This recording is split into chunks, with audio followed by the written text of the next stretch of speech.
All right. A little distracted. But I would never be late. Perished thought. I would never be late. I was just setting up some important stream elements.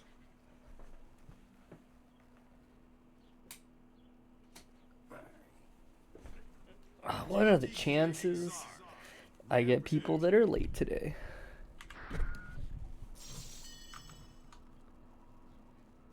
That's it. We have like a 5-minute buffer. It's fine. Perish the thought, yeah. Irene. Surely she did not forget she's the 2 p.m. slot. I'm gonna message her on Discord. Oh no. I had a sneaking suspicion people were gonna get caught off guard by their time slots. No. I did tell her too, right? Let me make sure I'm not full of shit. I said, we'll give you the 2 p.m. time slot.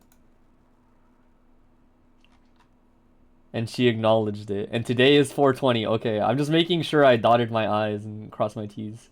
Yeah, happy Easter for those that celebrate.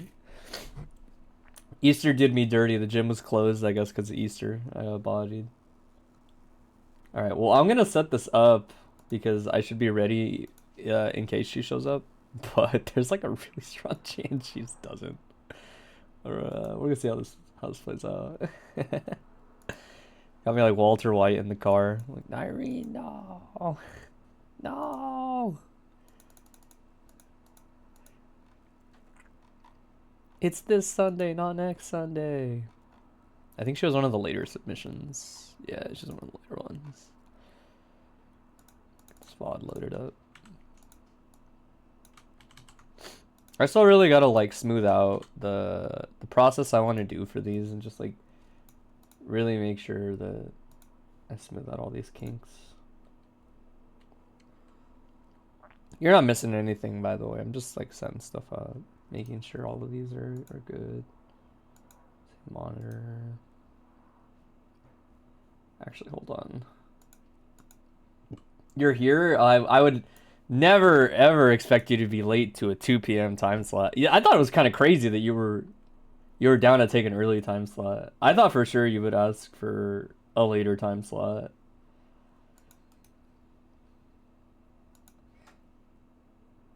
I don't know. It's my expectation. It's working? Yeah, it's working. Alright. 2 p.m. is usually when you get your office. That sounds about right. Anything later than that, I would be like, okay, maybe maybe Pat needs to like open the curtains just a little bit. I say this to somebody that works graveyard and is like, when it starts getting closer to like 4 p.m., I'm like, dude, I don't care what time I went to bed. Like, I can't lose this chunk of the day. I'll usually wake up. All right. No time to be wasted. No time to be wasted. No time like the present. Because we do have a schedule to keep. Hours 2:30, start work around 4. Oh, nice. So this actually fits really nicely in your schedule. All right. We have everything we need. Whiteboard. Yeah, you didn't have anything specific to pay attention to, so we'll go through. I did see what Bear sent you. I thought what Bear sent you. Also, I'm hitting that timer, that juicy timer. I saw what Bear sent you, and I thought it was good points. Definitely like something to consider. I'll talk about some other. I low key watched like 1 or 2 of these that like people sent me, and this was one of them. So like I already kind of have some thoughts going into it. I know my surface level thoughts are very like, this is fine. Like, being really slow versus Baiken is really solid. A lot of people don't realize. I'll talk about it when it comes up. A lot of people don't realize her inability to reach people a little further out. And how like easily crouchable she is. Should knock down if I don't drop it. This, by the way, is real. I keep forgetting about this when I play jams, usually like the first or second time. This is not real versus just jam, and I think maybe one other hurt box. For whatever reason, that's legit, by the way. If you see the setup as like super jump forward, air dash back, Tatami splat, you can actually just hold up. It's kind of wild. Well, so what's up to everybody showing up? I can't acknowledge chat as much because we have a timeline to keep, but yeah, that's real. That's real. They have to do like just jump back to Tommy. I split kicks. I missed the punish. Missed the Yozansen. The Hochifu. Yeah, that specific Oki definitely you can hold up back, and Baiken can't really stop it when she's committed to it. She shouldn't be running that Oki versus Jam. So this is what I was talking about. I'll talk about it a lot more when we actually like sit down and give examples. But this spacing and crouching in these ranges is usually an easy way to just dodge a lot of Baiken shit. It can get very awkward for her. We'll talk about it a little more. With the Redazami, cheating is really, really fun. I thought OTG would kill. Tommy Matt holding it down.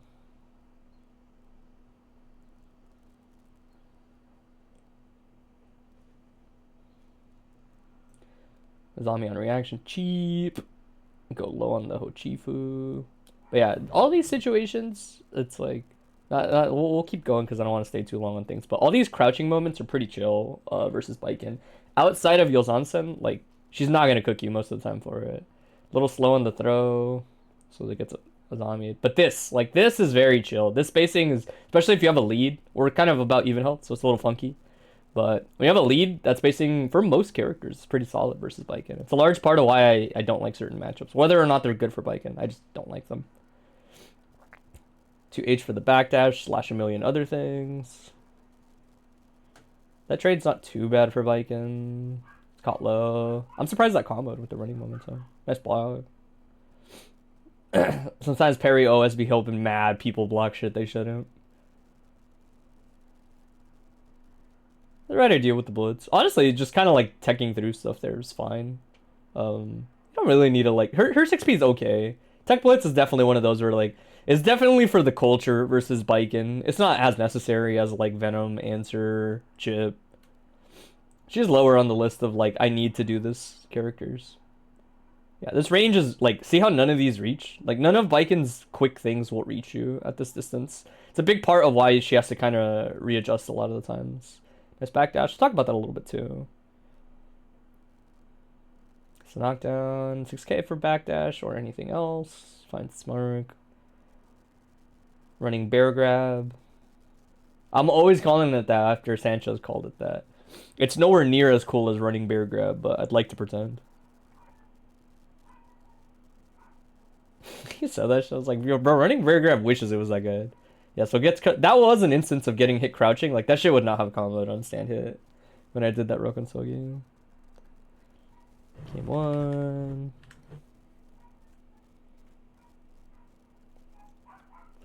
Like this. Yeah, this range is definitely like a big thing. We played a lot of neutrals, so a lot of the stuff is like neutral based. Hey, what's up, Citriux? Unlike adjustments to make. So I forgot to turn this on. I think it's set up correctly. I'll turn it on kind of in between rounds. Nice Mawari Komi.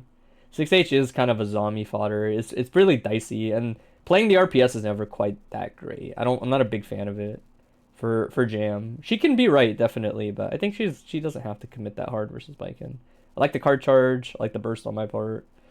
What a whiff punish. Not on purpose, just Tatami's huge. Okay. Yeah, still no reason to like throw your life away quite yet as Jam. 2 good touches should usually lead to like a bow finisher here. It's the snipe. This is a weird spacing. Yeah, it's a funky spacing. Roman cancel did you no favors there, basically. Oh no, Yosadsen. God damn, that shit does so much damage on its own. Just that special move did so much damage. Should just chunk my life for. Hey, thanks for the follow. Oh, that's actually mad lucky that trade. I can't believe that shit traded with Tatami. Me, I'm just walling out. At this point, I would say like on my part, a lot of it was picking up on like, you don't run at me as much as the other jams, so I was down to just put shit in my way. I was like, you know what? I'm just gonna let good old fashioned Tatami hold that shit down for me.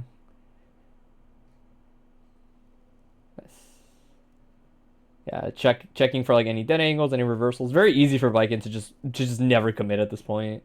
I was doing Yozonsens to be funny. I'm not gonna lie. That's bait. Oh yeah, maybe we'll talk about that. That one's like less relevant. I actually don't think you need to worry about that last interaction that much, but I'll maybe talk about it a little bit. I should actually open my notepad. That's a good reminder to open my notepad. So there's like one or two things I'll talk about. Write some quick notes so I remember what to talk about. That's a terrible trade, unfortunately. Chifu gets caught.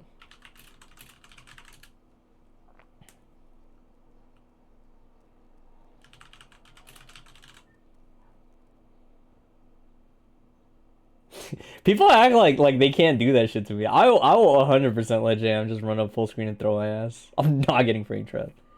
Psychopath air throw. Damn, was I really this close to losing? Jesus Christ. Oh no, this is the game I lose. This is the game I lose. Yeah. I thought this was like game 3. Dead as hail. That was a good frame trap. You fucked up 5k at zombie bait. You got a second time. Completely forgot the rest of the set. Yeah. We'll talk about it a little bit, but I really don't think you running Oki versus Baiken is a thing that you like need much coaching on, I'll be honest.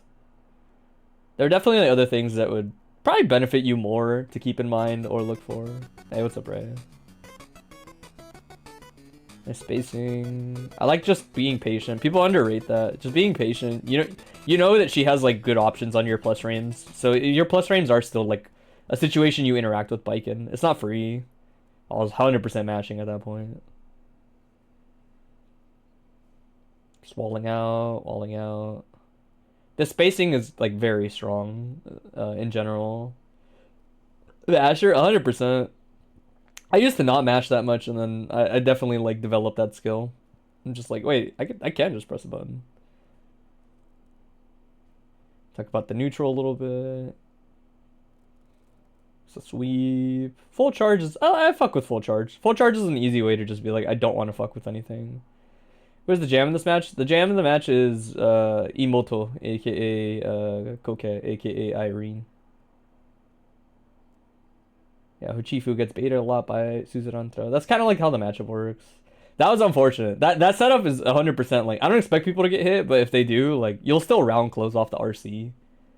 But you're definitely supposed to block so it gets a YRC input instead. Not a RRC. Yeah. It works out no matter what, but it was definitely not what I wanted. Yeah, we'll talk about that Oki a little bit, actually. We'll talk about jump forward Oki. That's the one you can hold up out of. That last one I did, I'm pretty sure. Talk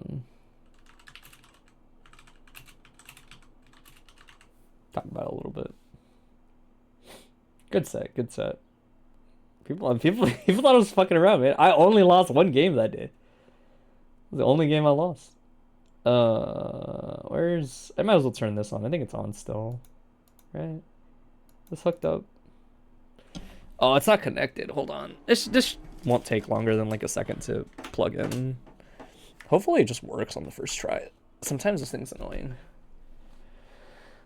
Taking a game fuck you up? Maybe. I think you had that moment where you like overthought it and you were like, huh, I'm not really supposed to win these. Yeah. But you definitely just won that shit. There was no reason not to just ride the high. Oh my god, look at the exposure on that shit. Hold on. Can you do this again?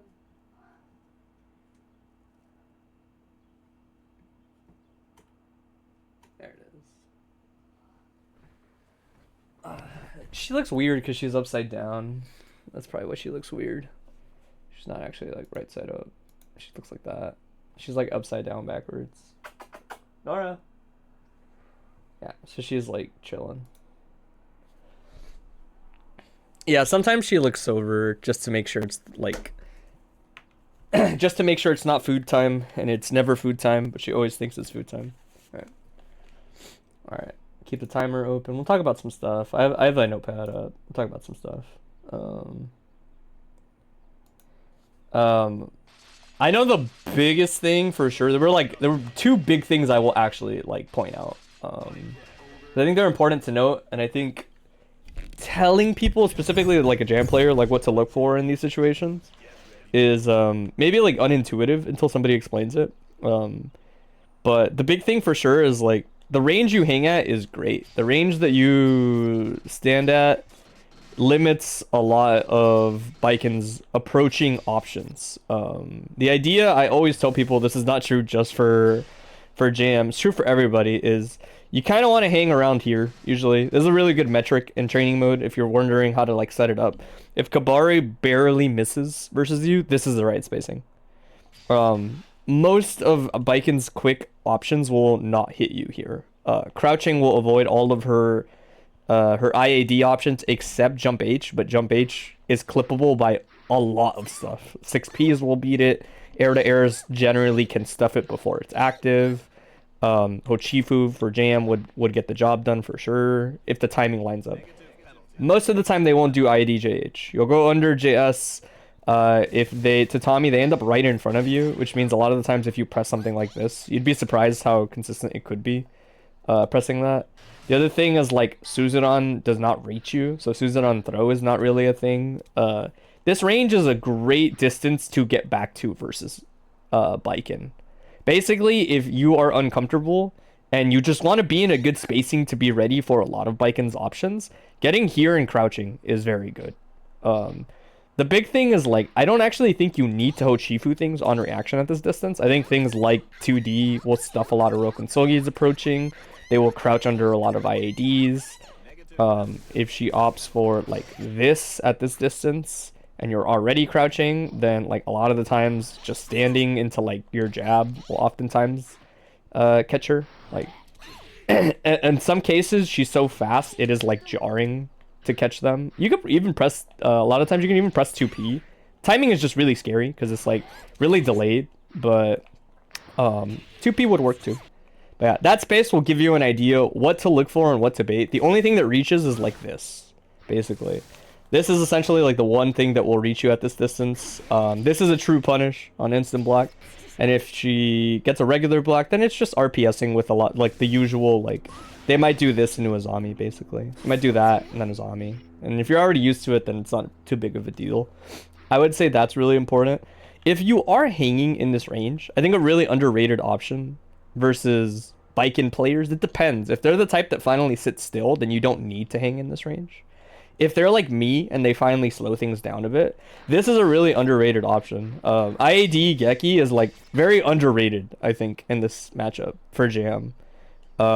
It still loses to stuff like this, like pretty easily. But the really big thing is that once you know that she won't throw shit in the air to stop you, right? If you've done a good job giving Baiken a reason not to do those things, IAD Geki is really good. IAD Geki is a great, like, anytime you're scrambling with Baiken, specifically say you have tech interactions where you're kind of like, you tech back, she techs forward. If you're scrambling with Baiken, IAD Geki is really good because it's good for like a handful of reasons. One, it just low crushes in general.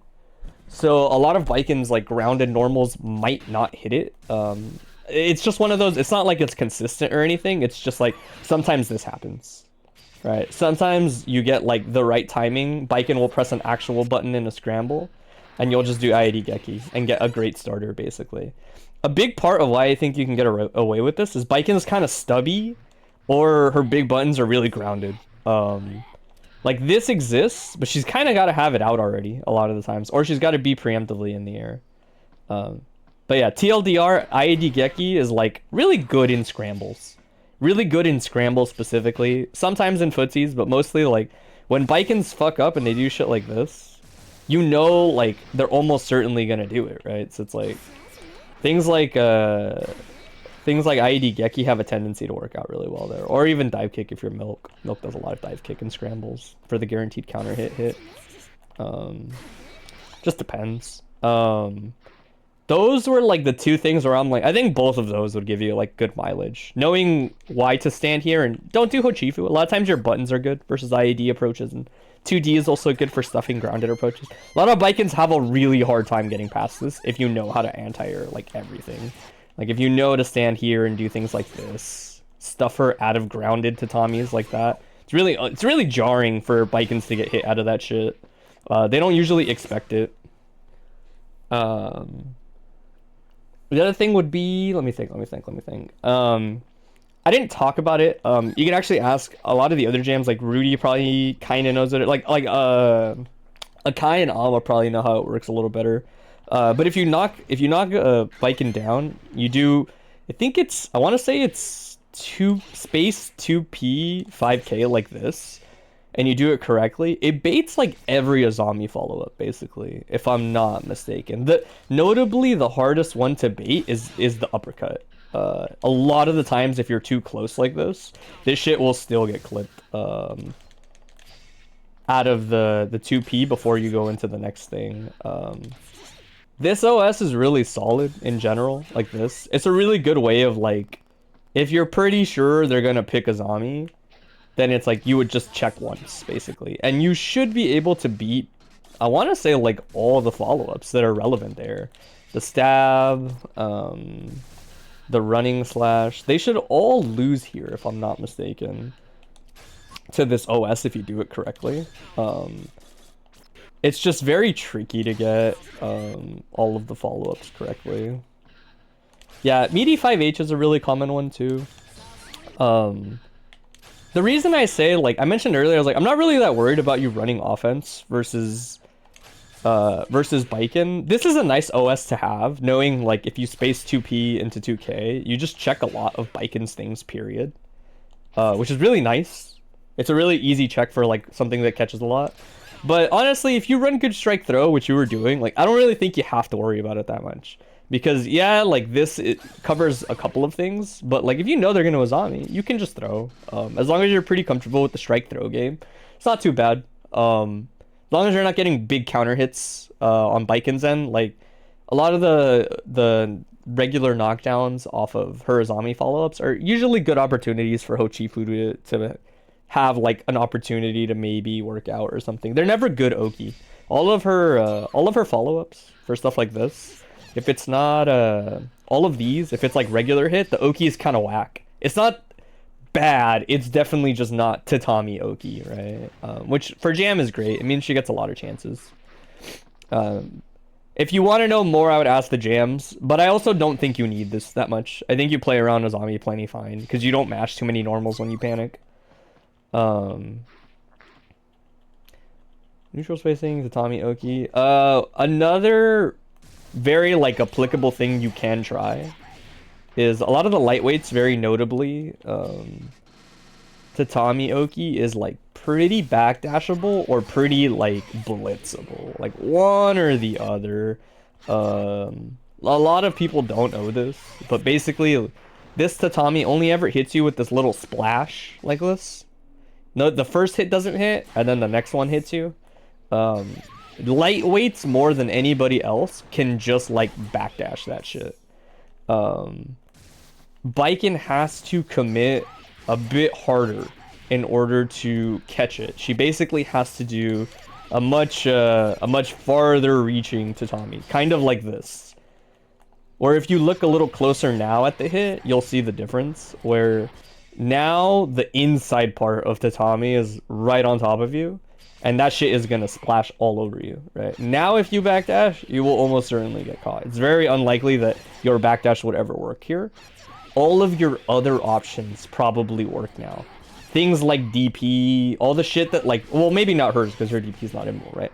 But, like, this gives the recoil now, right? Generally speaking, for Baiken across the cast, is like, there's a couple unique situations. It depends on the characters. But a lot of the times, it's either catching backdash or catching blitz so that it doesn't do this to her, right?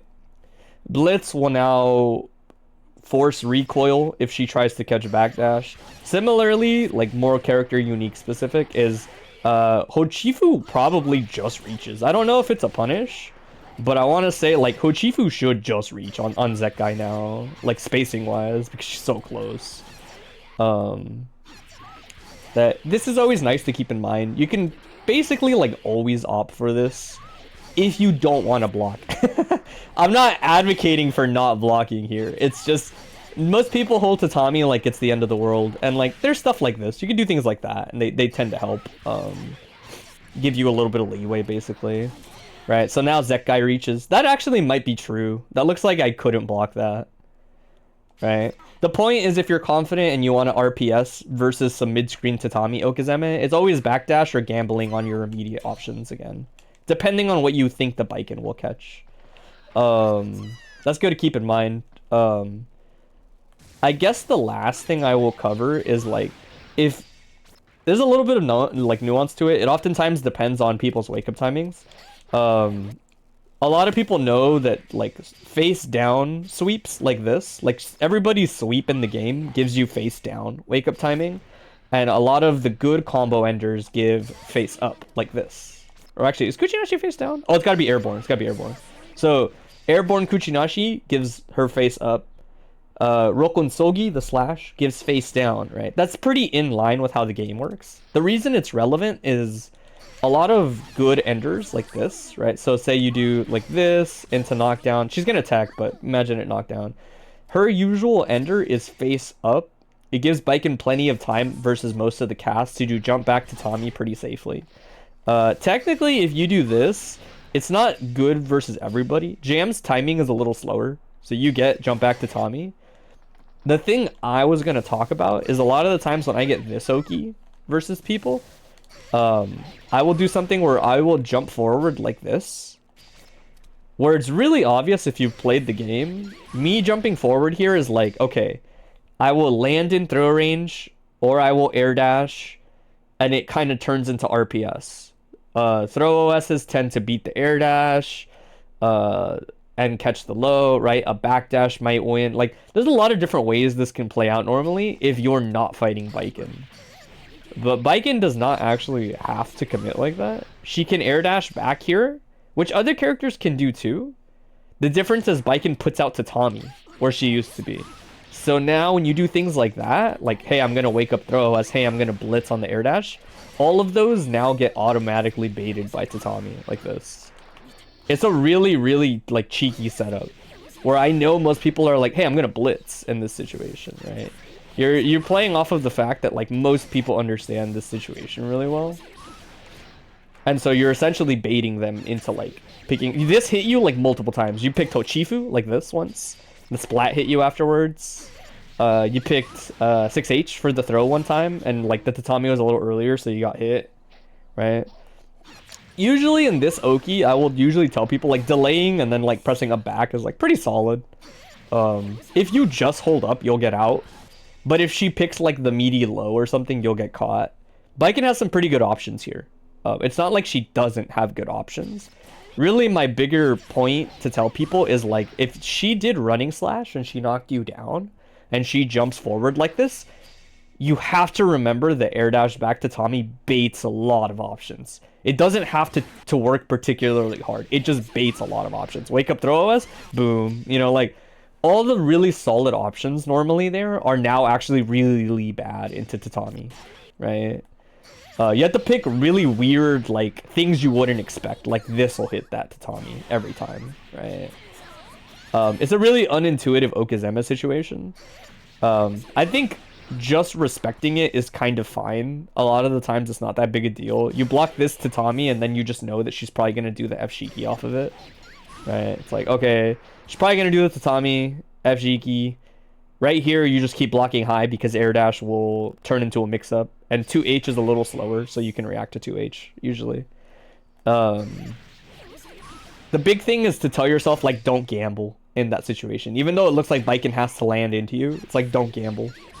All of these, like, usual options don't actually help you that much, as you can see. This is a really common situation. And it's like just learning to recognize the visual cue of like running slash into jump forward is usually like the trademark of this Oki. There are tricky things that you can do to it. Like I said, like wake up super, jump out immediately works. I still think it's in Baiken's favor because she can jump forward and still do air dash like that, and she can jump forward and still do low. I think that Oki is very solid for Baiken.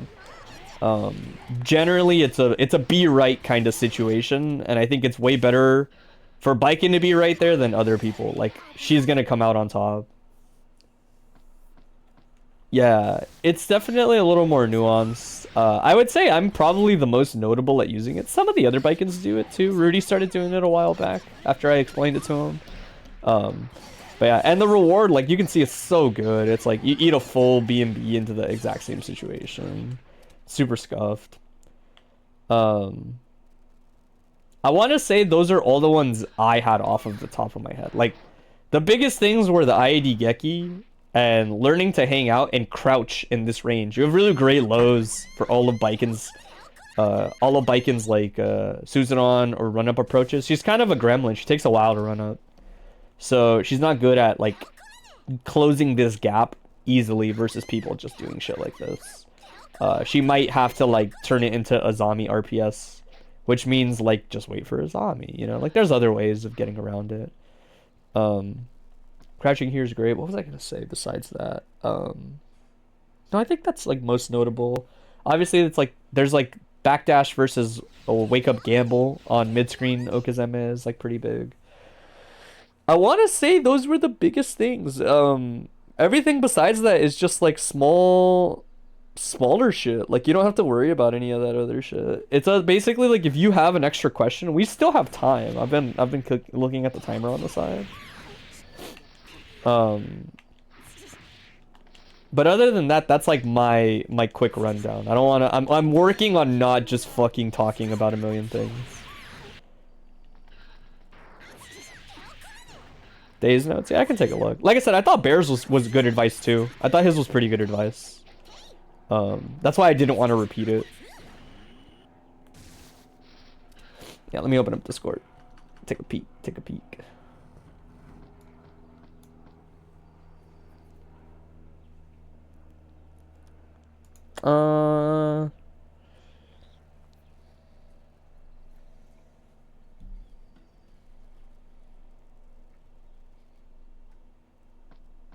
What is his what is his his Discord handle? Let's see. 6H1.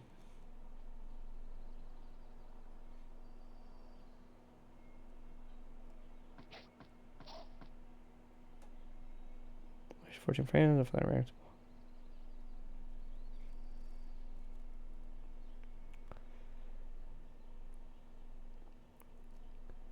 I see. I think Day's advice is not bad advice, but I don't know if it leans into the things that you're good at as much in the matchup is the way I would put it. They're right that the way that 6H works is that 6H is really good at holding, like, in this range, 6H will always catch Baiken doing things. I think a bigger problem is that Baiken doesn't spend too much time on the ground, so 6H can just whiff if she's already in the air doing stuff, right? Like, a lot of things like this are more or less not going to interact with 6H. The other thing is there's nothing that says that Baiken can't just embrace doing this more. If you're really unlucky and she gets the hit close enough, fast enough, I think this is just like guaranteed counter hit, which is really big. A lot of the times I'll see people like Amma will do something like 6H like at a really far distance, like from over here, and do Mowari Komi like that. But again, it kind of like you're just leaning into a little bit more RPS in general. I think this is kind of like forcing initiative that you don't have to, is the way I would put it. Because if you 6H and you think, hey, I'm going to do 6H Mowari Komi because he's going to Azami, and I block it, I get a free throw, right? That's the big part, is if you do something like this, under the expectation of, hey, he's going to block and do this, then it's like, I see. You know, like, 6H is one of those where I think you need a lot of respect to get away with it. And I would say it's better to look for others. I don't know, when you consider RC. Split kicks, we got 100 bar. Slow down by gonna tell me RC.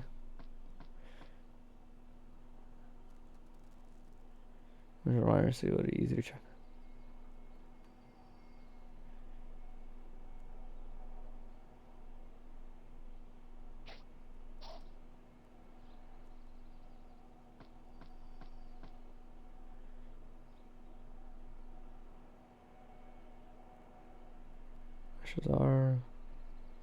Yeah, these are definitely a little more on the granular end. They're not bad suggestions for sure. Do I know auto neutral?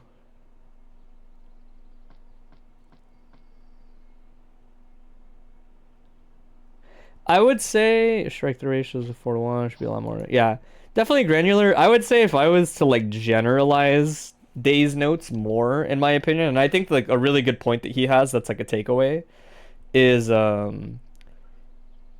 having good punishes on Azami redefines the matchup for a lot of people.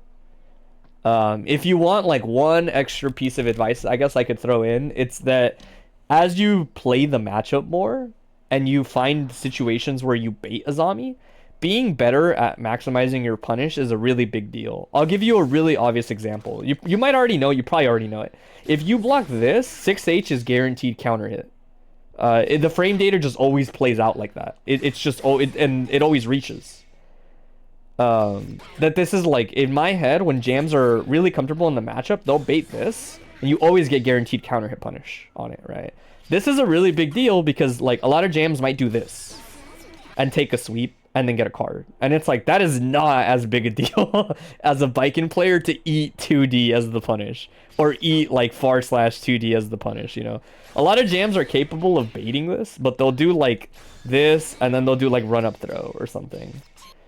I would say, in my opinion, if you were to like take Day's notes about when he's saying like, you know, playing around Azami, etc., I think your movement's fine. I don't think it's a big deal to play slow versus Baiken, in my opinion.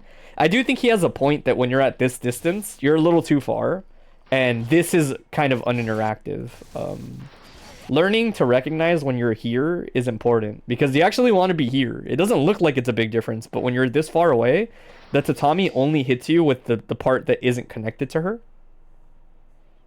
So it's like, you don't want to end up too far, basically. If you end up this far from Baiken, pressing stuff like this, you only press into tatami. You never hit Baiken anymore, no matter what you press, actually. Even if you press 6P over here, a lot of the times your 6P just whiffs, right? This is everybody, not just Jam. Most characters have this problem. So you always want to be, like, around here. Because, again, you're still outside the range of Kabari here, which means her grounded options are weaker. But now if you do things like 6P on reaction or something to IAD, you're more likely to catch her on the way in still, right? He's right that when you're at this distance, she's kind of unfuckwittable. Tatami is really hard to stop a lot of times. A lot of times you end up just giving up space instead, as the defender, because it's the best thing to do. That would be like my more concrete version of why he says like, hey, when you're this far away, it's hard to get stuff like this to happen. It's just really hard to get that to happen on command.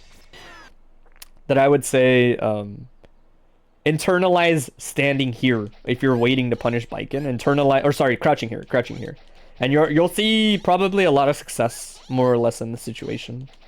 And then the other thing is good punishes. If you're baiting Azami, it's worth investing a little bit of time in the lab and being like, what is my best punish to Azami? Because they all have slightly different frame data.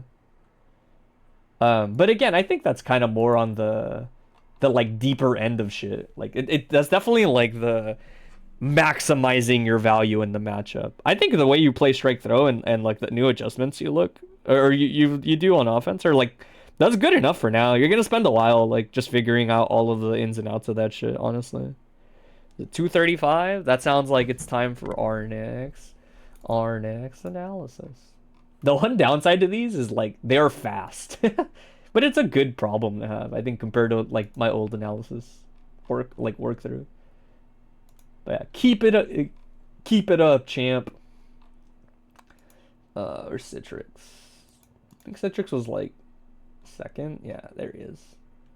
Citriux is actually also one of the other ones that I what's up, dog? One of the other ones that I already kind of watched. I remember you mostly said like you're looking for a better idea on defense in terms of like when to recognize certain situations. So I definitely watched with a lot of that intent. There's a couple other things we'll talk about. What does the line look like right now? No, sorry. You damn Guilty Gear players and reading. Holy shit. There's no line. The new system is where is it? Where is it? It's at the moment I only take 5 submissions per stream, but I'll prioritize new submissions over previous ones. And then I reach out a day or two after if you're one of the well, Learn did submit, but you are a repeater, so you got kind of booted. Sorry, dog. But we love to spread analysis. So yeah. I will say before I start your timer and we kind of like keep things moving along, it depends how much interest people have in it.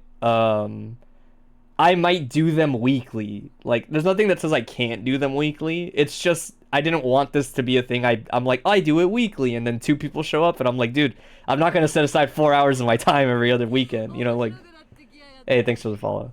That's why bi-weekly is chill so far, because I'm sure enough people will show up bi-weekly.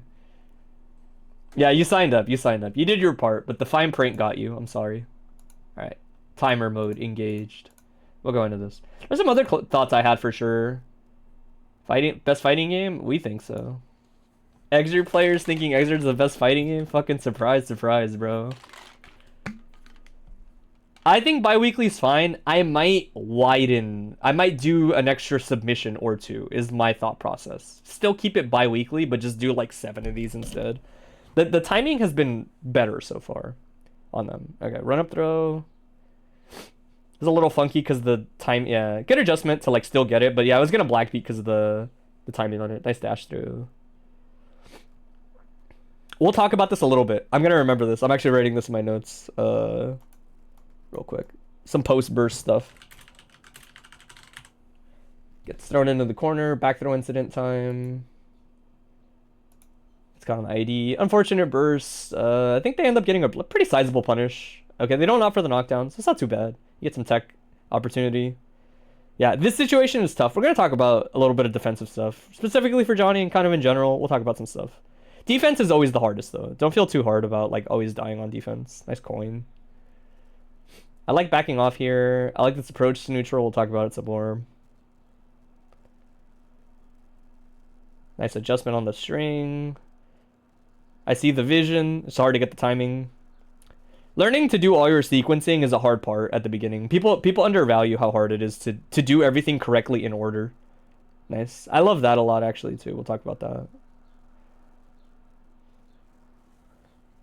Learning to do all your inputs in a row is a very underrated thing. It's hard as fuck to do that at the beginning. Then it's like, as long as I see the intent, I'm like, okay, it's there. Okay, I like the spacing. I like the backdash a lot. Holding spacing is like... This adjustment to holding spacing is like a really good improvement compared to like I feel like when I used to watch you maybe like we'll say like 3-4 months ago. Good adjustment at the pushback. I think pushback here is like really important. Dang, that 6K was mad lucky. That was definitely some Johnny shit, but it worked out. It's pressure staggering, keeping it ambiguous. I like the staggers. Keeping it going forever is fine. As long as you are not getting punished, eventually you'll get your cash out like this. That's why it's okay to not overthink pressure situations like that. Just like, I'm pressuring and nothing's happening. Like, just keep pressuring. It's fine. If people aren't actively fighting for their lives, then nothing's changed. You just keep fucking miscanceling on that ass. People gotta fight their way out of there, or you don't have to give a shit. I like coin for checking space. General miscancel zoning. This is a good observation. We'll talk about it some more because it's happened a couple times. It's important for Johnny. Learning to recognize disadvantage and then backdash is huge. It's very hard for people to, at a distance, get good value against it. It's very rare that Johnny doesn't come out on top. Good burst on their part. We'll talk about post-burst situations because I actually did write that down. Throw reset. Should knock down. Yeah, because he got the full dash. Missing the Y. That's what the whiff 2K is about. But like I said, sequencing is hard. It takes a while, especially in competition. When people, small disclaimer, I don't want to waste time on this, but like I am always more forgiving when people send me tournament sets of them for analysis because the context is so different. Like this is you under nerves more than any other context. So it's like this is when people will drop things. A lot of the times it is mostly me looking for like general decision-making habits and less like, hey, you dropped the combo. I dropped the combo like in top 8 multiple times. It's like, by no means am I in place to heckle people for that shit. It's also just not productive to talk about. It's a little off on the spacing. I like the RC to make sure you get the knockdown. This is fine. Gets the knockdown. Skip ahead. The mosquito Tom is hurt. Bonjour. Why is that your first message, dude? I went to bed thinking about that shit. It's like, man, do my whole ass fucking combo into no Oki hurt, dude. I was like, no.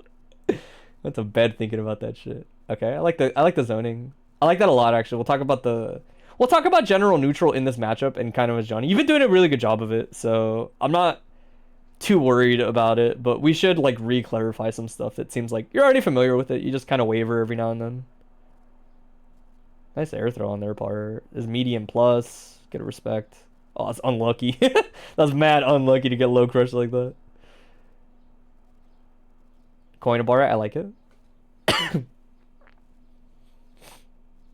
Nice block. Gets the punish. Good job holding space. Yo, Greed Sever was putting in work. Their timing on Greed Sever, good adjustment on their part to match there. Yeah, their timing on Greed Sever was brutal. They caught you like every time you were doing something.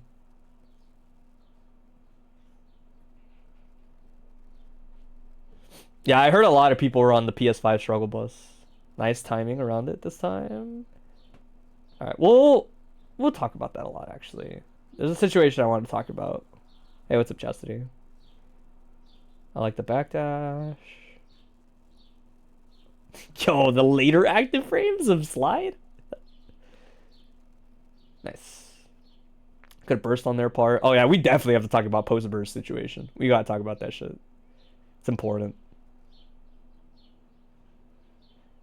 2S gets baited by the backdash. We might... Actually, I will add that to my notes. I haven't seen too many clean Okazeme opportunities, but there is something we should talk about, actually, that I think is important. Just because I haven't seen it enough.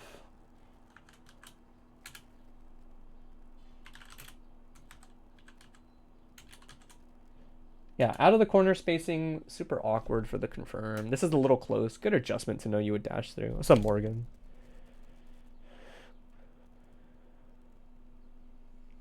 Dude, I'll take one brief moment to gas up. I think it's always important to gas people up. People don't realize, I'm not going to try to waste too much of your review time on this. People don't realize how good this shit feels to finally do. Doing something as simple as hitting your B&B in a game like this, into doing Okazeme set play properly, into actually baiting the reversal, into punishing. People spend hundreds of hours to pull that shit off sometimes, dude. I saw that happen in tournament context, and I was like, oh shit, that was kind of hype. That was hype as fuck. At the highest level, it's just YYRC, who cares?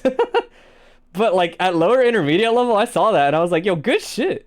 That's hard as fuck to pull off, dude. It takes forever to get there. Meaty projectile. Nice blocks. Plus frames. Not plus frames, but still at a good positioning for Kai.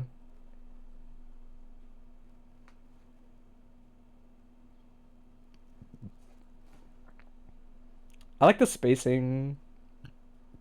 Just respecting. There it is. We'll talk about that a little bit. Because it's on the docket. Respecting. I like it.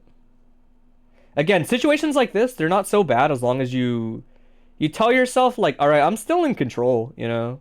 It's not a big deal as Johnny most of the time. Hold the spacing. Yeah, health disadvantage here is rough. Yeah, that's like a get chipped out scenario for sure. Yeah, the RTL punish, I'm not gonna lie, I don't know it if it's not Redazami, but we don't talk about it. This is kind of close. Yeah, gonna get double hit. No IB means no punish, but still not the worst. It's gonna reset. This is kind of far out. Yeah, even if you did get the dash up, I know that distance is awkward for Johnnies to convert if they're not ready. It's on the farther end of S-Finer. So it doesn't convert as cleanly at level 2. I love the backdashes. This is a good adjustment. Throw attempt probably, but honestly, as long as you don't get punished, it's no big deal. Coins are looking scarce, but as long as the life bar is kind of low, it's not a big deal. I'd rather see Johnny. I would say I'd rather see Johnny's lose without coins than lose with them.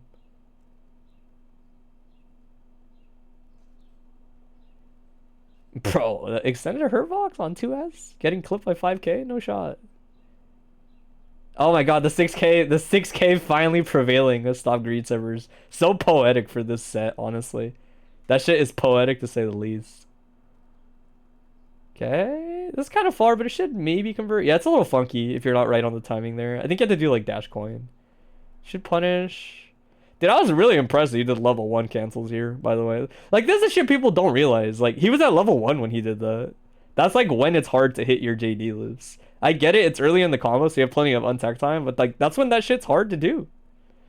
To everybody else in the room, it just looks like Johnny's combo. But they don't realize it was at level 1. Get duffed.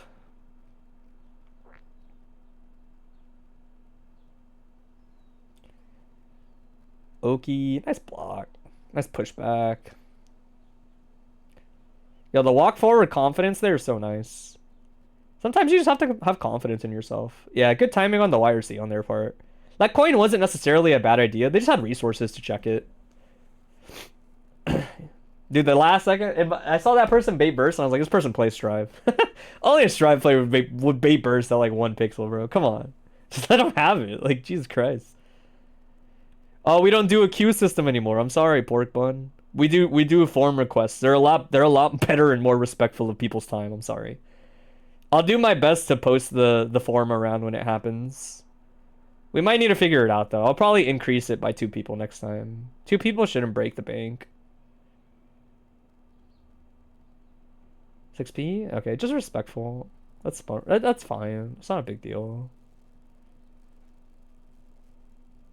Pressure. Yeah, see, as long as you're just running offense, it's not too big deal. Even Greed Sever or even a Stun Dippers isn't like a crazy punish to eat on its own. Getting the straight knockdown's super duper nice. Nice. Oh, that's a perfect example. We'll talk about it. Just chill, just plus frames mostly. They spent all their resources, so it's not too bad. A lot of these throws have been a little early too. The right idea, it's just hard to get that timing on close slash for the OS a lot of the times. It's either the missed OS or too early in the dash. I've noticed it a lot. There it is. Goes for the low. That was good Oki sequencing at the end. That was a clean finish for sure. What was this playing? It was Citriux versus Kai player. Yeah, Hiraeth. However it is pronounced. I'm sorry. That's probably not correct. Oh no, hold on.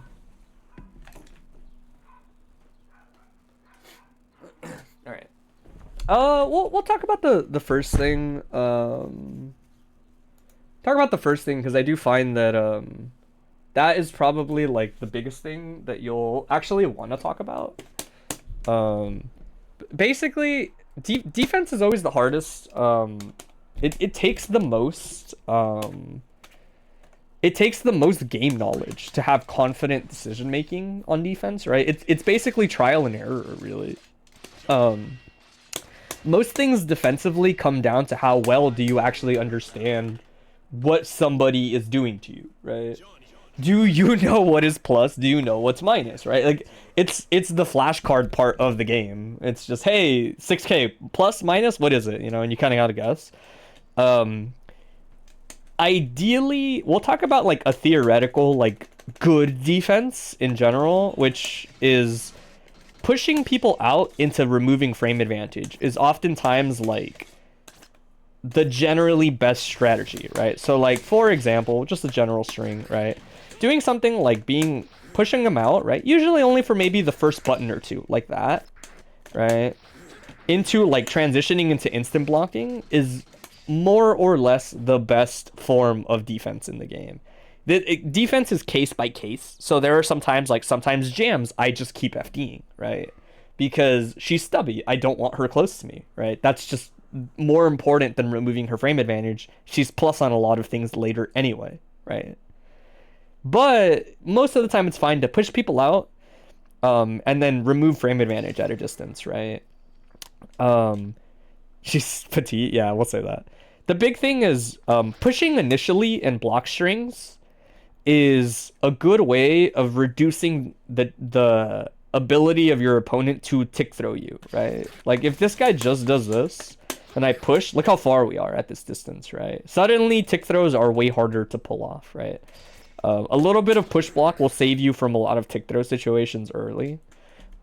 Instant blocking later will make it so that you have greater frame advantage to work with, basically.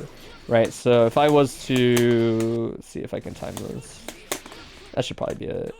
Right, a little early. Oh my goodness. What am I doing? Basically, I'm gonna show, like, you'll visibly be able to recognize a difference between these two if I do it correctly. There we go. So, regular jump, right? See how I'm, like, blocking this in the air if I just hold up back, right? If I instant block this, chances are I'll probably actually jump out of it, right? See? Very subtle differences, right? The idea is if you're removing frame advantage on the buttons right before special cancels, you might produce bigger gaps that actually let you do things easier, right? So again, same situation. The only difference is I'm holding up back on one, and one of them I'm doing instant block before holding up back. One of these got out, one of these did not, right? I'm not saying you should do this. This is more just, this is why this pattern of defense is effective, right? Gaps are more productive when you have a bigger distance between you and your opponent on average, and space is the only way to kind of facilitate that distance with those gaps, right? I would say early on, it's okay to mostly focus on pushing people out, even if you can't hit your instant blocks further out. The other thing I will say, this is a little more Johnny specific, less relevant to like the whole cast, but learning to recognize points like this is a pretty big deal, right? Depending on the type of matchup you're fighting, some people just have frame advantage on a button or special move, right? So for example, Kai 6K is plus, right? It's not like comical levels of plus on block, which means learning to recognize for situations of either frame advantage or frame disadvantage is basically where you decide to interact with people, right? So this, for example, is like Johnny's moneymaker. Johnny backdash, just frame data wise, is so strong. A lot of situations where things kind of pause and either they're plus or they're minus, this option is really good on average, right? Same situation. This dude is still frame trapping, right? If I press a button here, like if I press 5K and I do it correctly, like I should get frame trapped. Damn, I'm still pressing that early. Oh, right? The idea is like this dude has frame advantage here. So if I was to press a button, I'm just toast, right? Yeah, there are harder callouts. You could do this, but that's kind of unnecessary.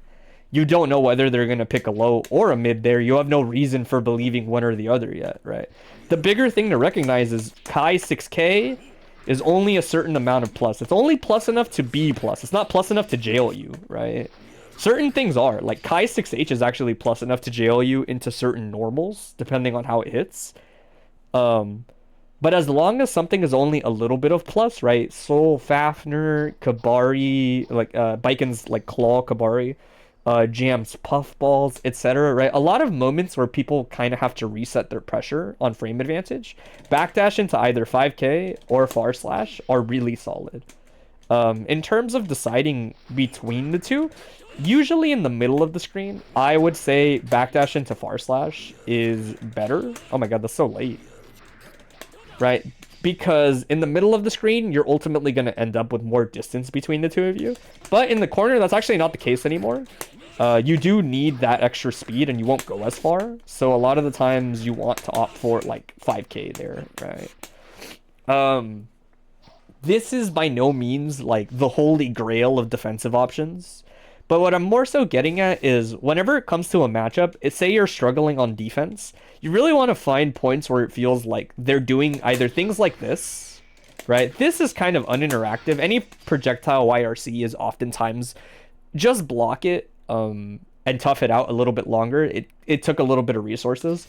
A slightly better situation, keyword slightly, is like sometimes I tell people to blitz on predictable projectile YRCs, because blitz will give you a little bit of invulnerability And it's ultimately less frame advantage than if you had blocked this projectile. You got an ad? That's so funny. I forgot you guys can get ads. Yo, get bodied. Here, let's look at my cat for a little bit. Yeah, pay me $5. That's right. Nora. Do I have any treats that she likes? I don't have any like crinkly treats that she normally likes. So she's like not really looking over. You're back? Alright, well back to the action, back to the action. You didn't miss much. I was basically just getting at the fact that you wanna start to recognize when people enter situations where they're either in frame advantage or frame disadvantage, right? Like, an example would be something like this, right? Kai ends his block string on regular fireball. He's minus. He's a little farther out, but he's technically minus. So there are things you can try, right? 6K, not a great idea, but it is an idea, right? 6H, more realistically, something like coin, very safe, right? Learn to try to look at the game in pieces and recognize where people do things like this. 6K, right? Into being plus. 6H into being plus, right? A lot of defense is picking at it piece by piece. Like there are levels to it where it's like this has a gap. A lot of people don't know this has a gap on it, right? That's a very common Kai pressure extension that they get away with. That has a gap, right? Do I think that you need to know that? No, that's fine. You don't need to know that. That's like in between their block string. There's the gap there, right? Where a better way to think of it is like, if they do this into this, like, do I have any way of getting out of it? Does backdash work here if we're a little closer like this? You know? See? Backdash works, right? For Johnny, test the backdash a lot. Backdash far slash, mid screen, backdash 5K. If you sense a greater distance between you and your opponent, sort of like around here, coin is a really good Abare option. Coin in terms of just how good it is at protecting Johnny. You might not get a combo off of this. It might trade technically, but the idea is it's very low commit. It's super low commit. After about 6 frames, I think it's on the screen and it won't go away anymore, right? And if they respect enough, certain matchups, you can just throw coin and run behind it, add a defense. Depends.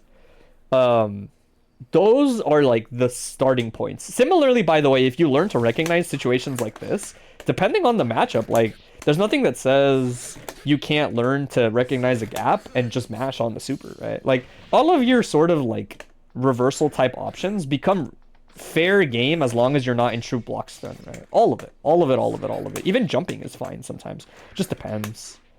But backdash, forever the GOAT, definitely. One of the things I want to talk about, I noticed that it's a little more specific to this matchup, but I think it's fine to talk about in general.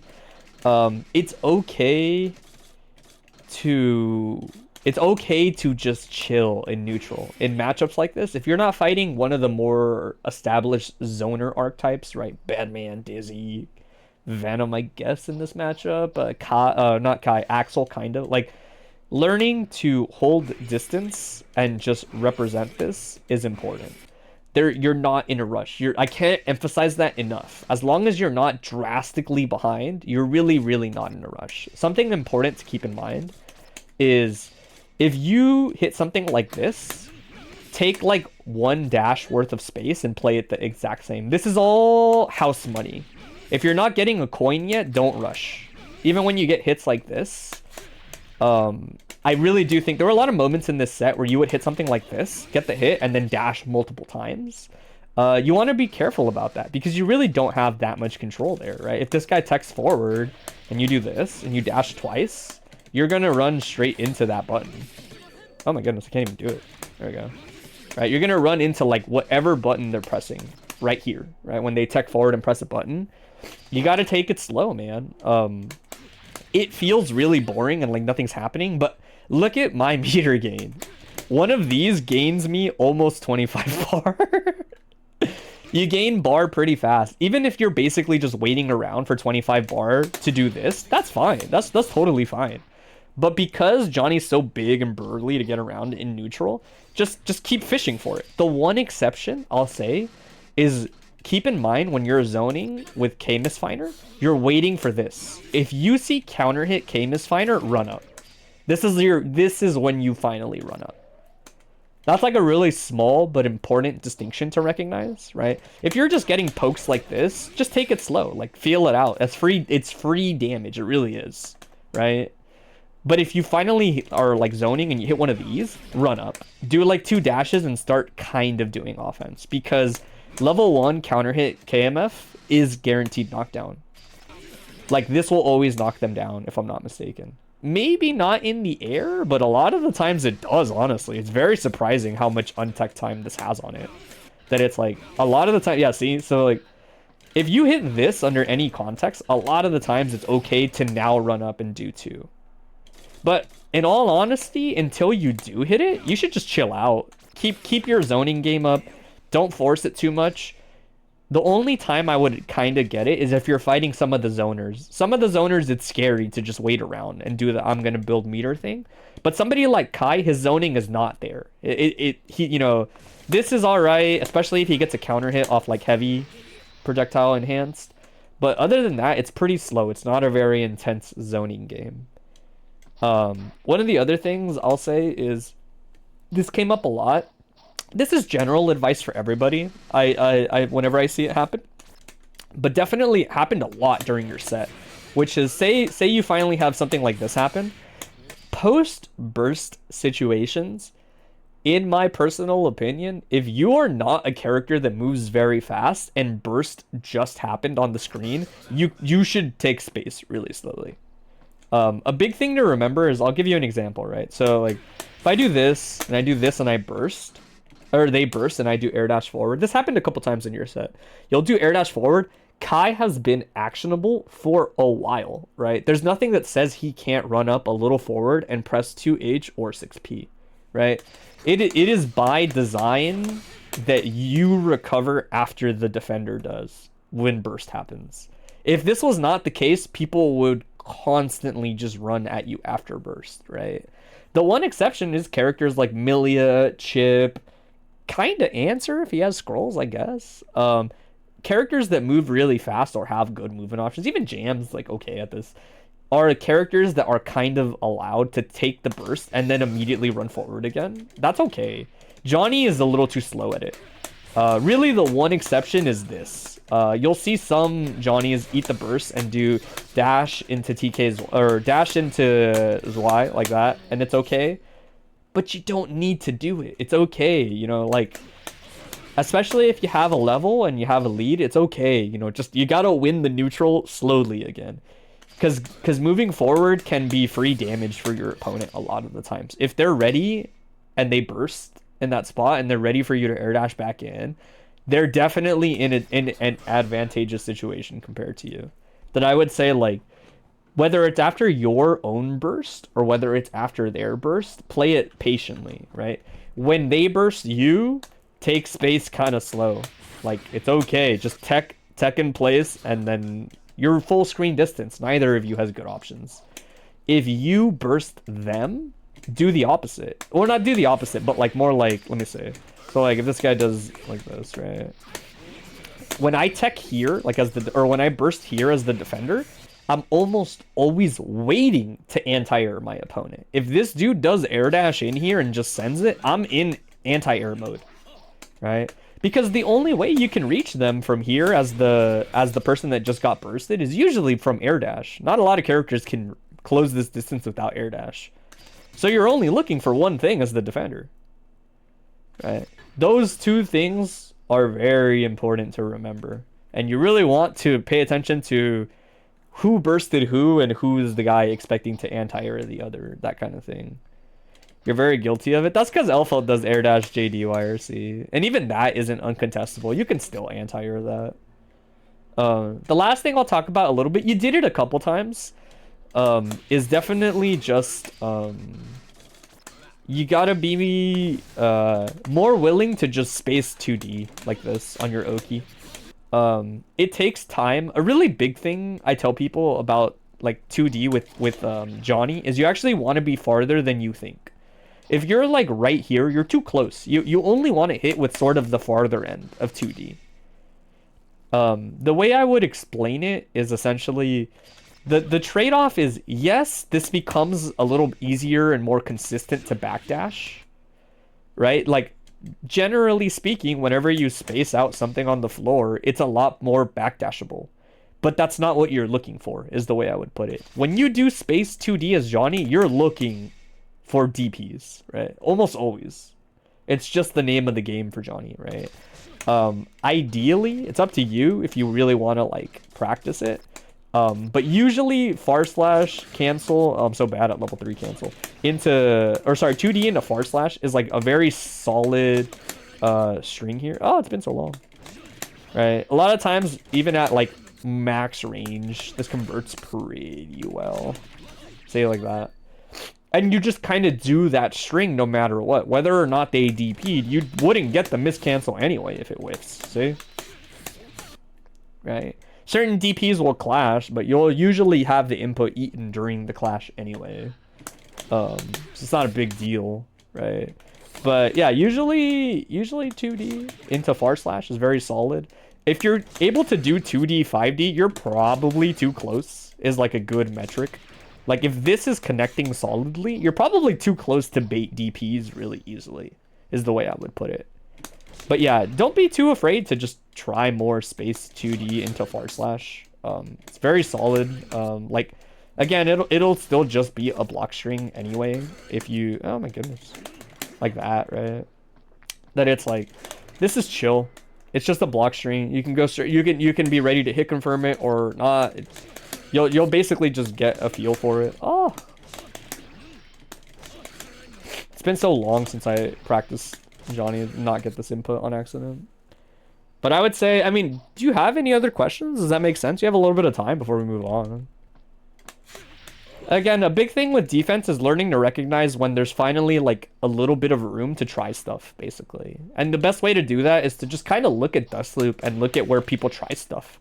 Like, for example, when you go watch Johnny's next time, go look at where they finally do backdashes and stuff. And you're like, huh, I guess I can do backdash there. It really is that easy to copy. And then you already have like a general idea on theoretical best defense, but it's like easier said than done. Something to like pay attention to, I guess, when you watch higher level, but you don't have to worry about it at the beginning. It's a lot easier to just push back, try to instant block, and maybe you get them, but you don't have to worry about it.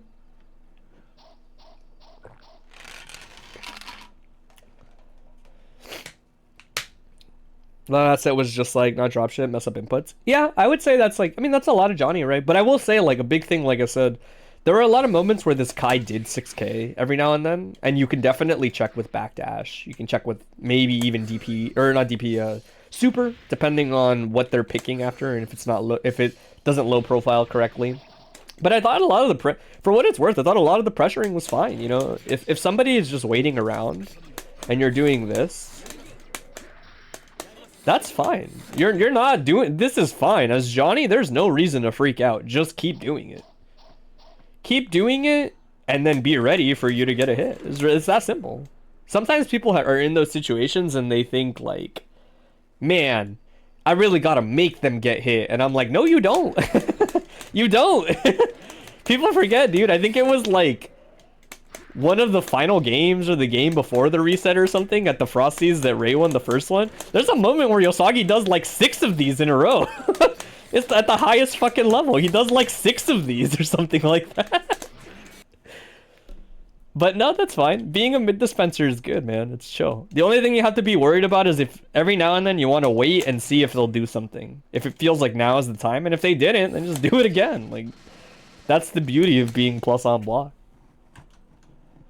The world is your oyster. There's nothing that says you have to commit to anything. All right. High execution. He is high execution, technically. But yeah. Nothing too big. I would just say keep an eye out for those big defensive opportunities. Bro, I'm telling you right now, you can watch any Johnny under the sun. Just copy a lot of their backdashes. I'm not even messing with you, man. Just copy a lot of their backdashes. Pay attention to the button you press after. Is it Morrigan? I have like a thing on the side that reminds me who's doing what. This is one of the ones I haven't watched. So this is me going in no context I don't even know what character this is. Oh, it's Elphelt this time. Okay. Yeah, he's just throwing mids. Plus on block mids, dude. The end. Anything's fine. If you, I mean, if you have a YouTube link ready, it is preferable, is the way I would put it. Yeah, I'm setting up the video. You're good. Thank you for the reminder.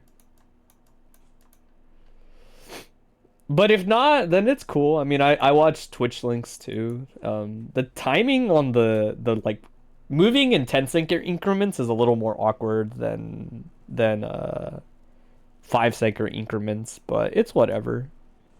Believe me, I've analyzed far more tedious forms of video than this. I'm still waiting for someone to submit some shit on like Vimeo and me to be like, dude, really? Fucking Vimeo? You couldn't find something in the last 20 years?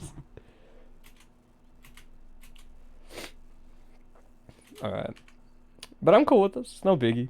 Whatever floats your boat, really. We'll just go into it though for now.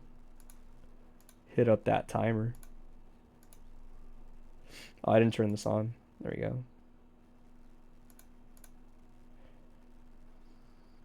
I haven't done it yet, by the way. There's like small things. Obviously, each of these will get better as I do them. I'll probably let people pick their music for when I analyze them too. As of right now, none of these tracks are saved to the VOD, so it's not like that big a deal. But I'll probably start asking people if they want to put like DMCA free music specifically. Nothing crazy, nothing like with vocal tracks, but we might do that. You were very aware you were out of it if you're going final in your previous two sets. Yeah, again, tournament sets have different contexts to things, for sure. There's a lot that goes into it. I'm not too familiar with this matchup. I would imagine a really big thing, we'll talk about it after, but Sniper can be very good, is the way I would put it. I could see it under the right spacing and circumstances being oppressive. But we'll talk about kind of like how I generally view Axel, like fighting him as almost any character, really. We'll talk about it. You want to see the Axel answer matchup? Trust me, you don't. Matchup sucks. It's caught trying to air throw. A little greedy on that. See, so kind of a similar situation as like what we mentioned earlier. I'm not going to do too much pausing because you want to keep the pace going. But like post burst situation, you bursted. You want to look for air dash. You got to know like a lot of people are being greedy and just fishing for air dash there. It's very like common. A lot of people don't expect it early on, but you'd be surprised how many people do that shit. RC into extension, yep. Yeah, rifle I could see, it's a distance thing. You have to make sure you're not in range of his options. And once you aren't, Sniper can be very good. I could see it. Rensen finds its mark. Meaty Rensen gets air thrown again. We'll talk about the importance of... we'll talk about that too, actually. Because I'll just write it and we'll cover a little bit of the nuance of it. Overhead finds its mark. Living on a pixel.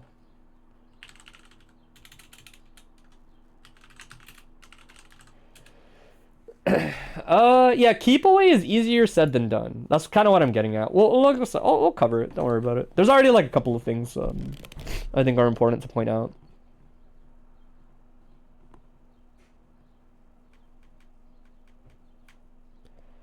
Air dash is interesting. It's kind of risky.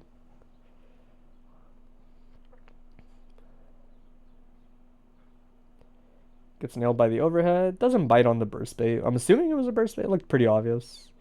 Blitz finds its mark. Yeah, full charge is going to get its timing around that. Blitzbind games get weird when you add projectiles to the timer on the blitz charge. 6K's putting in work. Yeah, too far for up follow-up. I was about to say, I wonder if they're just going to recognize the distance. Rensen putting in work. Yeah. To me, full disclaimer, I don't think I'm that good at the Axel matchup in terms of like really, really understanding like things to look for. Overhead finds its mark. But I do find it's a matchup that kind of functions like any zoner matchup to me, where it's like, if you've ever watched people play Uni, it's a similar vibe where it's a matchup played sort of in like smaller chunks at a time. It's the kind of dynamic that you get when one character occupies a large amount of space with hitboxes at a time, but only like every now and then, you know. Nice extension. This won't kill, but it'll be close.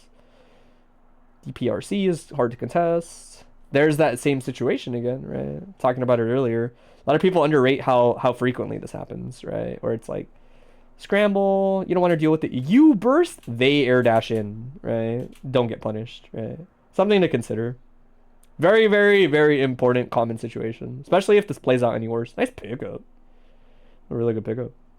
This gets awkward. Not really like intuitive to how to use your meter there. I like super solid. Guarantees your turn a bit. Axel's not least played, probably. I do agree with that. Gets caught again doing the 6H.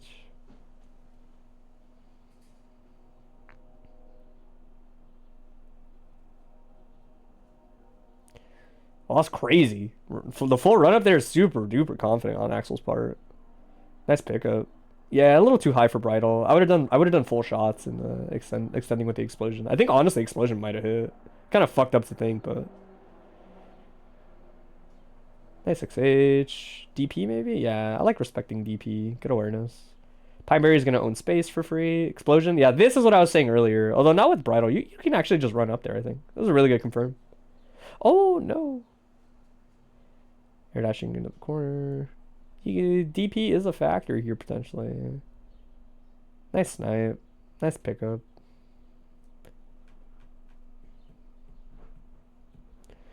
Yeah, I would say most rarer is probably Jacko and then maybe like Answer and Zato, obviously. But people underestimate like how many random bedman like run around and shit. I see Rams too, honestly.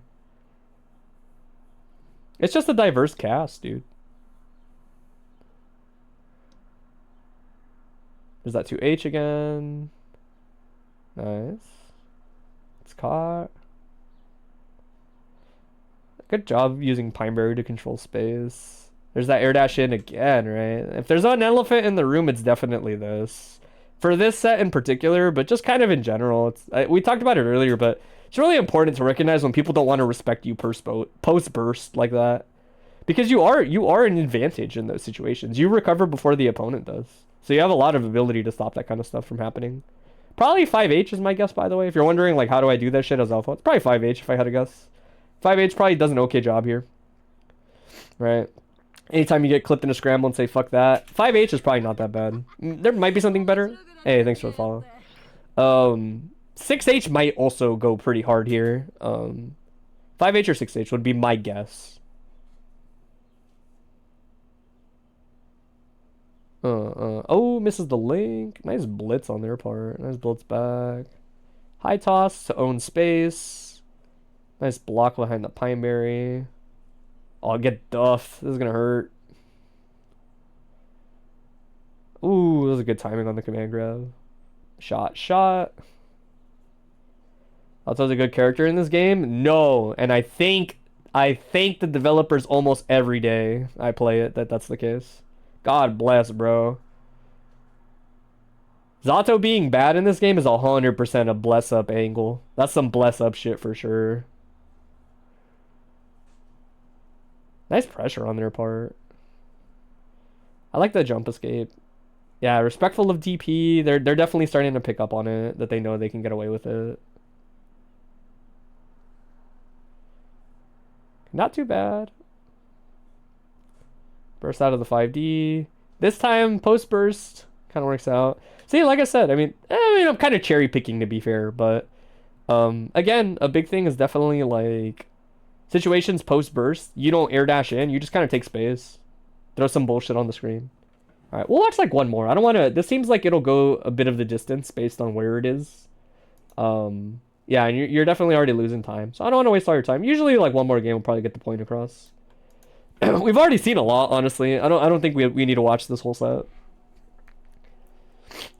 Just in the interest of time, so we can actually talk about stuff. 5K check, I like it. Gets the pressure reset. Free pine pull in the toss. Okay, baiting. I like that spacing a lot. Good awareness on spacing. Damn, Bdonp is wide. That should hit mad far. Nice jump over the up follow up. Wins the blitz war this time. Show some answer. If we get answer review, I got you. Oh, unfortunate burst. Extension, gets caught low. It's caught by the follow-up. Damn, that's still linked, huh? Damn, that was meaty as hell. It's a rough situation. You have a lot of meter, but not intuitive how to use it here. Yeah, it's an awkward matchup to just like throw meter on screen. It takes a while to set up JD, YRC, and this boy puts a lot of shit on screen if you're not careful. Nice jab checks. Getting hit with the back hit. This is a juicy starter from Axel.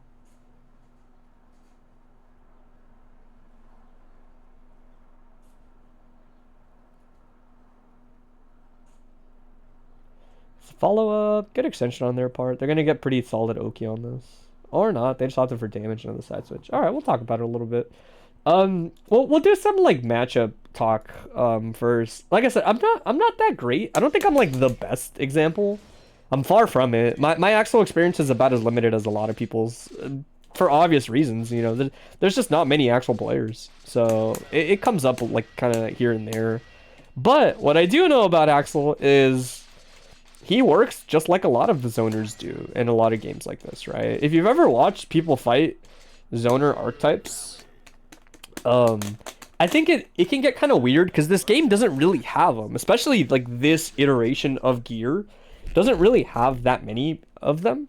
But he's the kind of character where on paper, I mean, he doesn't really do it perfectly, but on paper at a distance like this, Axel is supposed to stop you running in, right? Some of it is preemptive, some of it is reactive, right? So like a button like this is more on the reactive end of things, right? A button like Axel's 2S is very good at rewarding him for waiting at the right distance and trading on purpose, right? Either winning straight out or just trading in his favor, right? Which means like, okay, at the right distance, air dashing is kind of off the table, right? Like at this distance, if Axel's chilling, kind of just holding a charge, we'll say, and you air dash, a lot of the times this will trade in his favor. Almost always, right? A lot of situations where you want to jump on him, those situations, it tends to trade in his favor. So what that means is like, you kind of have to assume that option is off the table, right? At this distance, it's not really going to pay off, right? Sometimes if you have cheeky ways of setting it up, like drifting into a closer spacing like this is a really common way of trying to represent it in a less reactable distance. I wouldn't worry about that too much. I just mentioned it so you know it exists. The bigger thing is, okay, so if that's not an option, what if I run in? And it's like, okay, well, if you run in, depending on the character you play, I don't remember if Elphelt is one of them. Oh, baby, she's one of them? Good shit. She's one of the characters that looks like she just dashes under 5p. That's a pretty big deal in a matchup like this. Not everybody does this. It's character to character. I don't remember all of them off the top of my head, I'll be honest. But some characters can run under Axel's jab, which is normally how he checks people on the ground. Which is pretty huge. That means as long as you time it correctly, Axel can't press his jab to stop you. If you press a button, it looks like it'll catch you. But yeah, it looks like your run is very good at closing the gap every now and then. I'm not telling you to run all the time. What I'm trying to get at here is that Axel's the kind of character where he's supposed to hit you on the way in. Exerd as a game makes it really hard for him to do that. But a really important thing to remember about Axel is Axel's really minus on a lot of his stuff by design, right? So I'm gonna hold up after this Rensen is done. Let's see if I can do this. I think if I hold on, let me double check this. I want to make sure I have this right in my head. I think if I hold up back, I never get follow up. Yeah. All right, so I'm gonna do 2H, Rensen, and hold up back, and you're gonna see the comparison of frame advantage. So I block Rensen and I hold up. Look at how much sooner I recover.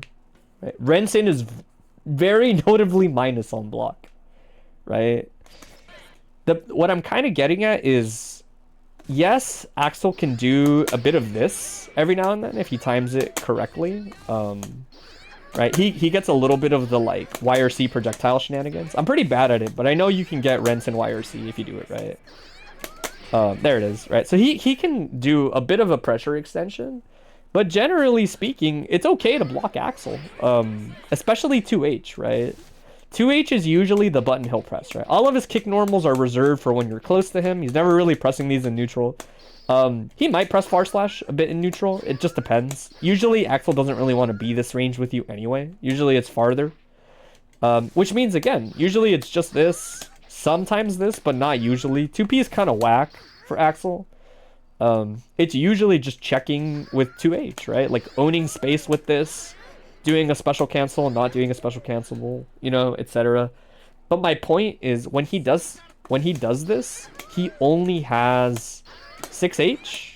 And let me double check. I know I always forget the input for his special move. He has 6H, and he has his command special move that kind of like wiggle around. Which one is it? It's some wonky input.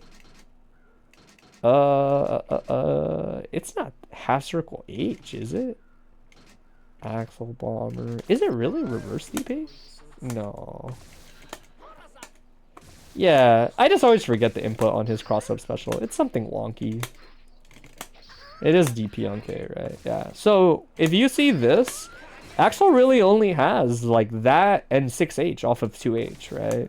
Once you see this normal, it's pretty chill to just, in my opinion, crouch block, wait for Rensen, or wait for the up follow-ups. One of the things I was going to cover is there's a lot of moments I noticed you do this, which I am assuming is almost certainly trying to do this.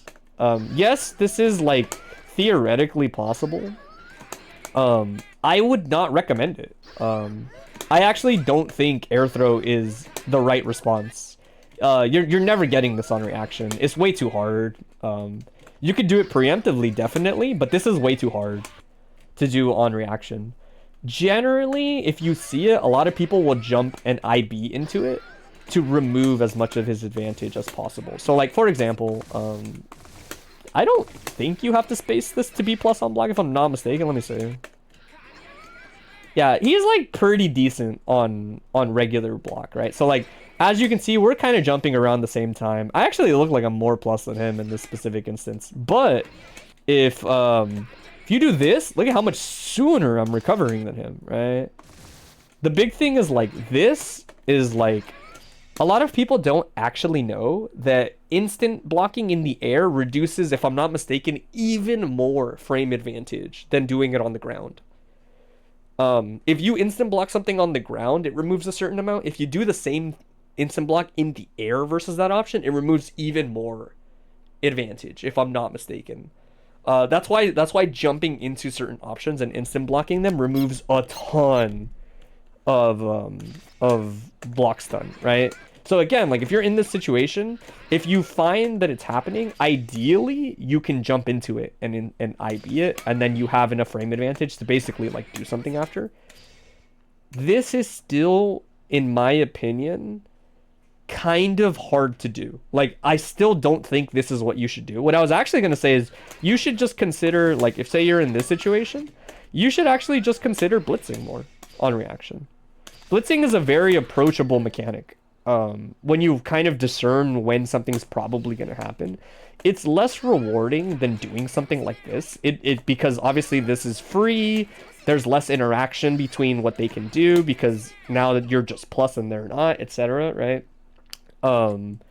My point is, like, now you don't have to worry about guessing between this and this, right? Because they look very similar, but they're not the same, right?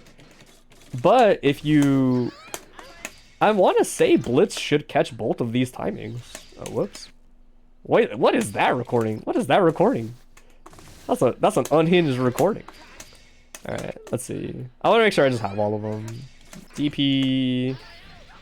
DP... Did I record 3 DPs? Surely I did not. Okay, cool. So... Blitz... Blitz... Blitz. See how this is catching a lot of the different timings? Blitz is kind of a great approachable mechanic because it's a lot more forgiving than people might think, as long as you know kind of where to introduce it.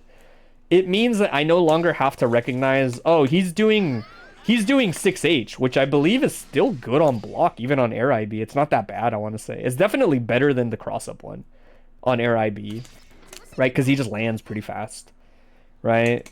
Because it's hard to discern which is which. You're like, oh, I'm going to jump because I think it's that. And now you regular air block this, he's plus a lot. If you regular air block 6H, my dude is hella plus. Right? So again, it's just like, there are a lot of moments where I saw that you essentially figured out, like, yeah, they're probably going to do either 6H or the DP follow-up. Right? +1 on grab. Like, damn, that means he's probably like +3 or 4 on that air block. Right? Does that make sense? This is a really big thing that was like, you should opt for this in the situation more. But kind of in general, I was gonna say, like, Axel's the kind of character where you wanna fight him in like chunks. And this is true for everybody. This is how I fight Axel, right? I basically wait around, wait for the 2H, and then practice. This is a pretty reasonable thing to practice. You practice instant blocking Rensen, and then he's really minus. He's actually really, really minus right here. A lot of people don't know it, but Axel is not in advantage here. If you were to do like microdash 6H and you press the button, you'd probably win. Right? The idea is, to me, Axel's the kind of character where like it's okay to like block this, IB it, and then take a gamble, basically. Right? You play for risk reward versus a character like Axel. Right? You want him to become at disadvantage, and then you play like the situation right after, right? It's very hard for him to get away with constantly resetting, because then he'll be blitzable, he'll be superable, etc. Right? There's like a million different things you could try to disrespect him with if he overextends. His special cancels just aren't good. They're very minus, and he kind of has to back off a lot as a result, right?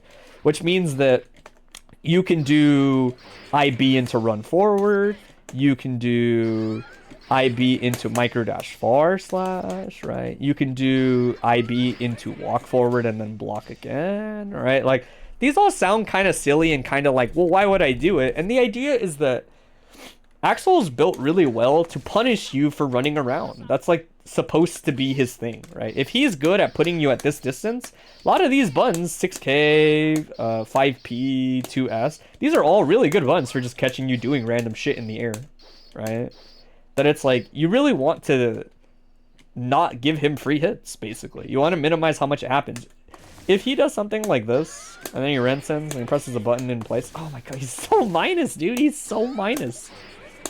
I can't emphasize like how minus he is, dude. I'm trying to press a button after this. Dude is struggling. Look how long that takes. Look at that trade. That trade's great, you know? It might not feel... This is an option that feels pluser than it is. Yeah, minus 13 is nuts. Right? It feels way more plus than it is. Right? That you can fight him in this range if he's canceling into Rensen. And again, one of his best things to do is just Rensen YRC. And he's not that scary. Really, the only thing he has is his tick throw game like this, right? Because he gets the combo off of it. But learning to RPS on your approaches, right? Don't just send it. Be more calculated. Makes a huge difference versus Axel. That is how you fight Axel a lot of the times. At a surface level. Again, I'm not that great at the matchup, but I do okay just playing like that. He doesn't do as much damage as you. So you only need a couple hits compared to him, right? I'm trying to think. The other thing... What else did I write? Your options... Yeah, I would say those were the really big ones in terms of Axel specific, but also just in general, right? Like, when you see that there's a good option in quotation for something, know that it exists, but sometimes things are hard. I'll give you another example, right? Leaf grab, aka Genryozai, off of chip. The best punish is to air throw it, right? You jump, you input your air throw on reaction, and you throw them on the ground, right? If you ask me, I think jumping is good enough. It's not the best response, but it's better than getting command grabbed, right?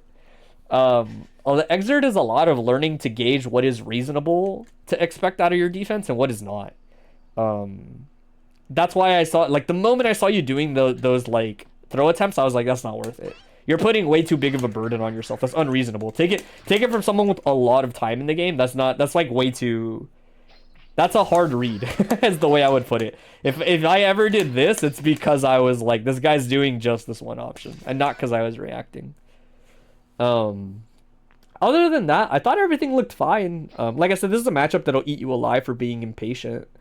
But I thought a lot of the awareness was solid. Again, be more mindful of post burst. If you're bursting somebody and they seem like they're hitting you right after you burst, it's probably because they're running at you. And you just have to gauge whether or not this is better or this is better at stopping them, or even run in a little closer and close slash them, kind of air dashing in, right? One or the other. But you don't want to give people that opportunity all the time. They have to respect you after burst. That's how the game works. If they're not respecting you, then you have to find some options to make it happen. The other thing I was going to talk about is I do think Sniper's good. Basically, to me, without knowing too much, I would imagine Sniper becomes good if you can manage to get this far from Axel. If you can somehow convince Axel that it's okay to be this far versus you as Elphelt, you're probably in an okay spot to just rip Sniper. The reason for it being... is it timing? Yeah, there it is. It's been a while since I practiced quick reload. Damn, yo, Didac was kind of right. This timing is, like, not that bad. Sorry, I'm getting distracted. This distance is okay, right? Because as the big thing is you don't want to be in the range of 2H. Try it in a fight, maybe I will. 2H is, to me, the big reason why you wouldn't get away with it, right? A lot of people can't stop Sniper too efficiently, even at this distance, if you just rip it and shot. This is still way too close for comfort in general. You basically don't want a Sniper unless you're full screen, in my opinion. But definitely versus Axel. Like, if you ripped it out right here, you're just going to get 2H'd, right? But again, the big thing is like, this can matter a lot, but it strikes me a lot like the Venom matchup, where it's like, this is better once you hit the first shot, right? That's how people used to kind of jokingly talk about the Venom into Elphelt matchup, where it's like, who gets what they want first, right? Does he get her to block the ball in neutral, or does she hit one sniper shot? And then it's like, if you hit one sniper shot, then it just turns into Modern Warfare. But honestly, as far as like the matchups go, where Sniper's like really good, I don't think you really need it in this matchup, honestly. Can it be good? Yes. But knowing that Axel is minus at a distance where moves like this exist for Elphelt is like a very big deal, right? Button like 5H, button like 6H. These are all moments where it's like, they gotta respect you, right? Or they gotta rip some insane shit like counter on their minus frames, right? But you control what's happening here, right? He is not in an advantage here, right? You might be wrong, but learning to interact here will change how the matchup is played for you, for sure. I would say other than that, like I said, I thought everything looked fine to me. Just like smoothing out the kinks for a lot of stuff. If you have any specific questions, you have a little bit of time if you want to talk about anything else. You have like another like 8 minutes. But it seemed mostly like that's what you were struggling with, was understanding when to interact with Axel. When seems like a good idea. Similarly, by the way, like buttons like this can feel pretty annoying, especially because you don't have a conventional 6P, so it can get a little annoying. I would say being close enough to rip something like this as a trade is not bad, but also never hate on universal options like that. Universal options are great for solving your problems like this when your character doesn't. That's why Blitz is such a redefining mechanic for this game. Because it basically lets you get away with checking certain things that you normally wouldn't with your character's toolkit. I don't think this works. Not super consistently. You get the upper body, but the hitbox is a wonky interaction. It's not as consistent as a conventional 6P is, for sure. But other than that, I would say I didn't notice anything. Like I said, you're free to ask. Otherwise, we'll probably get ready to move on. Like I said, I'm trying to improve on not giving people too much shit. So if it seems like I didn't say too much, it's by design. I feel like I said more than enough.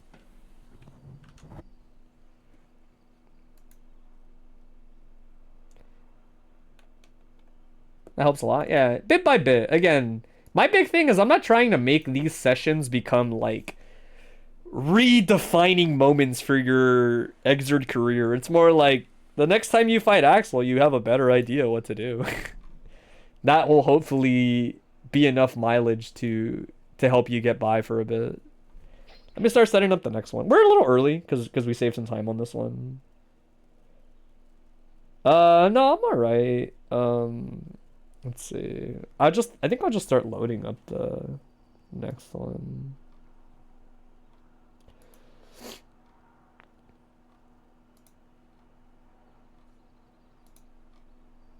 Here it is. I couldn't remember if you were the first or the third one, but I got it. All right, load this up.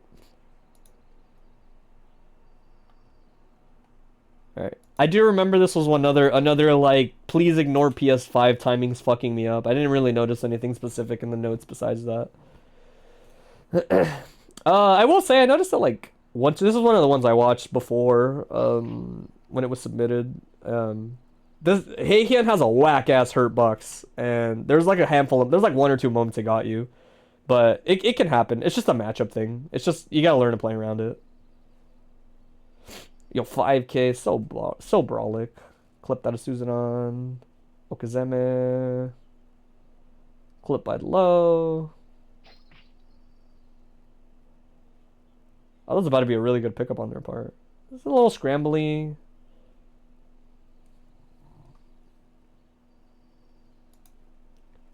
Nice throw. Heian has a pretty weird combo. I didn't expect you to be ready for it off the bat.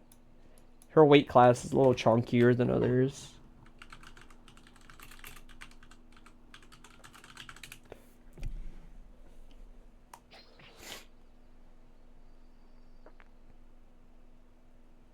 You get the ID late. Jump kick is also too slow. You gotta pick up with jump P. Like jump kick would I think always whiff there. But I could be wrong. I just never pick up with jump kick there raw. It depends on height, but counter hit city. Nice air dash. This is wonky Okazeme. With Yozansen.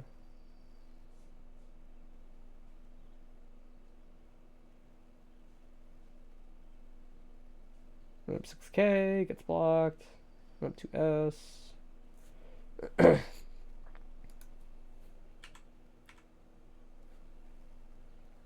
Tatami might go. Nice snipe. Gonna get the knockdown. Biffs the Oki a little. Gets the hit.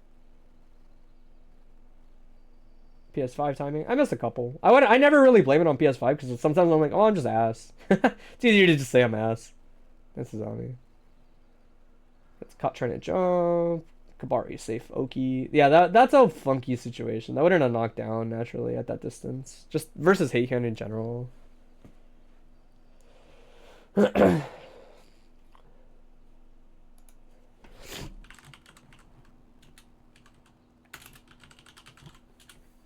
little late on the safe jump. Still finds its mark. Hayabusa's shenanigans. You gotta be ready for it.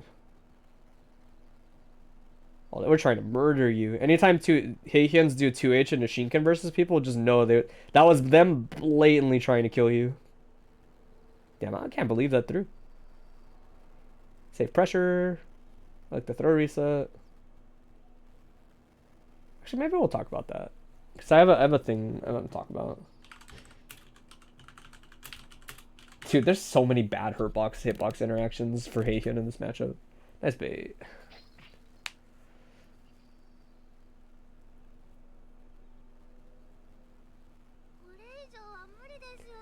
Should kill, even though this was I'll recognize that misinput from a mile away, but it's still gonna kill. Whoops, I didn't mean to alt tab like that. Your soul leaving your body, brain stem driving. Yeah, it was a good bait.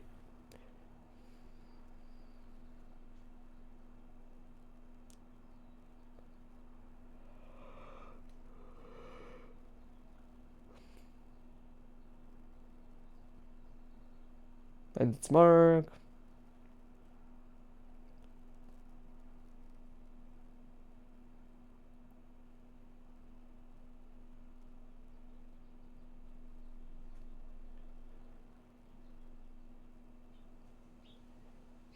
Gets the Oki. Oh, the delayed burst like almost got baited.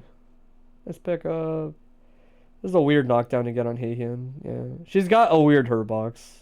It's not like hard to combo necessarily. It's just a little unintuitive if you're used to how Baiken normally routes. A lot of JK involved. Should hit. Hellfire is gonna do an extra chunk of damage. Kira Tatame. No, I like running up and just keeping it safe. This will bait. Yeah, that always baits if they don't hold clap. A little off on the timing. Tech JH the GOAT. Nobody got Heian players back quite like Tech JH. I'm not gonna lie, I definitely just watch these muted. So if you screamed, that's kind of funny, but I didn't hear it. Nice, gonna get the knockdown.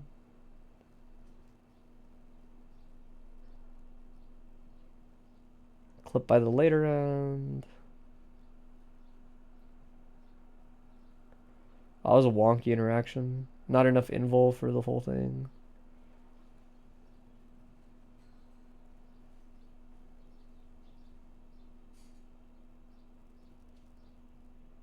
That was a lot of damage.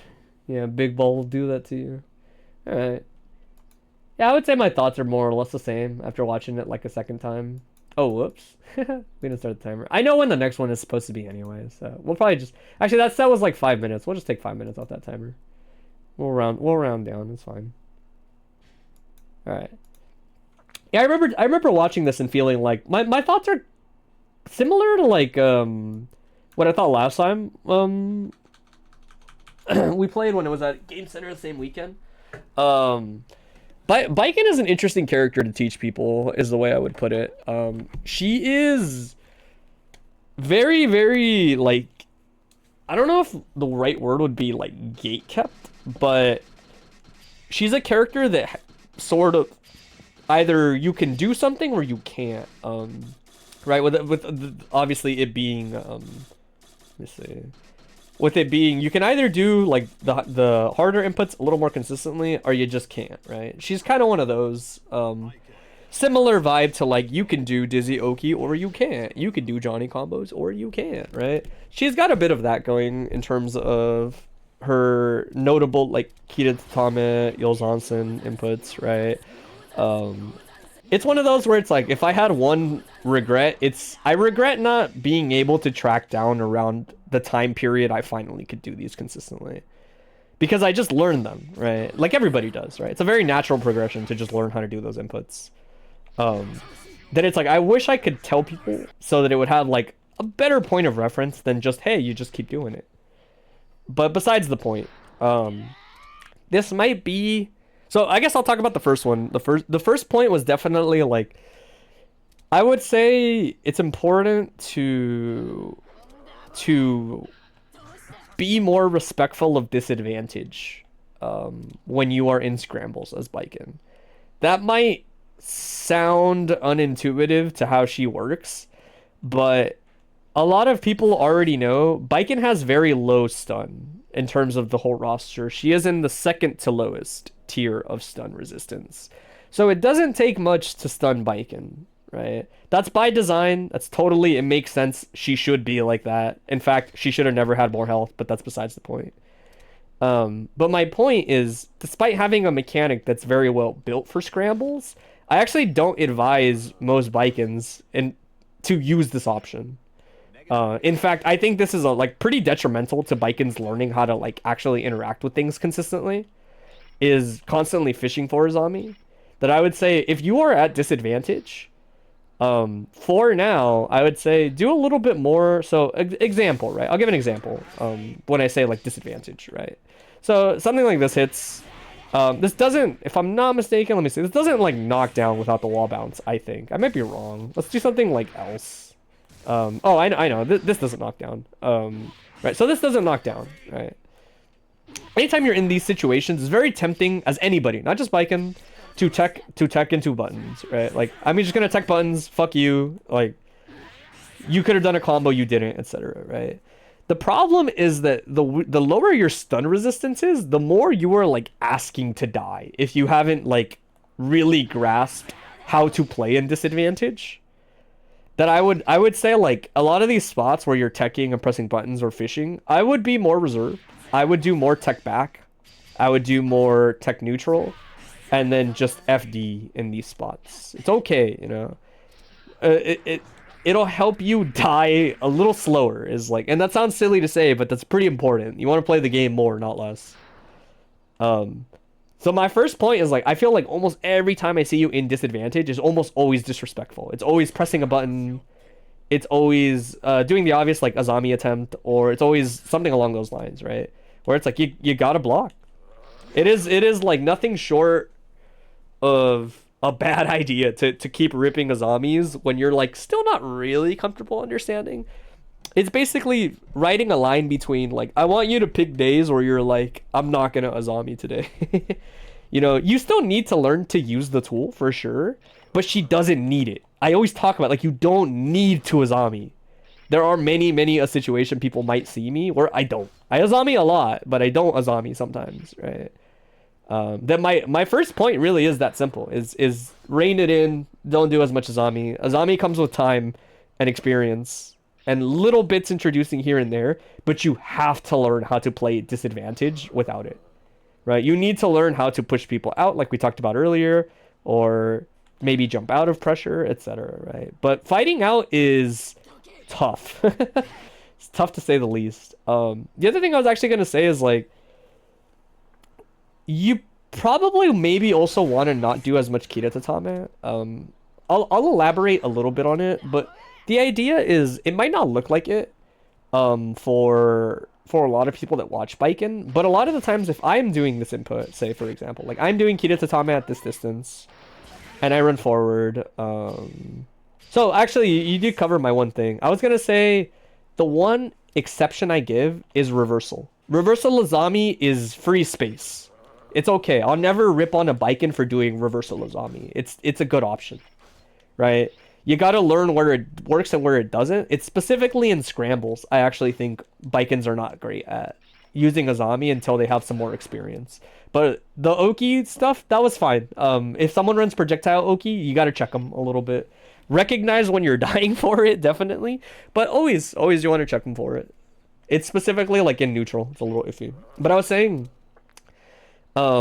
this is one of those situations where this is actually, it takes time to get to a point where, say I'm going to put random. It's easier said than done, but basically you have to learn as a Baiken player eventually to hit confirm this, right? So I'm going to run forward and I'm either going to do 2K or I'm going to recognize the hit and I'm going to hit confirm, right? It's very silly. It might seem like one of those, like, what do you mean? Like, how do you not just hit confirm this like every time? But it takes a while. Like, it really does take more brain power than people think to do this. And it is for that reason that even though it's important to grind these, and I think it's good and they're getting more consistent for you, I actually think my other suggestion in terms of like slowing it down and not using Azami in scrambles, not doing as much tech buttons, is don't do this anymore for a while. I think if you want to practice Kira Tatame, that's fine. But specifically, the situation involved with hit confirming Tatami correctly is hard. It's actually really hard to hit confirm this. I didn't really think about that until I was watching a lot of your matches and some other Baikens. I was like, huh, this is kind of hard to hit confirm. Even if you're ready for this input, I see a lot of Baikens not comfortable with the situation afterwards, right? Either messing up the Yozansen or not hit confirming, etc., right? That it's like, I actually think it might be beneficial if you slow things down, like, a lot in your neutral. Kira Tatame is, among many things, a long animation. If you're not doing it in the right spots, if you're not ready for the hit confirm, there's a lot that can go wrong doing this input. More than you think. Even as good as it is, even as really good as it is, I would actually say you should just test out, like, you assume this also gets the execution with Oki, just like, it's the right thing for spacing. Yeah, I was gonna say this in general, where it's like, you should play without Kira Tatame for a little bit. If you want to do it on Oki, I think that's fine. It's kind of like the Azami on Oki, where it's like, it's pretty core to Baiken's game plan. I'm not opposed to Baiken's trying to do this. Specifically in neutral, I would say to like do less of these. You got to learn to actually hit confirm your buttons a little bit more, understand your spacing a little bit more. I think IEDJS is fine. Like IEDJS into Tatami, or IADJS into some JPs if your range is a little bit more forgiving like this.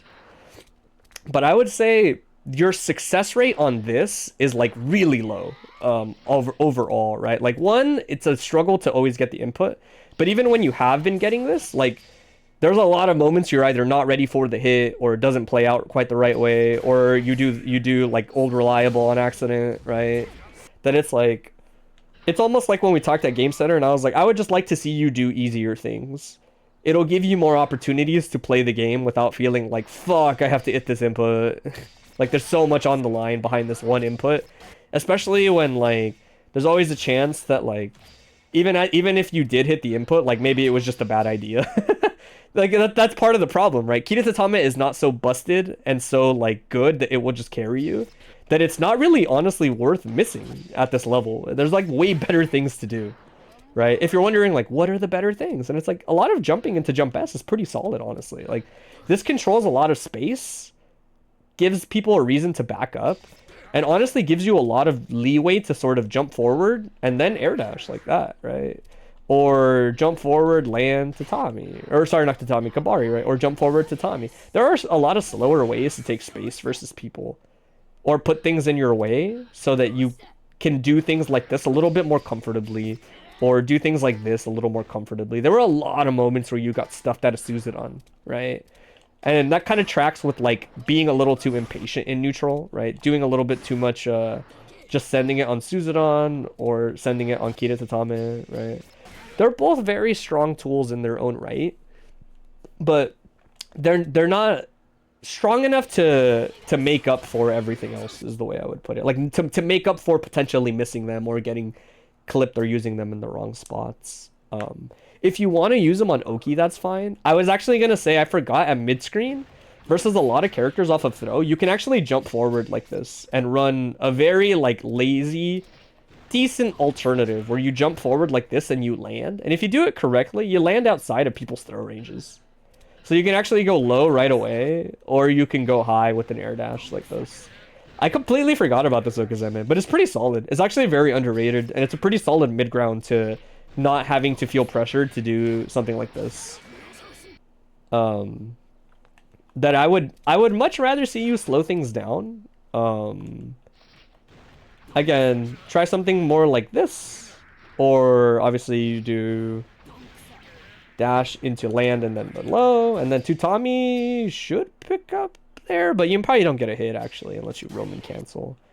One of the things I actually kind of want to talk about is we're gonna talk again. We talked about it last time, but I kind of want to do a better job of it, talking about like pressure sequences with Baiken. There are a lot of situations. The way I would put it is, I think part of it is a byproduct of you trying to introduce a lot of fancy inputs like this, right? Like doing a sequence like this. And it's part of the reason why I don't find that I see you running as much pressure as you probably could and should as Baiken. Especially because these are a lot easier in terms of just the inputs for things, right? Like frame trapping is not too hard. That I don't find that I frequently see you ever try to just normally tick throw, right? Like jab, run up, tick throw. Jab, run up, tick throw. 2K, run up, tick throw, right? The big idea is, if you were to say, get a really simple hit, right? Something like this. 1, 2, 3, into safe jump. Oh, she wakes up a little slower, I forgot. All right, 1, 2, 3, safe jump, a little slower. Oh, where's that? She's like 28 or something like that. There we go. All right, safe jump. Obviously, in a perfect world, you hit confirm it. But just in general, right? Like, if they're blocking, I need to see a little bit more Kabari into resets.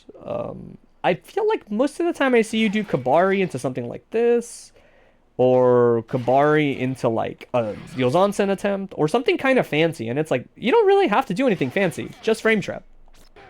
Right? You probably stand out to me right now as like one of the more notable Baikens that fishes for like a lot of fancier things, when it's like frame trapping is right there. You just got a frame trap. It's right there. It's really good. She has a lot of natural frame advantage that most people are not ready to stop. It's very rare I run into people that are good at instant blocking these things on command And even when they are, like, obviously you can always be ready to Azami and check people, right? But I cannot emphasize that enough. I find that you just have to be more comfortable doing something like, hear me out, right? I'm going to walk you through the thought process here, right? So, however I did it, I make contact, right? I'll show you an obvious example, right? This into this, right, is like relatively easy, and compared to what you would have to do, right? Instant air dash JS tatami is a lot more replicable usually than like raw kita tatami. Depends person to person. Some people find kita easier, but most people find this like really easy, right? So let's say you do this, you end up here, you get free pressure, right? You get a free start, right? Pretty much at any time during your pressure, if you do it correctly, whoops. If you do it correctly, right, something like this, dash, throw, works, right? There are a lot of situations where Baiken is only like plus enough that like if she just staggers a little bit, throw, right? It's like, okay, so I can throw there and get a throw. And we already kind of talked about it, right? Like if you get a throw like this, I would rather see you do something like throw into run forward, jump, even if it's a safe jump, right? And do it all over again, because now if you get the throw, you're in the corner, boom, boom, boom, corner route, right? The difference is there are a lot of moments I'll see you be right, do this. Oh, whoops. We'll just do the throw, right? Get the throw, and then I see this, right? Like the accursed leg pit moment. But it's like, you don't have to do that. You're losing more than you really had to gain, right? We already kind of talked about, like, the tatami hit confirm situation is a lot harder than people give credit for. It's a lot of sequences of inputs that are, like, easy to mess up if you haven't really, like, internalized them fully, and it takes a long time to get there. But also, like, this just fucks all your advantage up. Like, now you go straight from being rewarded to being punished for trying to fish for something that, like, it's good, but tatami is not good enough to sacrifice your Oki for. That's like a big thing I tell Baiken players. It's not worth giving up your Oki to MF4, man. It's just not. If you have even a semblance of, like, I might not hit this, I would much rather see every Baiken player do dash forward jump and then do, like, low into high, etc., right? Like, I really would, especially because she's so well built for it, right? So, you hit something like this, you could throw off the jab, right? You could throw raw, you could throw off of your jab, right? And the idea is you have good frame traps, right? What if they only block the jab and then immediately mash, right? So after first hit only, yeah, right? So let's say this dude is mashing and I do my jab and it's like, I could tick throw, or I could do 6k. 6k, if I'm not mistaken, is a 3-frame gap on regular block. So it's like, this shit duffs basically every button in the game here, right? Reversals, etc. They went out. All the things that you would expect to went out here, right? But now it's like, boom, hit confirm. Huge damage. No fancy input, no mix-up needed. Just mad fucking damage off of a frame trap. You get like 30% off of a frame. It's huge in the corner. It's crazy how much damage that is, right? So then you might think like, all right, well, what if they block it? Cool. I'm still +2 here, right? So now let's like further down the rabbit hole, right? First hit only. I'm still plus.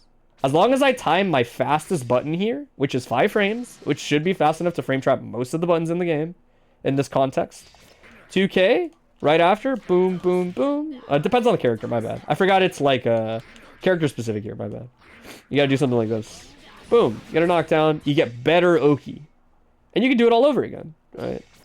The idea is like you might want to take a step back, and by might I mean like my advice is like I need to see you spend more time just slowing things down and focusing on a lot of Baiken's strike throw oriented pressure, right? Using good built-in frame traps like 2k 6k, whoops, 2k 6k, 5p 6k, 6k into like any fast button afterwards, right? It depends on the distance, but if you hit it over here, right, like you should still, whoops, wait, what? Oh, first and only, there we go. Like over here, far slash, and like 2k will still reach a lot of times, but at further ranges, you just press far slash, right? Far slash hits, 2h is a confirm in a Roken Sogi, and you put yourself in there again, right? you get a lot of initial checks. Yeah, space 6k is great. You don't usually end up there on purpose, but my point is, like, for example, if they push me out on the first one, like this, a lot of the times you end up in range to press // and trap anything that they might press off of it. Right? Depends. Usually it's only, like, if they block the first one like this, then you end up in a good range for // like that. Or more notably, like, 5k is pretty good there.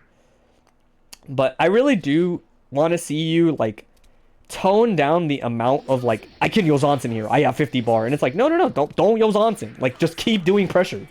Keep doing pressure, learn to play around Baiken's pressured options, right? Just because you can reset into Yozansen here does not mean you need to, right? As long as you're still plus, just run that shit. Run that shit. And if you find yourself reaching the end of your block string, right? So again, let's say I do this, I do my initial check with 6k. They don't bite. Okay. I do // after 6k. They don't bite. Okay, that's fine. Then it's time to reset them, right? Let's do let me reset this dude. Tatami YRC, I'm going to run all the way on top of you again and do this all over again. Boom. 6k, 5p, 6k, still plus. 5k, 2D Tatami YRC, still plus.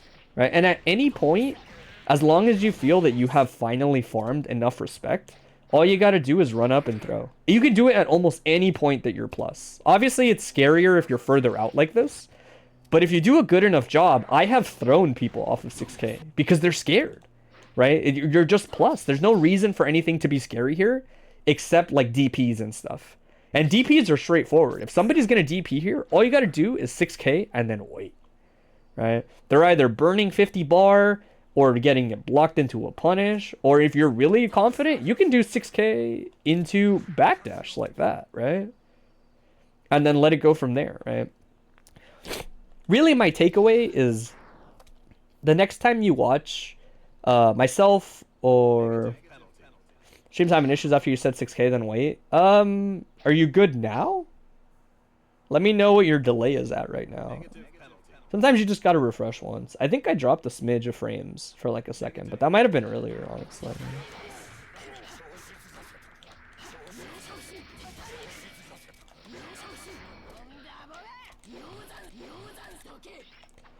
But yeah, not sure. Lydia looks like they're in the void. She's in the void. She's trying to get out. But yeah, my takeaway is, like, I oftentimes watch your old black screen with spinny wheel. That's pretty funny. I love when stuff like this is a blow up. For the same reason I love when, like, production is bad on Rev Tuesdays. Cause it's just funny. It's like we weren't ready for this shit. We don't have a budget. We don't have a budget for this shit. Dude, SoCal is so hot. Your bag, alright. You didn't miss much. Basically, I'm kind of like restating the point that I feel like I see you miss so much opportunities to work on, honestly, the easier parts of the game in exchange for forcing yourself to try to hit hard things. Again, specifically because the hard things aren't necessarily worth it, right? This is really good, but there's nothing that says people won't block high here eventually anyway, right? Like, Yozansen and Kita Tatame are essential eventually, but they're not good enough to make up for it. Like, I would argue something like ZYYRC is better than learning to do, like, Yozansen on command. Right? Mostly because, like, ZYYRC just has more uses in general. Yozansen is a great tool for opening people up, to say the least. But that's, like, all it really is. It doesn't teach you much else outside of that. It's just a good tool for opening people up. Right? Where it's like, you can learn that at any point and it's applicable. But learning how to structure your offense so that you can do, like, jab into throw a little more confidently, or this, is important. Like, I would say, I think I never see you really use 6k almost ever. For how good of a button it is. 6k is so good. The big thing about 6k, I think, for why it's a little unintuitive sometimes at the beginning to use for Baiken players, is that it doesn't actually confirm into anything easily if it's not a counter hit. It has a really big cancel window. So even on regular hit, if you're really ready, a lot of the times you can still get the cancel late on, like, oh, I hit him, and then you do it and you'll still get it. But I know most of the time early on, it can feel a little awkward for Baiken players if this happens, for example. Like, this guy only blocks the first hit, and then gets hit by 6k, but they get hit regular, right? Not counter hit, so you don't get the 5k link into the rest of the combo, etc. I think this is part of why this button is really weird for Baiken players at the beginning, is because it doesn't always turn into the combo. But that doesn't really change your circumstances, is the way I would put it. So even if I did this and they get hit regular, I'm still plus, right? Like, you want to treat that situation, funny enough, as if they had just regularly blocked 6k'd, and then you press your button afterward. You're still plus. Nothing changed. You still do this, and you'll still frame trap right after. If you do this into 5k, you're still plus, right? But a big thing is that, you know, I want to see more 6k usage out of you, so that you get more willing to do 6k into, let me see, get that counter hit back. There we go. Right, so this, oh, I didn't change the right setting. Right, so this is a really obvious confirm off the counter hit. Why would they mash? Well, because of throw, right? Like, that's the whole point, right? You're plus and you could throw, or you're plus and you can press a button. And it's like that simple, really. Right? You could also do 6k into Kabari as a frame trap. That shit is so strong, dude. So many people struggle with it. Especially because this, if I'm not mistaken, 6k combos on counter hit into Kabari, I want to say. Let me see. Oh my god, such a huge gap. Yeah, see? God, Mike is so busted, bro. I can't believe counter hit 6k still just combos into Kabari. Right? So, like, there are a lot of special cancel sequences that you might not realize are as good as they are. Like, I would have been okay with if they blocked this or they got hit with it. It wouldn't have made a difference to me. You could have gotten hit by the 6k counter hit and then the Kabari combos, or you could just get counter hit by the Kabari on its own. Like, that shit doesn't make a difference to me. You want to get counter hit by this? Okay. I'll just do this. A lot of these confirms are a lot more straightforward than you would think. A lot of these special cancels on frame traps and stuff kind of play out into each other really well. Right? Same with, like, if you ever counter hit to H, just doing pressure, like, just doing pressure, like, it now combos into Kabari and nails you this knockdown a lot. Right? She is very, very well built to check people that are unable to stop this. And I will tell you right now, as a Baiken player that's been farming this shit for a hot minute, nobody is ready for these. So little people are ready to interact with those tools correctly. I can count them on, like, one hand, maybe the second hand is needed. She just runs amok. It's such a high, like, thing to add. Like, it's a really tough burden for the opponent to overcome. That it's like, yeah, they just have to instant block this, or Baiken just is plus and presses something in frame traps, right? But specifically, like, up your tick throw game, learn to use 6k. Learn to use it into your special cancels.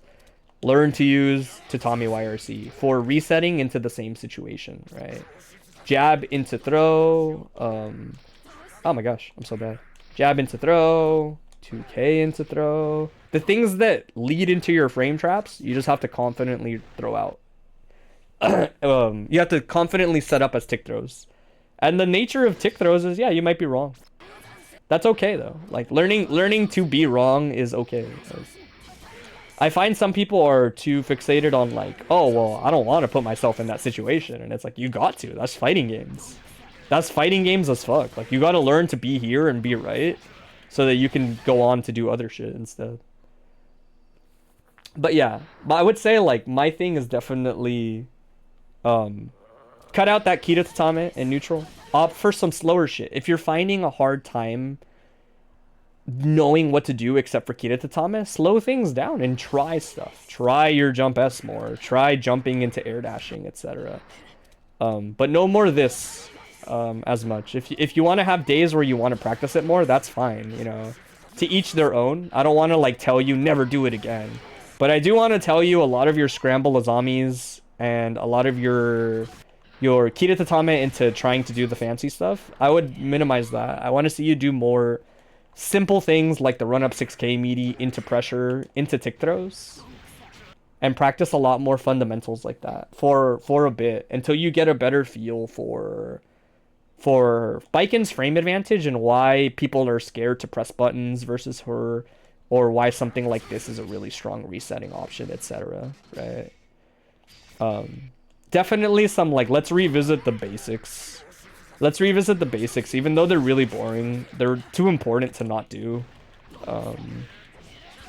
And believe me, you will learn to be you will learn to love to be plus on block. I'll tell you right now. The saddest thing for me is I'm so fucking sad when people are now good at dealing with this. Because I just know, like, fuck, man, that shit carries. That shit carries hard. So when it turns into, like, fuck, okay, I really do only open this guy up with Yozansen. It feels kind of bad, despite what you might think. But yeah, hopefully that gives you a better idea. I know that wasn't, like, too many tangible things outside. Use 6K a little more. Use 6K a little more, learn to play off that counter hit stagger for combos. But, you know, it's a bit by bit type of thing. Bit by bit. You don't really have, like, too much time on the timer, but does that so far, like, give you an idea on what to try instead? You know, like, what to, like, shift your mindset into? Otherwise, I'll, like, I don't know, I'll rephrase it if I need to.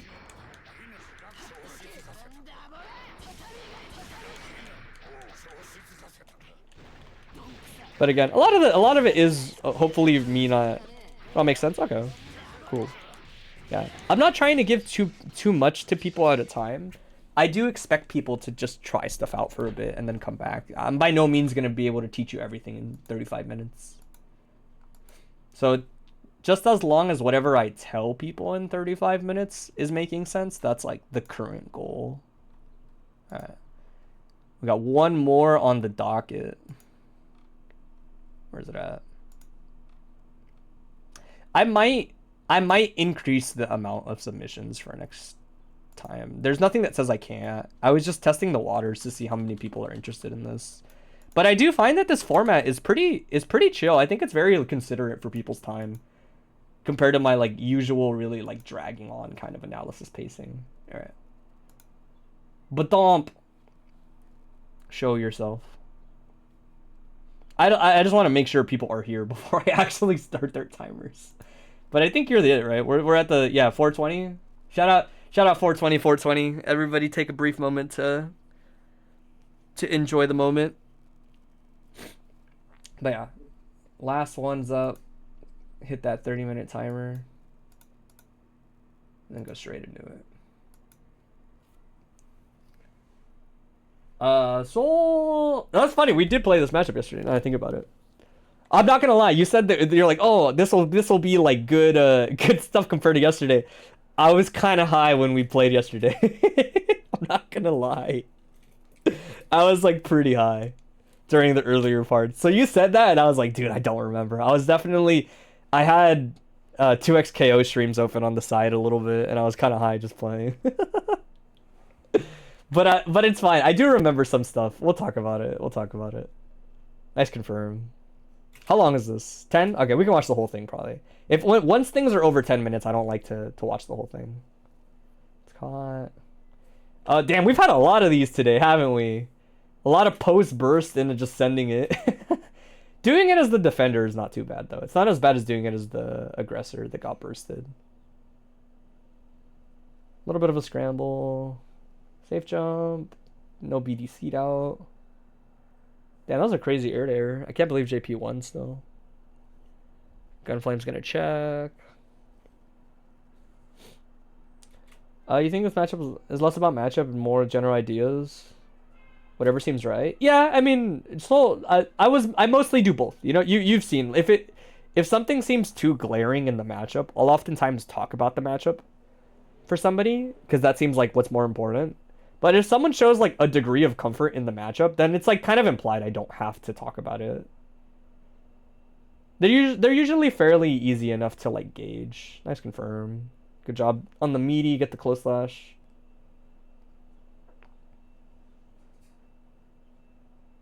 A little close. The reset. Just chill. Not much of a reason to guess yet. 6H is oftentimes guaranteed RPS. It's okay. I like them opting for the safer one. A lot of meter to gamble with. Opts for the dead angle. Bait DP, nothing wrong with that. A lot of early wild throws. Wild throws, just wild throws. I think everybody kind of knows like the best / like what beats it. Nobody needs me to say you can jump out of wild throw. You sometimes you just get wild thrown. It's not really like a tool we need to talk about excessively. It's straightforward enough that I think most people get the idea. Oh, that sucks. All right. Oh, this is wonky as hell. There's one thing I noticed actually, and it came up a little bit yesterday. We'll talk about it as you guys are scrambling a bit. I'll put it on my docket to talk about.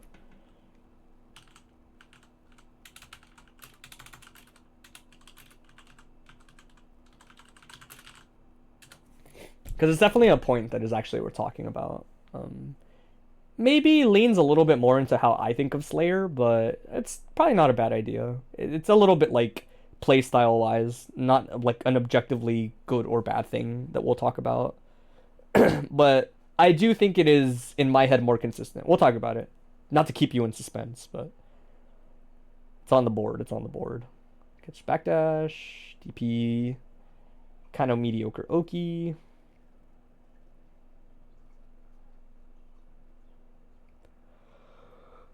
H finds its work. Should be dead. 2H, close slash. Da.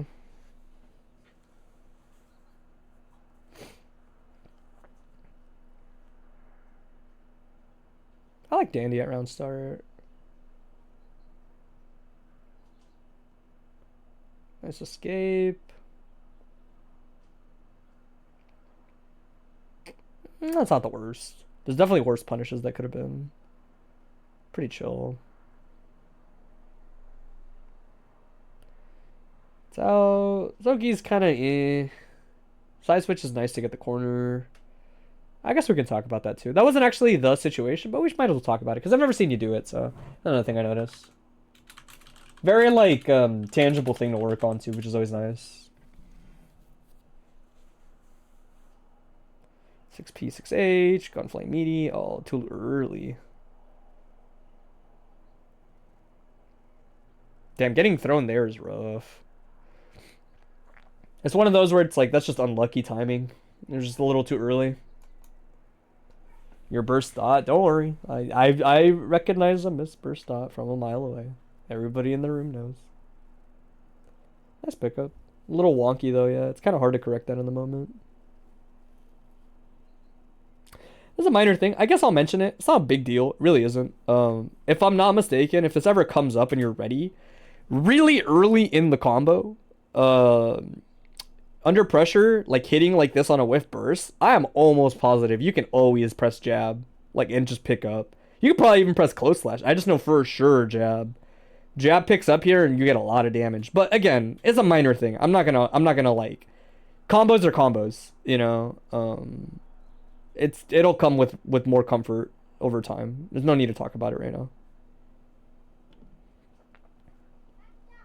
Rush over. Oh, that's unlucky. Hitting them out of the stun with the sweep is mad unlucky. Okay, not too bad. Could have been a way worse punish. Dash out.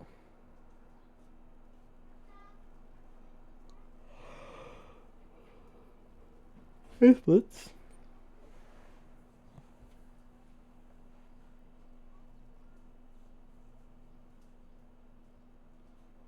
It's knockdown. Yeah, getting the standing hit there's always so awkward for Slayer. You don't really get anything. Kind of a crazy call out, but it works out. Just too early on the BDC bite. Sometimes the timings are funky on Soul Okazeme. This is not too bad. This is gonna lead to like 2H Oki. Or I guess this is fine too.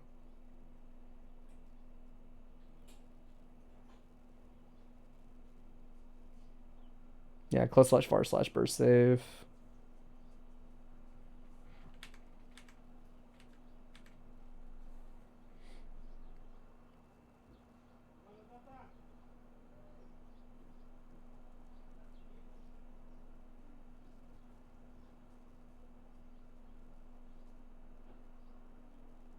Jumping out. Yeah, actually, I'm gonna add something to one of the things I wrote down because it's like a variation of what I'm wrote down.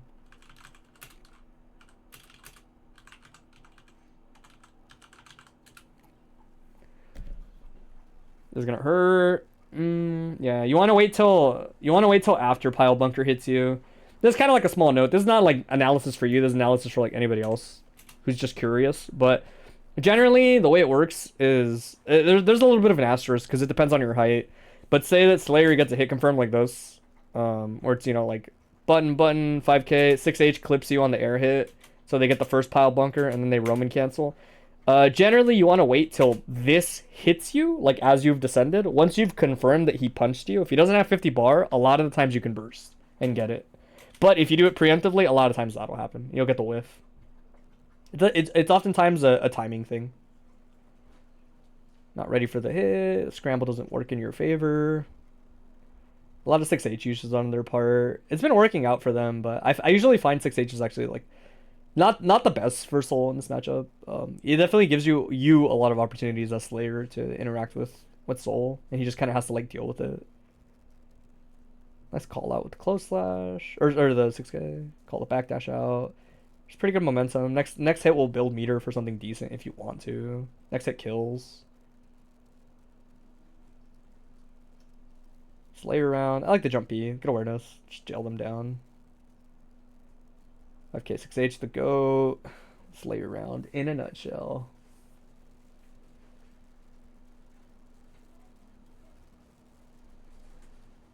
Okay. Oh, getting caught there is super unlucky. Okay, still in disadvantage. Kind of a weird situation. Oh, that's a weird hit. I would not expect most people to be ready for it. Probably done like late Mappa cancel, I guess. That's BDC. Damn, they were ready. Again, Okazem is kind of whatever. Gets caught. BC gets caught. Should kill. Oh, they dropped to confirm. More or less the same. Round start works. This is going to be fat damage if you do the full extension. Yep. DP's out. Nice escape.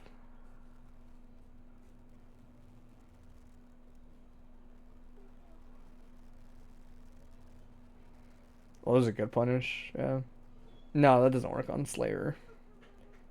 I think you can bringer him, but it's like way too hard to set up. It's not really like what you're going for. It's kind of crazy that Soul got to have that happen. This could kill if you do the right route. Like pretty sure that kills, but again, combos are combos. DP, yeah. That's an easy DP. Combos are combos. It's hard to optimize Slayer air combos. They usually look like black magic when they do it right. It's called out on the dash away.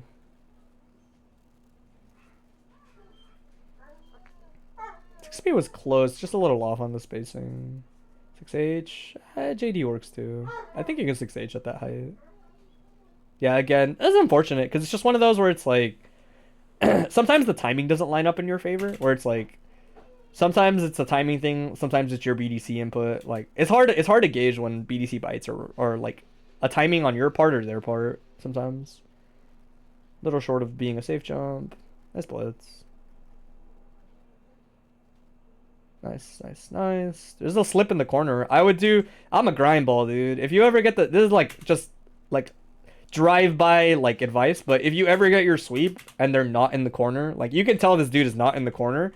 I'm a grind ball. I always rip Helter Skelter here. Like you gotta do Helter Skelter. High key, so many people get blown up by Helter Skelter here because it gives you the free cross up since they're not in the corner off the sweep. It's the same as like when Slayers do the cheeky 6P ender and it wall bounces and a lot of people think they don't know. Or like Slayers think that they don't know that it puts you out of the corner for Helter.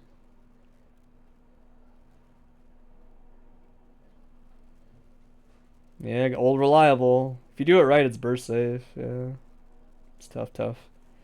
You've been meaning to get your air sequences in better shape, but you have no idea how to approach it. You gotta go out to Slayer card. I'm telling you, some of them are weird, man. You really have to build an understanding for how they work in terms of like in terms of the hits done on stuff. Like, if you're starting with an air hit straight up and you didn't have to launch, it's pretty different. Because some characters are just like that. Alright, we'll talk about some stuff, though. I always kind of, like, vaguely mention it. Because it basically always comes up. It's almost always relevant. But the school of thought for Slayer players is, like, so real. As a concept. Right? School of thought being, like... The two most notable Slayer players in North America are Crocs and Socks and Daemendo, right? And they stand on different ends of the spectrum in terms of how they approach Slayer and a lot of his tools, right? I find it really interesting that... Or I should say interesting. It makes sense.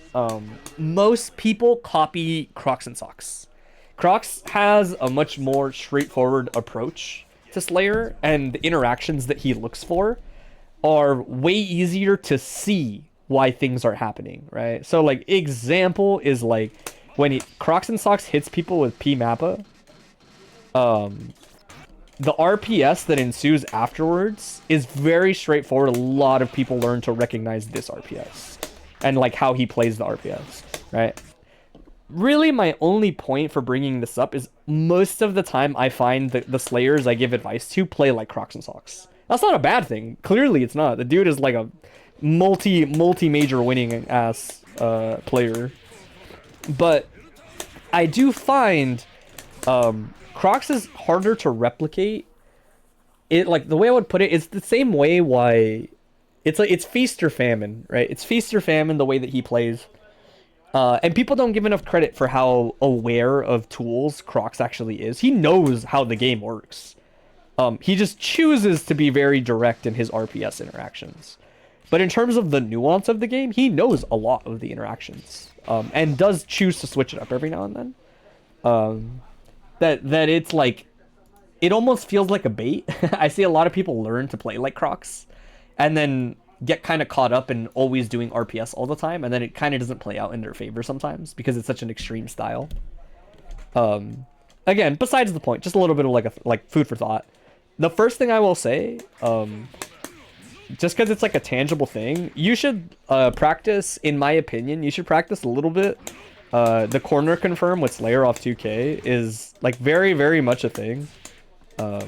Versus like basically everybody, I want to say.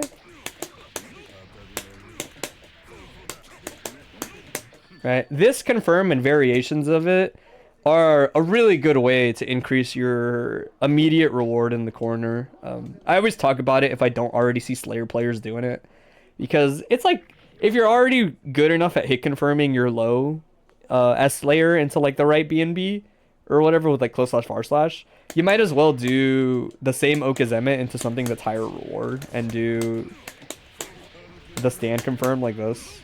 I'll be honest, I don't know the combos for all of them. I just know that the idea is if you can do a standard sweep into under pressure whiff, you do 2k, specifically if you have your dandy momentum. Like, you can't just do this if you walk up, if I'm not mistaken. But you need to have dandy momentum, right? You whiff this, you have the momentum from dandy moving you forward. 2k is now close enough that this, as a sequence, just combos, right? Standing hit on the 2k. They're standing, obviously, so you can go straight into jab. Then 2k, then... The momentum makes it so that this doesn't whiff, which normally it would, right? At a distance like over here, it'll just whiff. Right, so it's 5p, 2k, 2h, right? We don't really have to talk about this except for the fact it's good. Go hit up the Slayers, find out what your combo is off it. It's good damage. It's really good damage. And it keeps people from just eating the low all the time, which a lot of people will do because they're just like, oh, I'll just eat the low again. It's like 2 hits, right? It's like and then 2k sweep, right? It's like very low reward. But if you learn to do the other one, bro, I hate that shit. Slayer gets so much reward off of doing this confirm. It's so fucked up. Like, look how much damage that was. Like almost 30%. Not worth talking about, but worth practicing is the way I would put it. It's only in the corner. Learn the combos. The other thing I was gonna say, like, for sure, there's a couple things I want to talk about. Like, I noticed you do a lot of reversal air dash back like this. You do BDC jump cancel into air dash forward. This is fine. I think most of the time it works in a lot of matchups. I don't think it's a bad idea. Eventually, people will get better at dealing with this. Certain characters will have buttons they can press on reaction to this.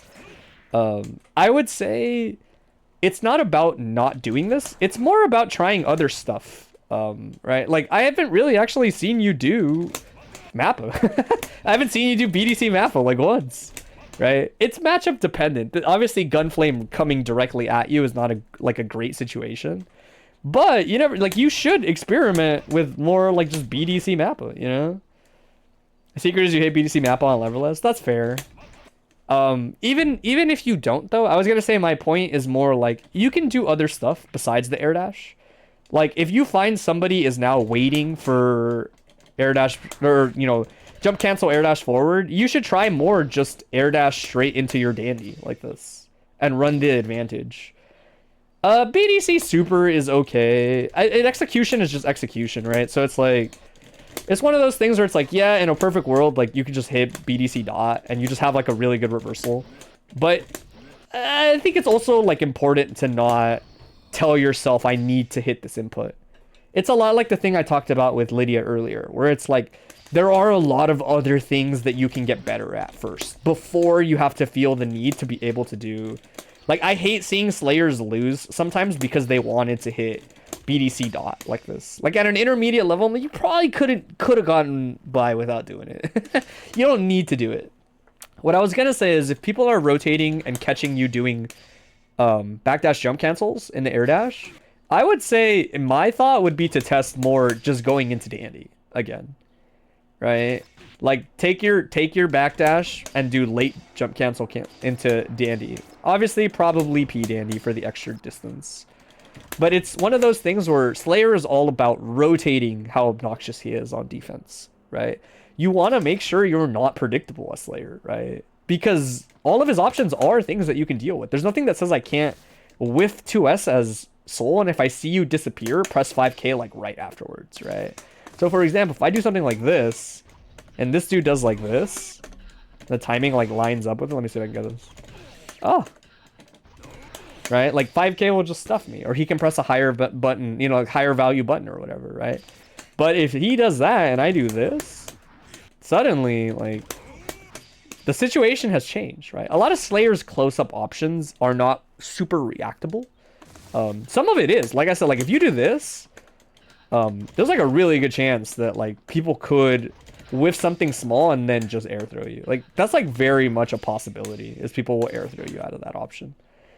I would say try more dandy. You're already good at getting the BDC there anyway. Try more dandy. That way they have more reason to be worried about the occasional BDC by air dash back this, etc.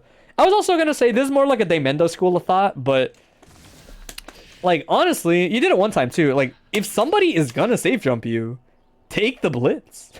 Take the blitz, dude. I have this same thought process a lot as Baiken, where it's like, dude, you know what beats that. Like, you don't have to hope that they're not option selecting, because they can. You know, like, people absolutely can option select shit in the corner, even versus Slayer, right? Like, as long as they don't think you're doing bite and you're doing something else, like, they can do safe jump into 5k as Soul, and they might catch your jump because of the extent, like, the second hit on it or whatever, and they could just option select it so that it just comes out, right? That it's like, at the end of the day, as long as you're pretty confident, taking a blitz is like pretty chill. If you want a cheeky thing to try, I know Daemendo is like notorious for doing blitz like this, walk forward and doing 6k. Because if you get if you get the counter hit, you still get the pickup on standing hit, I'm pretty sure. Yeah. Daemendo does that shit to a lot of people. Where he'll do this because the idea is like, it just catches a lot of stuff. If you landed and you pressed 4H, 6k will probably catch you.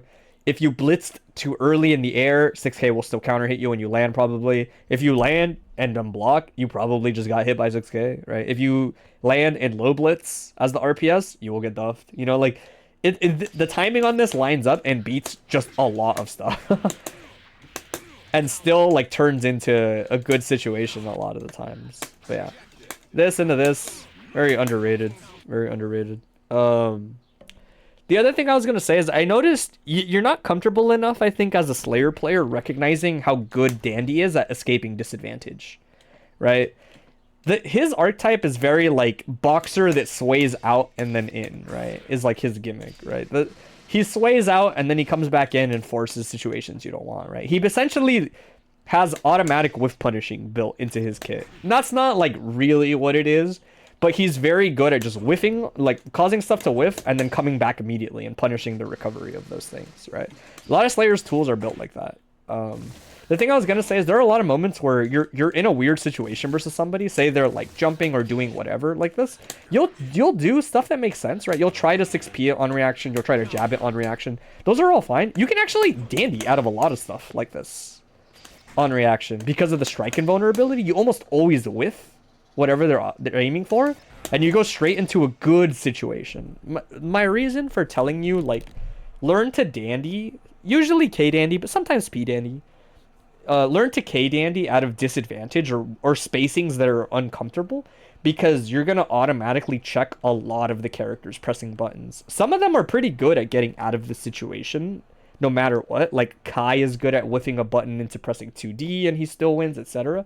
You're going to run into those a lot, and you'll kind of figure out how to play around those as they come up. But we'll say maybe 80% of the cast, 75% of the cast has a hard time when Slayers dandy step like this. And again, like I don't have to usually explain to Slayer players why it feels good to have this situation, right?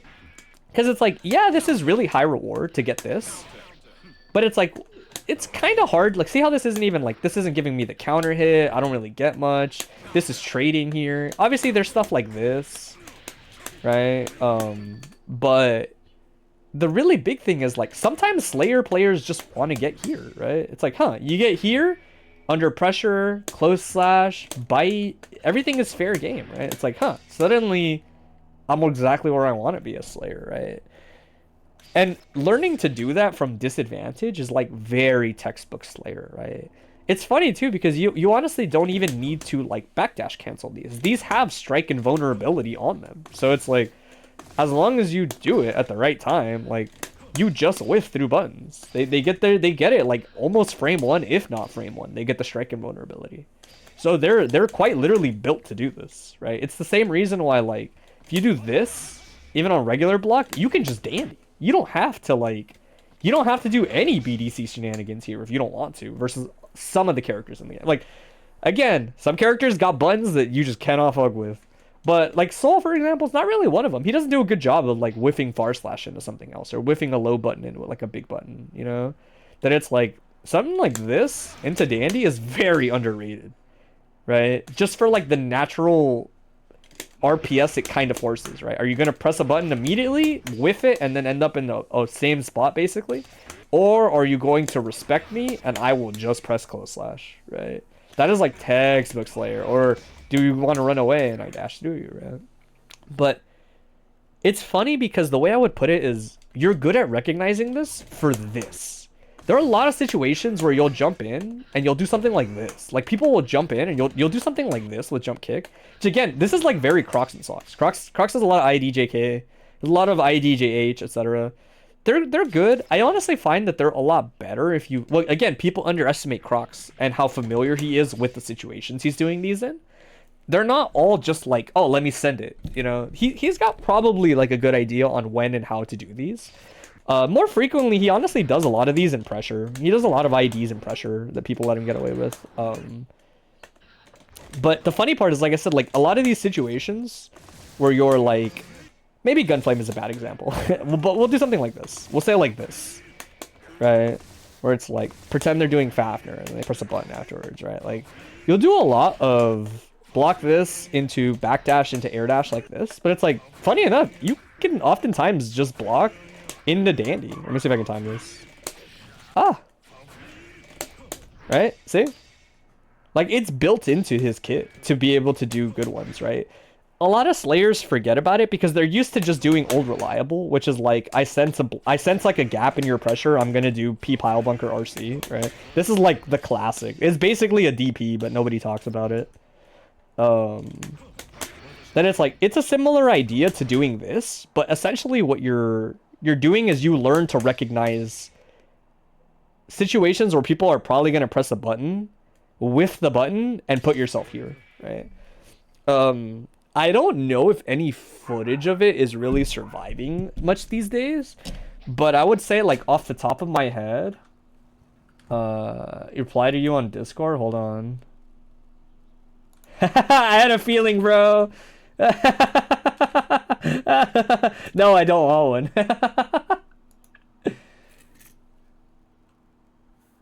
No, I'm good.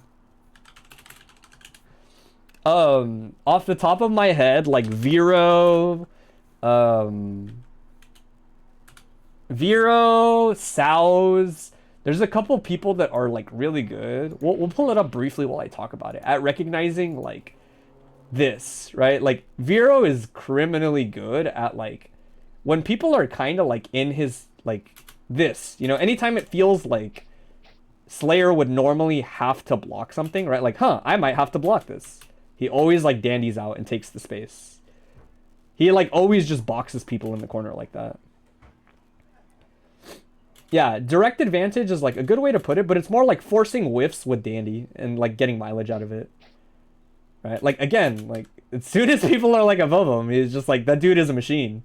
As soon as Vero saw people above him, he always ripped different dandy follow-ups basically. Because the strike invo makes it really obnoxious to chase Slayer, right? SIBs. Old reliable, you're just dead. I'm just kind of like lightly browsing a game, maybe two, and we'll see like all the situations I'm talking about as they come up. Oh, this is the thing I talked about. When you know people are right outside the corner, dude, like, oh, you're not in the corner? K in the Helter. Like, that's just so many people get caught by that. You'd be surprised. Dashes through into dandy. You're probably almost dead. What was the Oki here? Oh, it was just get hit by stuff. Never mind. Damn, that was a game and a half. Holy shit. Dude, just speed running. Yeah, see, like, all of these are so good, such good examples. You do that a good bit. You think of the situation in that VOD, you assume they were in the corner, like, even more cross-up, not even Helter, yeah. But yeah, stuff like this, right? Like, as soon as Vero is recognizing, like, huh, you're kind of above me, you're doing jump-ins or IADs, like, right here, it's like, usually dandies are free. If you're doing P-dandy, I think it's advisable to do BDC, but you, like, don't need them.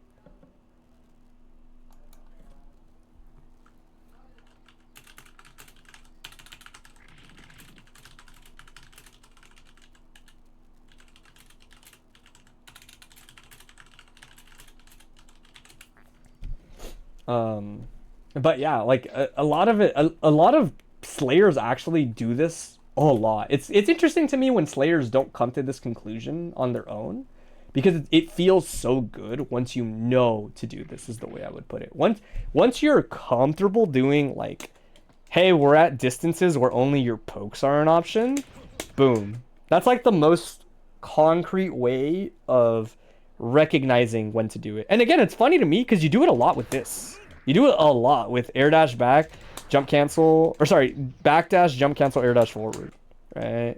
You do it a lot with this, and funny enough, you could just rip it with regular dandy, right? Similarly, if you're ever just holding space versus people, like around here, a lot of the times most forward movement is pretty susceptible to just doing dandy on reaction, right? Like if this dude runs forward and wants to do whatever at this distance, you kind of just dandy. It's really obnoxious to stop.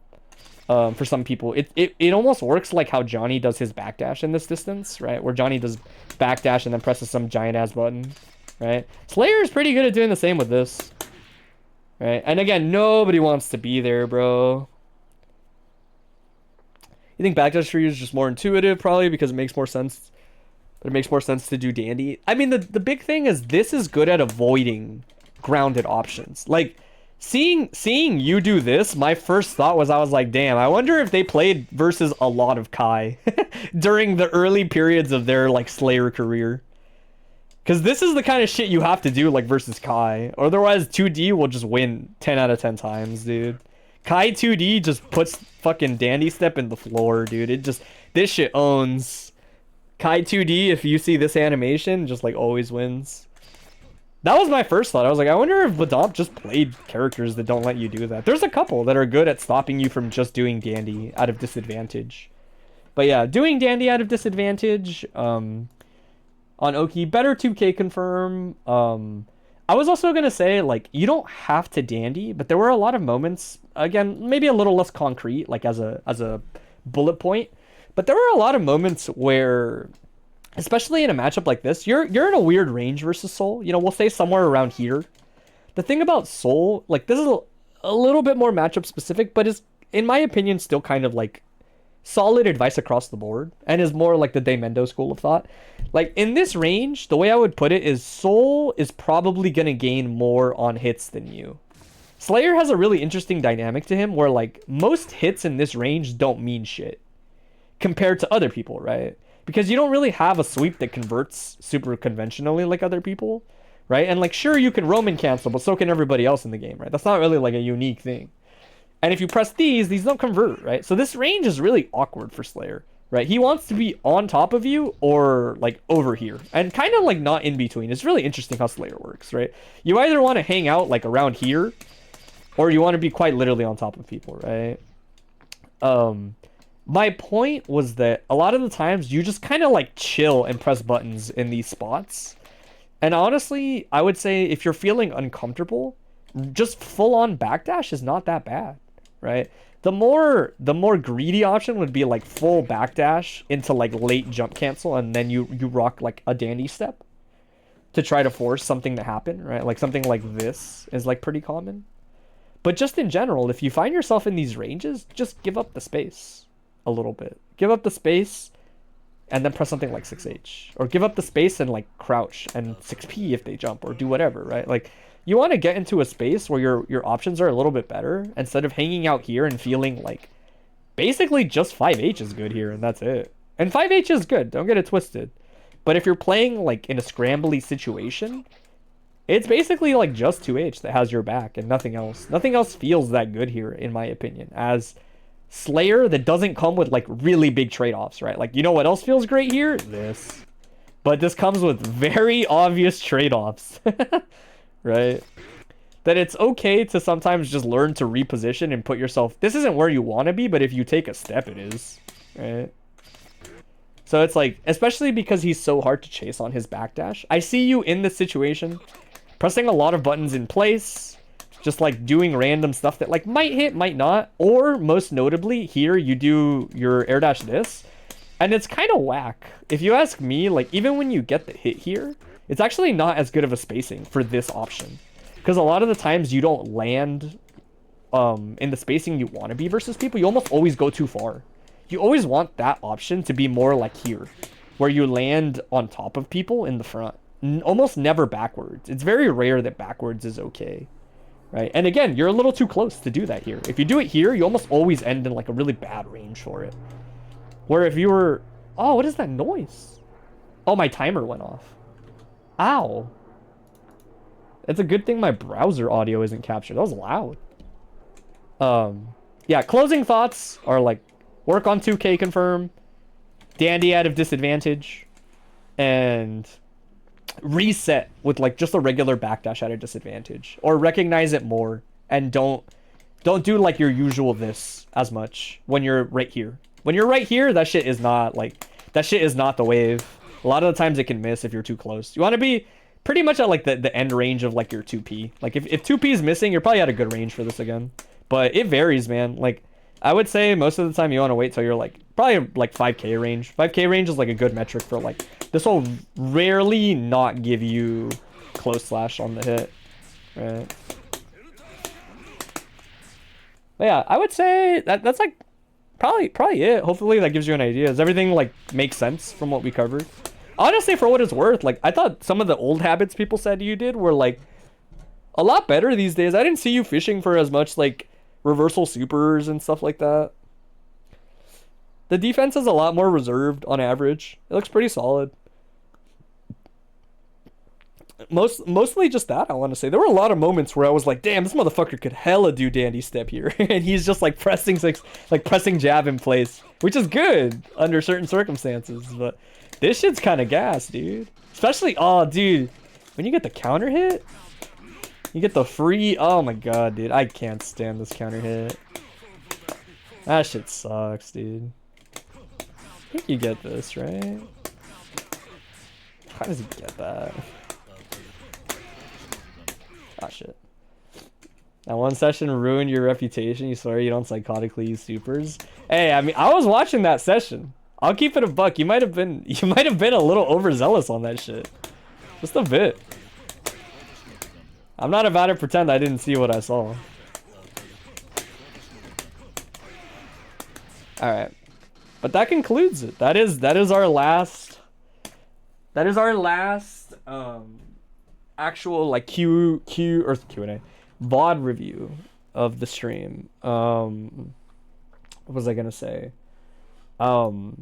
Closing thoughts are definitely like, I might actually add like 2 more of these and then just get rid of Q&A. Because what I was gonna say is, usually by now most people have already kind of like pieced out from the stream, right? Because you already got your VOD review, and like, it's Sunday, bro. People got shit to do. Like, nobody's trying to sit here and listen to me talk about Guilty Gear for 4 hours, right? But the intention currently is like, we're done with VOD reviews. If people have questions, I'll take them about the game. Hey, insert thing is dumb. What do I do about it as insert character? Is there anything insert character can do about insert thing? Right? If you have a concrete question, we'll talk about it right now, basically. This is like the part that's a little weird because it turns into the problem that we had last time, where when I tried to do like first come first serve VOD reviews, everybody showed up and then the line instantly like filled up. And I was like, damn, this kind of sucks, especially if you set aside time on your Sunday. This is not like ideal. I would rather just have a list of people that know that they're going to come out on Sunday, know the general time frame to expect when to show up, and then maybe do like Q&A afterwards, and we'll try that. But I did kind of sniff out that this would maybe happen, where it's like, does anybody have any questions? Is anybody chilling in the chat and you have a tangible like question that comes to mind? If you don't, that's fine. You know, I'm not sweating it. Maybe I'll just cut this one early and we'll add extra VOD reviews for the next one. I think that might be better. But I was kind of like, maybe we'll try an open QA thing, because questions don't usually take as long to answer as doing like 30 minutes of VOD review, you know? That I was like, maybe people will have questions. Let me see. But like I said, it seems like this is kind of what I expected. I expected most people to be like, no, I'm good. Either I don't have questions or nobody's hanging around, you know, because it's kind of later in the Sunday. You're here to listen to me talk about Exer for 4 hours? How do you defend K-Ball, Oki? Yeah, sure. We'll talk about that. I'm gonna assume you mean as Jam, but I know that the Milia arc is a thing right now. So we can talk about it. As Milia? There we go. So, you'll have to bear with me. My K-Ball Oki knowledge is like kind of limited. I also play a character normally that doesn't give a fuck about K-Ball Oki. So, it's very rare. Actually, I play 2 characters that don't give a fuck about K-Ball Oki.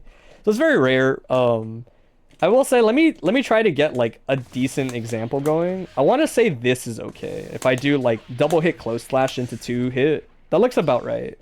Let me see. One of the really big things to note, I know for sure, at a surface level about K-Ball Oki. Ugh. See if I can get this. Alright, cool.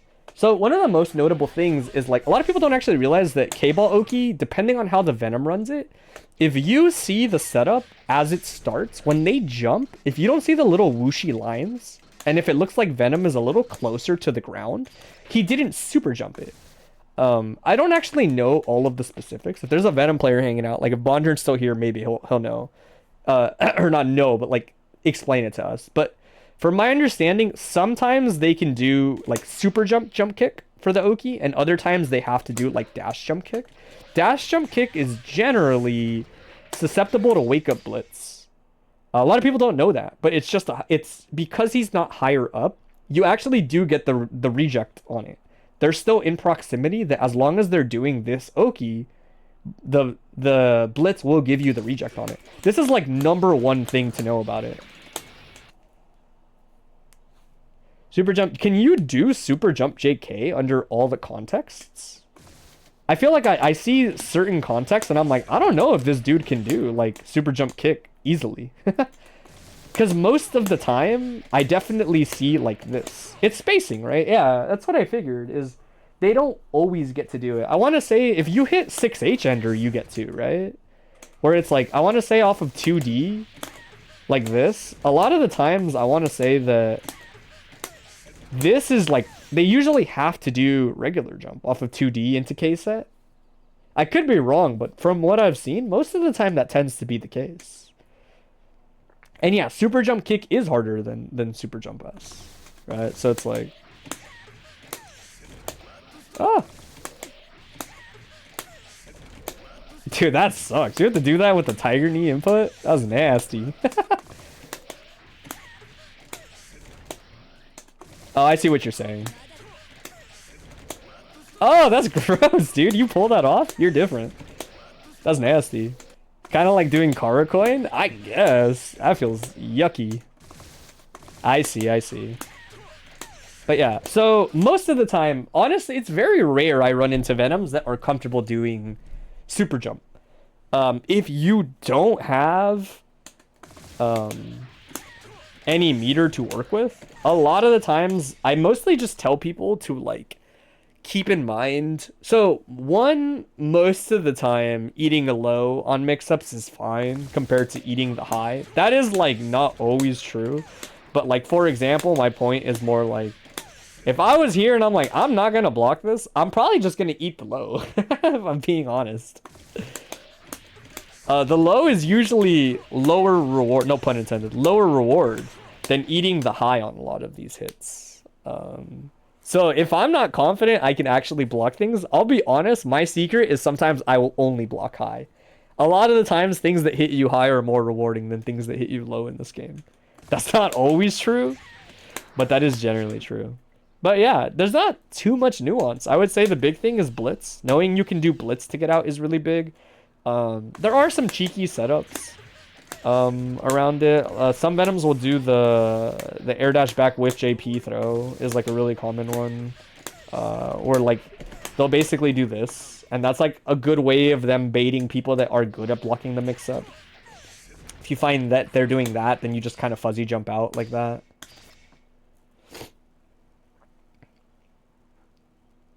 He said he blocked high the whole round against Ray for info gathering / folding the round. Yeah, that's real, dude. I do that versus Ray too sometimes. I'm like, well, shit, only 2K has scaling on it. I might as well just get hit by the shit that has scaling on it. Fuck it. It's resource management, dude. I'm just investing health for the future. I wonder, Millia might have like character specific stuff if I had to guess. She might be able to like IB into roll and get out of certain mix-ups. But I kind of doubt it. I think if I had to guess, it's probably blitz or block. One or the other. But the blitz is pretty huge. Yeah. Any other questions? Again, it's just kind of like rapid fire questions. So my goal is to not be like talking about this one Okazeme for like 30 minutes. It really is that simple.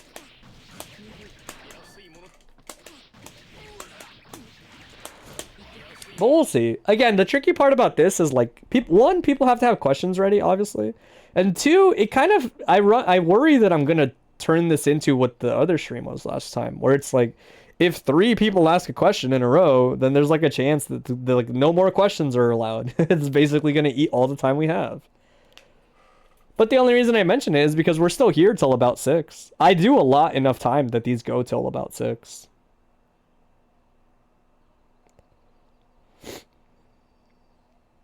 Dude, my sinuses finally opened up a little bit. Oh my goodness. Sinuses have been killing me. And it's hot. Oh, SoCal. Alright. Either way, I think for the sake of editing, actually, I'm going to restart my stream. I don't want to have to, like, have a bajillion... Nah, it's fine. I don't want to download 2 VODs either. We'll just leave it as is. I do think next week I'm going to mix it up, though. Or not next week, you know what I mean. The next one of these, I'm probably going to cut... Yeah, I think I'm going to cut QA as a concept, and I think I'm going to add 2 extra VOD reviews. And I think 7 is plenty, bro. There's no way more than 7 dudes need me to look at their VODs at a time. You know what I mean? Like, ain't no way. There was only 7 people that technically signed up this time.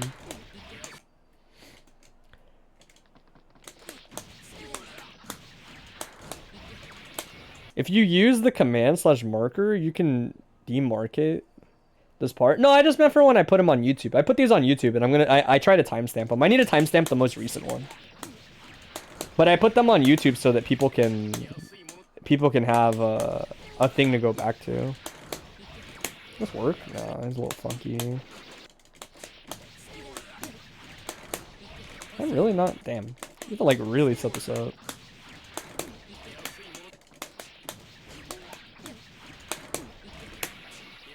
Oh, that's gotta work. That might not work. Damn, that's the worked word. I guess Iron Saber gives face up always, huh? That makes sense.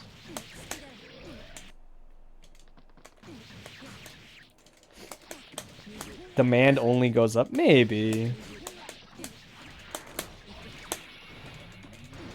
I was telling somebody earlier, like, well, I guess we're just gonna shoot the shit for an hour, because I have time until 6 anyway. I always set aside time. But I thought it was kind of funny. I'm reaching a point where it's like, I don't like that people gas up my coaching. There's like it's starting to turn into like infomercial shit, where I'm like, I don't know, man. I think you guys are like, I think you're gassing this up way too much. You listened to the VOD of when we played last time. You mentioned that your biggest issues are that you play too fast, and that means all your bad habits happen at once. Do you think those bad habits are so ingrained that it's going to be extremely difficult to readjust, or is it the fact that you're aware of the bad habits and want to change them already a good sign? Basically, are you cooked? The short answer is no, you're not cooked. Fighting games, I always tell people, are really simple. Like, they're not these like mystical things that are like hard to decipher. Or like, am I just bad at fighting games? It's like, no, you're probably not. They're not so complicated that they like gatekeep people. The big thing is, I do find it's really hard when you tell people, hey, you have a bad habit, stop doing that. That's not productive advice. I've never really been able to find a concrete thing to tell people that have bad habits, except, hey, you have a bad habit. Maybe focus more attention on it. In my head, the way I envision bad habits, not always, but a lot of the time, is, to me, a bad habit is oftentimes like a subconscious representation of something that you like feel, right? So the way I would put it is, I mean, that's not always true. Like, I might be like projecting way too much, but my thought process is like, if I'm this situation as Elphelt, right? Right. So like Safe Jump City, right? This happens. This dude is set to block. Ah, shit. Give me a second. It's been a while since I did her reversal timings. They're a little late. This should be fast enough. Oh, it's still not. Damn, bridal. Damn, that shit mad fast. I didn't realize that wasn't a safe jump. Really, my point is like, I'm trying to set up a situation where 4 frames, deadass. I'm just trying to set up a situation where she's getting safe jump, right? Oh, that's probably way too slow. Yeah, that should be good. That looks pretty clean to me. Yeah, that looks pretty clean. My thing is, yeah, that's fine. He got hit because the recording ended. Right, so like, situations like this, right? Safe Jump City. I'm not trying to show the super. Really, my point is like this, right?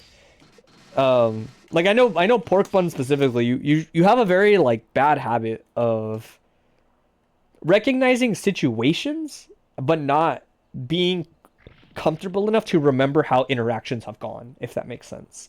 Which is a pretty common thing with people in this game and in fighting games in general, right? What I'm getting at is, some people become experienced enough in a fighting game to have this happen and go, oh, this is a safe jump. You know, I know how safe jumps work. Safe jump, I can't super, I can't pick pretty much like any invul reversal, I can't press a button, etc. because those lose to a safe jump. I will backdash because backdashing beats safe jumps, right? Like, that's a clear line of thought, and it's solid, and it makes sense. The problem is that there's nothing that says this person has to backdash here, right? That's kind of like more so what I'm getting at. Certain people are really good at recognizing a situation, but not comfortable enough to recognize people don't have to commit in those situations, right? People don't have to, like, actually, her backdash might not get hit by this dead ass. Yeah, let me do JP. Who am I kidding? Right, so like, you're comfortable enough to be to recognize, huh, safe jump. Actually, this is a little early, but not really the point. Right, recognize, huh, this is a safe jump. I'm gonna do the thing that beats a safe jump. When fighting games are more like, hey, you're in a situation, are you ready to call out the thing that will happen, not what could happen? Right? Are you ready to press blitz here and catch that? Are you ready to press throw OS and catch that, right? Do those things lose to safe jump? Yeah, they lose to safe jump, but they might not safe jump, right? Most of the time, I find people's bad habits are oftentimes ingrained in that sort of like thought process. They're good at recognizing situations and they have learned how they work, right? I know how safe jumps work. I know Fafnir's plus, etc., right? Like you're more than capable of processing these and picking a decision. The tricky part is your decision is always based on a level 1 interaction, right? Frame advantage means I can press a button and I'll win if you press a button, but it also means that if I do this and you press a button, it whiffs, right? So there becomes a thing where it becomes less about like, even though pressing a button is normally Soul's best option here, he might think to himself, this person doesn't hang out anyway. Why don't I just do backdash? Why don't I do Fafnir again to catch the obvious backdash, right? This is sort of like the heart of bad habits to me for a lot of people. It's like recognition of a situation and picking what is clearly like the best level 1 option, right? When I said that you play too fast, and that oftentimes is like a big part of why I think your bad habits all come out at once, is because you're giving yourself too much to process at once, in my opinion, right? Where if you're playing so fast that you suddenly eat one of these, right? Like a bunch of scrambles just happen, etc., etc., and then this happens, and it's like you might have had in total about 1 to 2 seconds of real time to recognize this situation from where we just were, right? That's really fast if you were already thinking about a lot of other things, right? Then it's like, huh, this comes up really suddenly, and if you're not ready for it, / telling yourself beforehand, hey, when safe jump situations come up, I'm gonna look for the pattern of decision making, not just the surface level what beats what, right? That's kind of what I mean. Usually what I try to tell people is to do less, right? Like, it's okay, you're gonna die, you're going to be wrong. There might be situations where you feel like, hey, I should have just committed in this situation. I would have been right. Brad told me to play slow, but it feels like I'm not getting anything out of it. Trading is one of those things where you're trying to work on something specifically, you know? That's how I think of it, right? If I tell someone like Pork Bun, hey, every time you're in a safe jump situation, you always backdash, right? Maybe rotate some other options, or maybe spend a session telling yourself, I'm gonna block the safe jump, but I also want to be ready for the situation after, right? Like, it's okay to, one, it's okay to block things, obviously, and two, it's like, if you never put yourself in this situation, when you finally do, you have no idea what to do. You've spent your whole life like gambling in different ways, right? So you haven't really put yourself in a situation where you just kind of have to like feel things out a little bit more honestly, you know? That is my main point when it comes to telling people to slow things down and focus on interactions, is that it's okay to lose as long as it feels like something is coming up and you are working on that specific thing. It doesn't really matter if the set count is 35-2, 35-7. It really doesn't. I usually tell people, I mean, you can't control your practice environments, right? You might queue up and get someone that's like around your skill level, you know, a fellow only midzer. And it's like, oh, this is cool. You know, I get a good solid environment to like practice in. Or you might queue into an only mids champion and you're like, ooh, I didn't expect to have to swing upwards on this one. Or you could ping into Ray the Warrior, the 2-time Frosty Faustings champion. So your practice environment is out of your control for the most part in Exerd. Which is why I usually tell people, like, if you're fighting somebody and you find you're having trouble, say, like, you're fighting against Soul and you're like, I always have trouble with just, like, Bringer. You're basically waiting around till you fight that one Soul player that does more Bringer than everybody else. Because that's your opportunity to practice it, right? Since watching that VOD the last few days, you've been telling yourself to just play slower just so you can observe and feel when you're rushing and feel like it's helped a lot, even though you're losing matches in bracket. You're just going to turn your brain off mid-set, though. I mean, that's just bracket, you know? You can always play a different character for a little bit to basically refresh your brain or what you think is the correct response.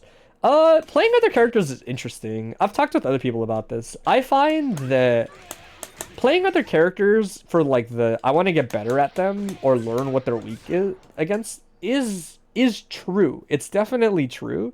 I also think it's a really big commitment compared to, like, when people tell me I play insert character, this is like just my personal thought on the matter, is when people tell me I play Elphelt because, like, not to use you as an example, she's just on the screen. So people tell me I play Elphelt because I want to learn how to fight Elphelt and what her weaknesses are and stuff.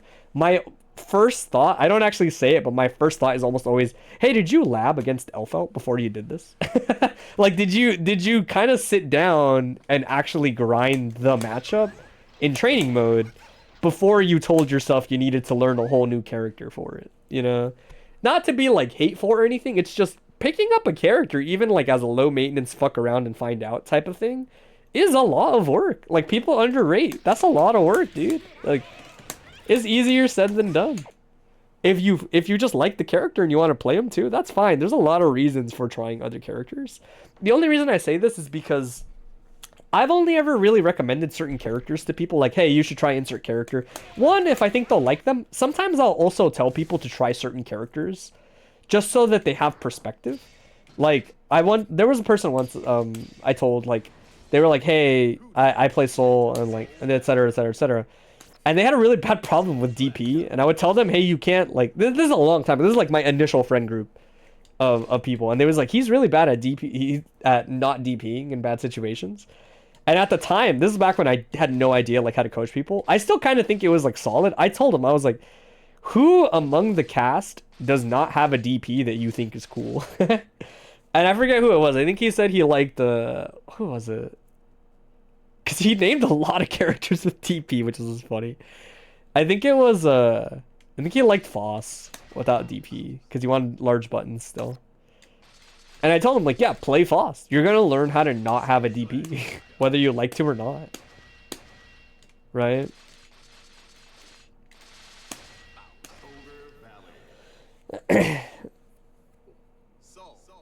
Compared to games like Street Fighter or KOF, you feel like Exerd really does have a giant hump for actual understanding how to play a second or third character? Is my answer good? It's pretty okay, yeah. It's pretty solid.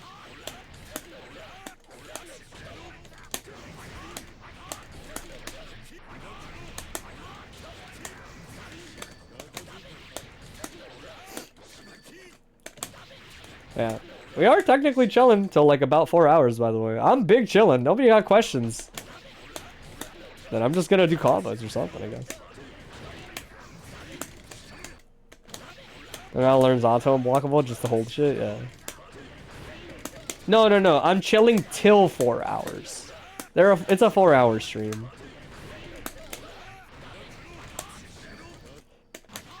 God, no. The days of streaming 8 hours of Exerd are behind me, bro. No, thank you. I will say, I mean, it just makes me realize, like, next time I put the form out. By the way, like, I don't plug my socials or anything like that. It's whatever, bro. It's Exerd. Like, we're all just homies. Like, there is no money, there is no influence in this. But if anybody's curious, I basically never use it for anything else. My blue sky is at Baiken Player. I post the form for submissions on there. That is where you will see it. I might post it in like NorCal AFGC, maybe. I don't know. I'm also secretly not trying to get like 30 people at once. So sometimes just putting it on my blue sky and forwarding it to like Irene so she posts it in the Ho Discord is good enough for me. But yes, if you do want to get the form, the next like VOD review should be, let me double check. Some people told me that they have schedule conflicts with Sunday. So I am considering what's it called? I'm doing Sunday. I was originally going to do every other Sunday, but I think I'm going to do Sunday, then a week off, then Saturday, then Sunday. You know, like take the week off and rotate the weekend date. Could always help if it gets too big. No, that's fine. I think it's fine. Like the thing about this was I want to have a consistent place people can show up to. If it really builds enough traction, which I doubt. I don't think there's that many people trying to get analysis all the time. If it builds enough traction, I might do it weekly and rotate the weekend date. But I doubt it will get there. I'm just going to increase submissions and do 7 next time. And then maybe see about increasing the time slot even more. Again, it's one of those where I don't think there's enough reason to have one every week. It might just be a little bit more people analyzed every other week. I think it's fine. But yes, the next one, let me double check the date. Because today is Sunday. It would be on the 4th. Which I think is fine. I'm going to do... May 4th is going to be the next one. I will post on Bluesky, on my Bluesky, on Monday of that week. In other words, what is that? Monday the 28th of April, because that's the Monday before that Sunday or whatever. I'll post the form on there. Everybody can submit on the form. After about 2 days, or if I see that the queue just filled up, I'm going to reach out and message people for time slots and just close the Google form, basically. And if you didn't get a message, it's because you don't have... Like, if you didn't get a message about the time slot, it's because you didn't make it. But yeah, it'll be the 4th Sunday. And then actually, I'm probably going to do it the 17th on Saturday. I think that's the weekend before the weekend of Combo Breaker, if I'm not mistaken. But I'm going to rotate the date. It'll be Sunday next time, and then it'll be Saturday after that. I might put these on, like, the event calendar, too. I'm not too big on, like, advertising these like a big thing, because it's mostly just a space where if people want to come, they can hang out. You know, I'm not trying to make, like, a brand out of this shit. But I might put it on the event calendar and tell Pat to put it on the little, like, weekly thing. Just so that it's more direct, like, it's more obvious where people have to go to find stuff like that. Like where to find the form and all that. Because I don't want it to feel like Combo Breaker hotels where it's like, hey, we're going to post more info soon. Hey, here's the link. You know? I'm trying to find a good balance. You appreciate me doing this? Cool, man. I like people coming around. Exert is a really weird game. It's not very intuitive, teaching people solutions to problems. It's definitely just like a really cryptic game. I was telling somebody earlier, like, you could spend a lot of time figuring it all out by yourself, or you could just have somebody that's more experienced talk to you and save you a lot of time, basically. Will I ever consider challenging Crocs for the world record in combo trials on speedruns.com? Probably not. I don't think my execution is good across the board. My execution is only decent with characters I actually play. And even then, it's not that great. I'm not an executional guy. Some people that got hot execution, mine is like, eh.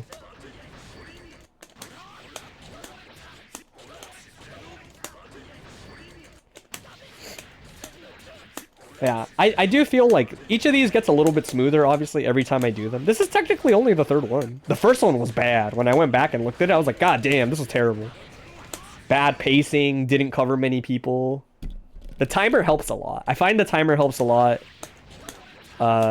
So far, I think the pacing has been pretty good. You know, I actually have time to spare on a lot of these. But I don't mind that. I think it's a good problem to have.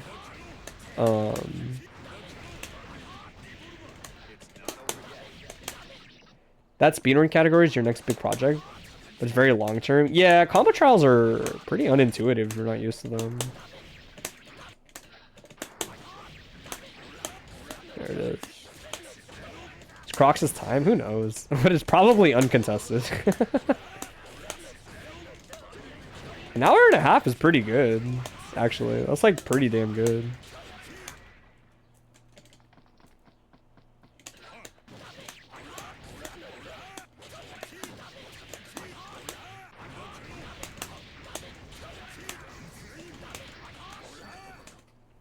But yeah, I have been enjoying these.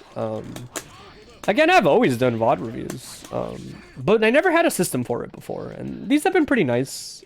I like them a lot. I do kind of want to see if the joke is true, because I posted this one, and I got 7, which was like, okay, that's not bad. If I had actually done the way I'm going to do it next time, everybody actually would have gotten reviewed, which is kind of interesting.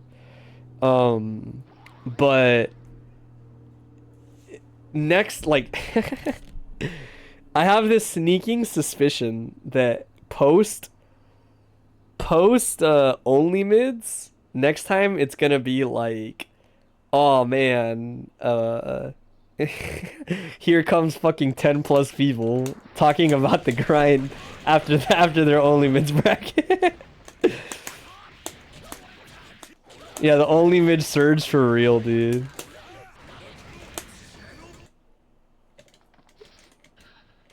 Five-year-old improved.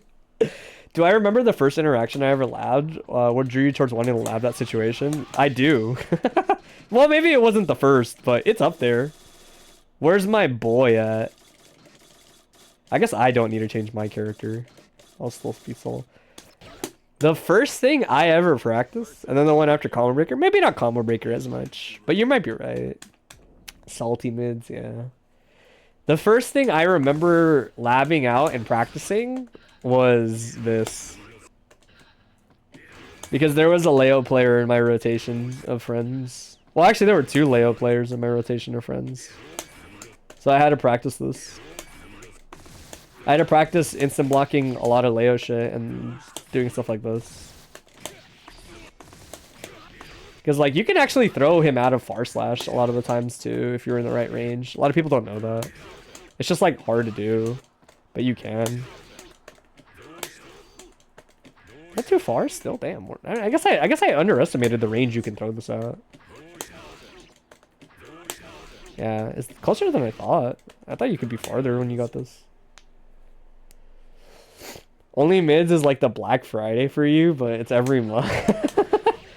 Well, the thing that kills me is I don't think these line up with only mids. The way my schedule is gonna go, because I have to, in order to make sure that these function pretty smoothly, I have to make sure they don't happen Cali Burst Saturday, and that they won't happen Gold Burst Saturday. I have to avoid both of those dates because it's one of those things where obviously most people are going to be there that would want to like talk about this shit. And because of that, I think that makes it so that I probably won't ever be like the week right after only mids. It's like very unlikely that would be the case.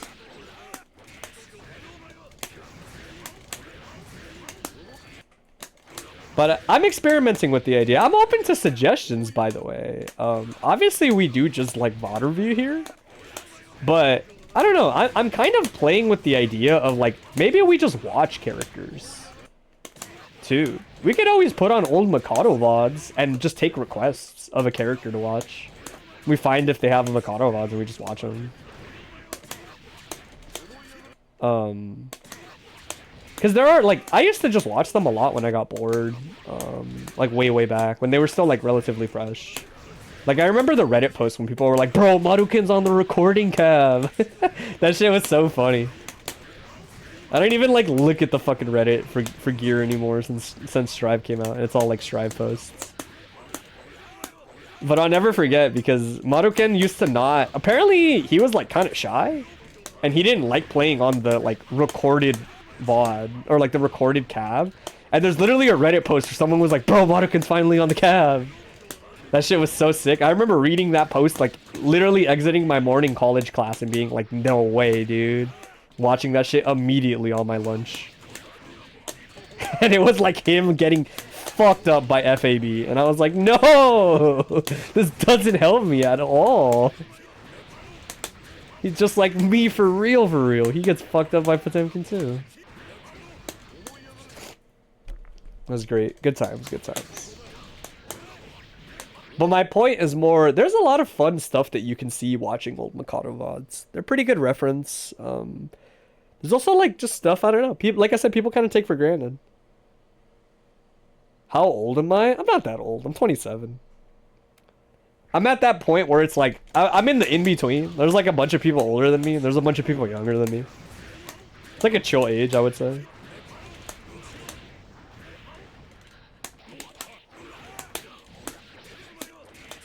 I think I give an impression that I'm a lot younger though. Like just like my general like speaking patterns and stuff.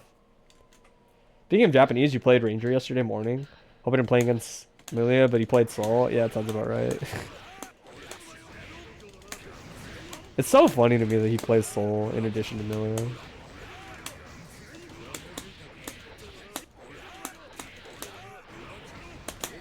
That doesn't work. Yeah, everyone has like a soul that's either like trying to do cool combos or a soul that is like just doing just doing DP and neutral. You don't know if it's too general / open-ended, but do you have any specific advice for dealing with people who go for a lot of scramble resets? You feel like you can get run over and you're not sure how to stop that kind of momentum? Yeah, we can talk about it a bit. Obviously it's a lot easier if you have like a concrete example in mind, but we'll talk about, so like Leo's on the screen, so we'll talk about it because Jigs is like a pretty reset heavy kind of guy with Leo, so we'll use Leo as an example, right? Where it's like something like this into Leo doing like 2-3-6H, right? Like a really like common thing. Usually, so again, just like because I don't have enough context on the question, a lot of scrambles are stuff like this, right? So actually that's a bad example. Let's do so Exert speedrunning and you're reminded of one bin speedrun of Exert. Ew. We'll do something like this. I just want to show the situation, right? So like most of the time when people mean scrambles, they mean tech situations, right? That's not like always true. You want to ask, but are you familiar with what Coombs actually tried to do to beat stand blocking red ball? I have an idea. We can talk about it, yeah. At least my understanding as the defender, not as the aggressor. But yeah, a lot of times resets imply like tech situations, right? Something people don't really consider. It's easier the better you are at recognizing your opponent's combos, because it becomes kind of obvious when stuff is going to drop. Right? So like, for example, we'll give like an interesting one, but it's like if Sol does this to me, this is oftentimes too far from the corner. I will just know that if I see JD, it's like, okay, I can tech after this. You know, similarly, you might see Leo do this. But wait too long on this hit, right? So like that's the normal B&B, or one of the normal B&Bs here. But if I waited too long, like I just know that's not going to hit anymore, right? Learning people's combos is the most direct way to get better at dealing with scrambles, because you kind of know how / when to expect teching. I would say as general advice, there's a couple situations that come up and they're important to remember, right? So to me, like the elephant in the room, you know, we kind of will switch really quick. I'll use Kai. Kai's a better example of a character that's going to let you tech a lot. Teching immediately, especially when you're higher up, has like a lower success rate, right? You essentially want to prioritize when you get the invincibility off of your tech, right? So we'll give an example of something like this. I think you can tech off of that, right? Might not, because heavier character. Yeah, let's not do that. Let's do this. Right, so he hits something like this. Right. This situation, the way I would put it is Kai in general doesn't really have anything he can do after that.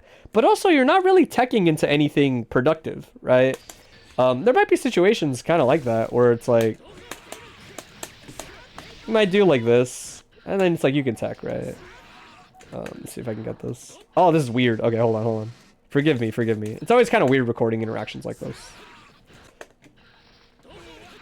There we go. All right, so like most of the time you will see a lot of like more experienced players tech around that timing. Why? Because if you notice, a lot of the times I actually touch the floor around the time I get my invincibility, right? The big thing here is you're essentially putting yourself in a really hard to punish situation, right? Even if Kai, whoops, I forgot I have to like hold up as this happens. Right, like even as Kai runs forward here, the whole time he is flashing this sort of whitish color, you're strike invulnerable. Even if Kai runs forward and presses this button, you're going to go right through it if you do it correctly, right? Similarly, you can kind of do this with like different, like different heights almost. There are some heights where it's like a little better to do like tech forward button, and now you have a little bit of invul, right? And you kind of like delay and you time it differently. Prioritizing when you get your invincibility is a big part of getting better at scrambling in this game off of air tech scrambles, which again are usually the only scrambles in the game, right? Two really big things are, one, a lot of players will do something, we'll do it like this. This is fine. Yeah. I just want like an easy situation to show off. Actually, you know what? This one's pretty good too, actually. This is like an old reliable. This is old reliable for Soul, right? So, something like this is a scramble, right? Button into knowing the tech buttons, etc., right? Dealing with scrambles is like an art. If this Kai player techs a little bit later, in fact, we'll actually reverse our roles so I can show it with like a concrete example. Let's see, Soul and Kai, yeah. How did I biff that up? So, reset situations, the more you delay your tech, the higher your chances are of like getting out, basically. And you're riding the line between delaying your tech in a way that like avoids resets like this and teching before a fake combo hits you, if that makes sense. This is why I say like knowing how people's combos work is a pretty big deal, because it's a big part of what determines when you know it's okay to tech or not. Because if you know that there's like no combo period, then it's like, why wouldn't you tech, right? All right, we'll show this example because Soul players will do stuff like this, right? I'm going to delay my tech, right? I don't get hit, right? Soul is kind of criminal because he's got a really good button for covering himself when he goes for it. But in general, you see how like I'm no longer getting air thrown, I'm no longer doing whatever. A lot of times you can just like delay your tech and throw them. Actually, this is a very common high level thing you will see. Experienced players will oftentimes delay their tech, anticipate scrambles, and position themselves to throw you trying to throw their tech, right? It is the level 2 to the level 1, so to speak, right? But there's also more layers that go into it. If you don't want to deal with the scramble, honestly, not teching is also not that bad. It depends on your character. Like you, just like knowing, for example, like you playing Slayer specifically, not teching in general is actually not that bad. It's a really underrated tool that not that many people use, where essentially there's a couple reasons why not teching is really good in scrambles. Again, as long as you're pretty sure they're gonna go for a reset like this, not teching is fine, because a lot of the times people will fish for either an anti-air or an air throw on your potential air tech. So when they're doing that, as they land, they have the wackest Oki known to man, right? Because you've just been spending this whole time touching the floor, getting off the floor, and now you have access to all of your options, right? As they don't have real Oki. Like, characters are not designed to run Oki off of, like, fishing for JH and whiffing that shit, you know? At best, they get a meaty button, which sometimes is good enough, but if they have a DP, BDC bite, BDC as like an option period, right? Like, suddenly being here as the defender is like not that bad. And a lot of scrambles are like this, more than you think, right? Like, I press nothing. I just want to touch the floor. I don't want to scramble. I don't want to do anything. Look at how whacked Soul's Oki is. He's right on top of me in a game where throws are frame 1, right? He has to kind of like figure out what he's going to do here. But all of my options are pretty solid, right? DP, invincible supers, backdash is okay, throw OS is okay. Like, their punishment for being greedy is they gave up Oki, right? Now you're in a situation that actually is not that bad. They actually probably will give you distance or spend more resources to keep their offense, right? Not teching is really good for that. It's also really good because sometimes people will do stuff like this where, like, let me think, similar situation, right? Like this goes for the, oh, whoops. Let me set no tech because I want it to be like a no tech situation. Sometimes people will accidentally OTG you when you don't tech. That's even better a lot of the times. If someone does this, let me see. I don't even know if I have a button for this as soul on this reset. We'll do something like this. Oh, I can't even get it. Here. Humor me, and I'm just gonna try to like get the reset. Right. Hey, what's up? What's up, Avery? What's up, Trouble? Right. So like this situation, a lot of times people don't actually know, or maybe they do, and it just doesn't come up. If somebody ever OTGs you like this, OTG teching is busted. It's so rare that people can punish OTG tech. OTG techs happen so fast, so close to the ground, a lot of buttons are good off of them. You down to watch our Slashback VOD? Would you be interested in after the recent discussion? I'm gonna hard say no, but only because we have a system. We have a system now. We have progressed. We have progressed. I put a Google form out now, and if you want, you can get a slot. We'll do analysis next time. Bi-weekly analysis. Yeah. But I'll forward it. There's 2 people. Before I post it on bluesky, I'll forward it to you, and I'll forward it to somebody else that hasn't ever had a VOD review. We'll put you on the list. I've been trying to be better about it and scheduling it and making sure like it's a little bit cleaner. That way people know when to show up, etc. But yeah, not teching is also really good, especially if people OTG you on accident.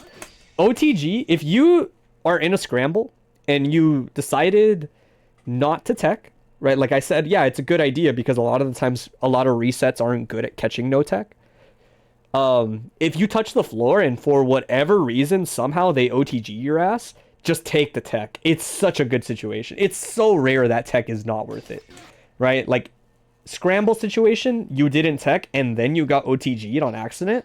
Always do tech forward button. I will live and die on that shit. Like it's so good. It's so rare that somebody is like ready to punish it or has a good punish.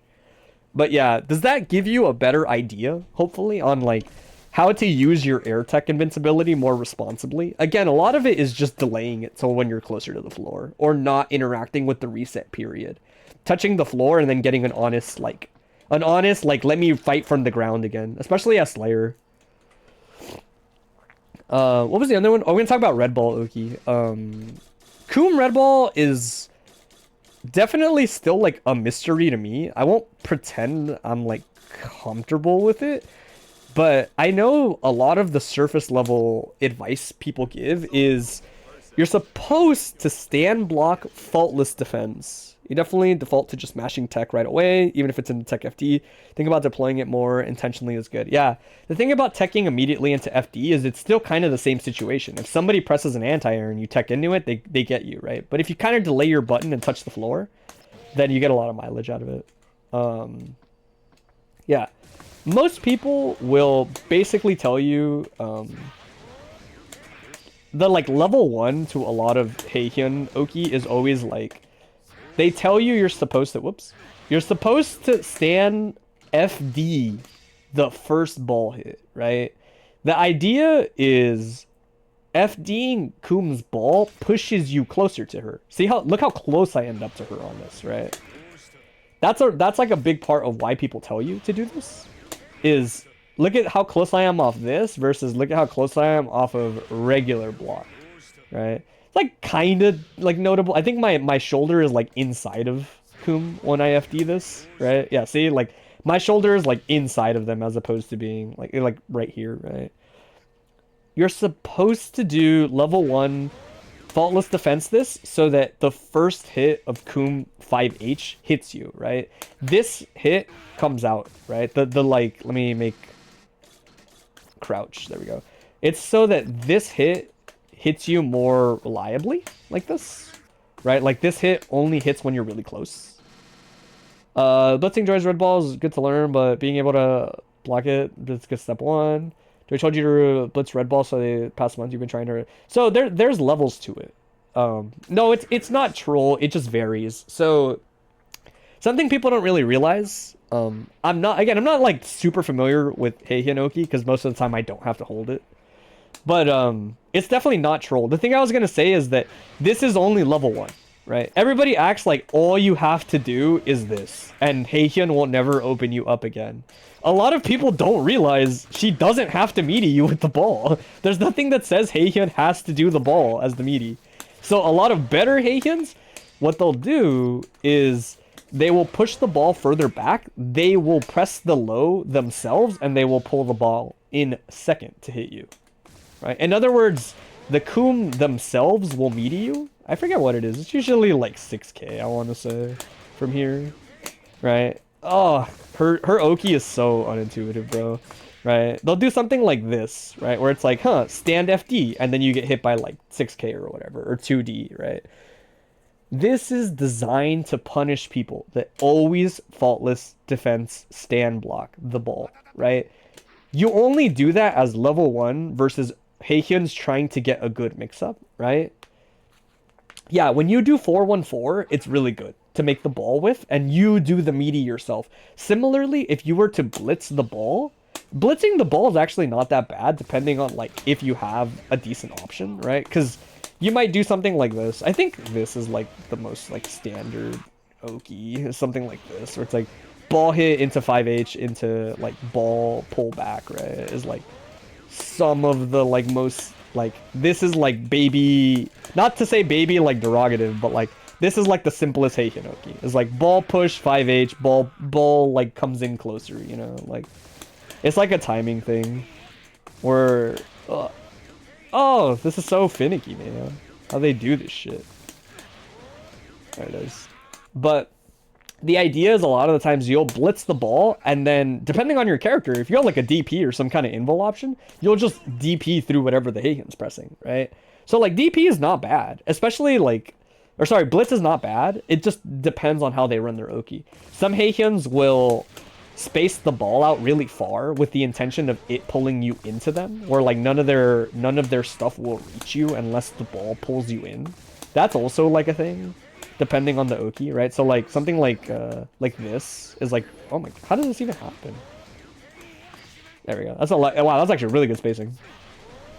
Right? Something like this is really common, as like an option, where you'll take the taplets and you'll jump.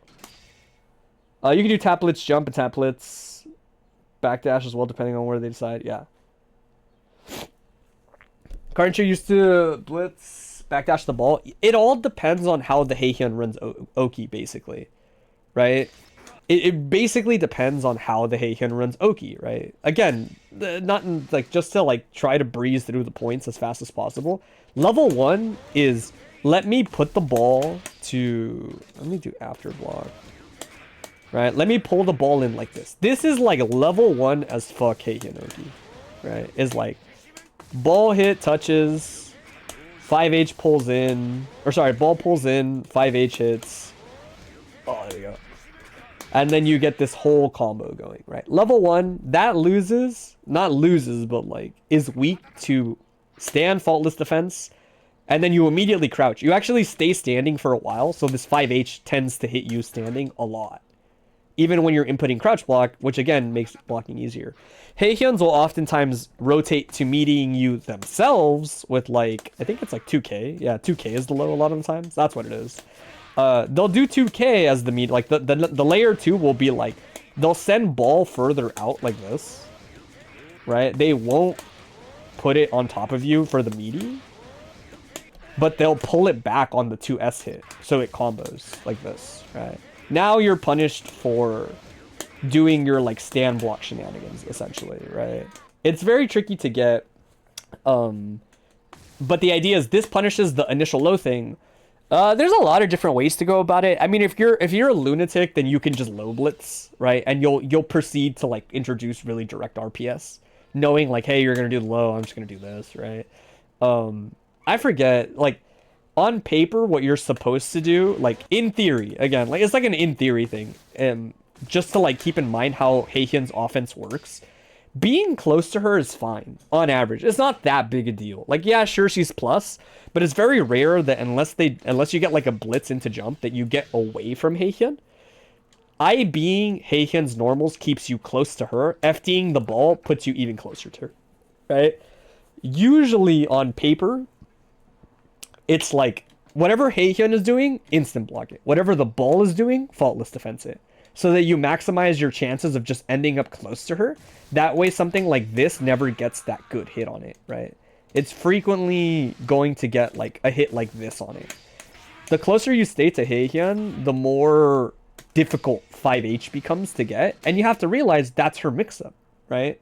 That's how Hyehyun opens people up, right? Like, sure, she can throw you and put you in the same situation, but all of the damage is always 5H into ball or 6K into ball. It's always something like that, right? So the closer you can stay to her like this, the more you minimize that shit, right? Because at point blank, even crouching, I want to say, you still get hit the first hit of that shit. Let me see. For like most characters, I want to say point blank, yeah, you still get the little like groin hitbox. She puts her nuts on you. But that's the idea. Is it depends on how they're starting their Oki, but from my understanding, it's always about staying close to her, instant blocking Hyehyun, FDing the ball, and that combination will frequently keep you closer than they would want you to, right? It's a lot more interactive than people are ready for, basically. And as far as like blitzing the ball and things like that go, it depends how the Hyehyun decides to use the ball, right? Something people don't realize is ball is only 3 hits, right? It's always 3 hits. So doing something like this, like, let me see if I can get something kind of like close to it. Oh, you never really realize like how delicate the timing on this is until you have to do it. It's like you hold up until you kind of don't, or sorry, you hold forward until you kind of don't. It's really interesting because there's no like visual cue, right? This is pretty good. So like something like this into like pulling the ball back is a really big deal because each time this touches you, they get one less opportunity to do a mix-up, right? Because there's nothing that says like you can't just do this, right? Like if you do something like this, you would just beat Blitz off the active frames on this shit, right? Like there's just 2 consecutive hits. Like if I hit this Blitz, like it shouldn't make a difference if I hit this, right? Because the ball is still on top of me, right? That's why I say it kind of depends how the Hyehyun runs their Oki, right? There's a lot more nuance that goes into it than people think, right? Because someone's like, oh, you can do Blitz. So it's like, well, there's nothing that says they can't hit you with 2 hits of the ball and then do their mix-up, right? When you said troll, you thought of that exact interaction? Yeah, well, again, how would you punish this as the defender? You would take both hits. Take both hits, FD that shit in. Get, like, right on top of Hyehyun. Right? It all depends on, like, what you're, like, sussing out of the Hyehyun, basically. Like, are they gonna hit you twice with ball? Okay, like, look how fucking close I end up, dude. Right? It's a resource. I know that sounds weird to say and to think of it that way, but that's how I think of Hyehyun's ball when I'm usually defending against it, is it's a resource. She has to decide how she uses it. Does she want to be greedy and only use 1 hit of it and try to run mix-ups, you know? I don't know if fun is the word I would use for blocking Hyehyun's pressure, but it is interactive. That word is definitely the word I would use. You're having a good time with it? You don't like... Yo, answer block strings are interactive, bro. That shit's fun, too.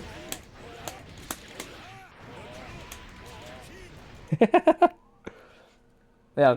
Hopefully that gives you a better idea, you know? You kind of want ideas on what to try for layer 2, because no Kums you fought have clear answers. Kind of hard to tell if Kum does something intentional with balls. They do. They do. You're going to hold your words? Sure, sure. All right. All right, that's kind of it. I do think my conclusion was Q&A is not, like, bad, but I do think less people have questions ready than I thought. Q&A is also, like, definitely putting me on the spot, because it's like, my knowledge is not by any means, like, all-knowing, bro. It is, at best, just a dude that's played the game a lot. And occasionally labbed versus some of this shit. But I'm kind of leaning towards no more Q&A at the end of the stream and just doing VOD reviews. I think VOD reviews, yeah, Azami's a good one. I should have just said do Azami versus Red Ball. But, time is it? Dang, 6 o'clock? This feels great. So early still. I'm leaning towards doing 2 more VOD reviews instead. QA is cool and is definitely vibes, but it's a little too disorganized, I think, still, which is kind of why I'm like, meh. You know what's funny is this camera is just a freeze frame. She's actually not on that anymore. But I just kept it because it's a freeze frame. That's funny. That's why she looks so still. Do I got a tier list? I guess. It's kind of outdated, I think. Let me see. It was kind of lukewarm the last time I looked at it. Have my opinions changed? I'm just looking at this on the side.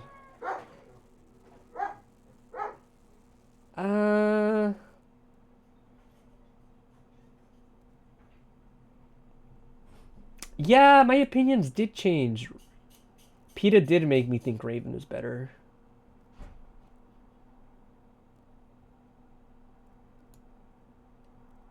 Dang, I moved like 1 or 2 of these. No, it's about the same, bro. This shit doesn't change.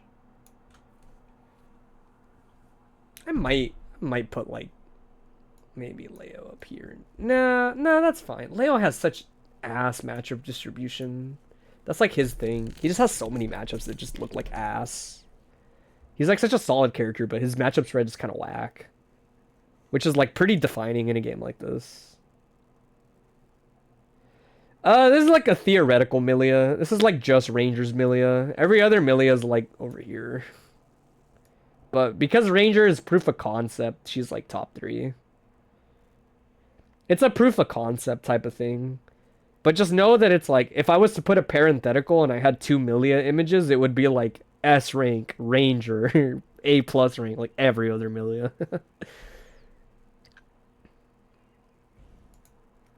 But she's up there. She just doesn't really have like any notable weaknesses. It's like very, very hard to fish out any weaknesses from her. Yeah, that's about right. If you wanna go pretend to have an opinion on the game, for whoever asked, there you go. There's my tier list. I come back to it every now and then, but eh.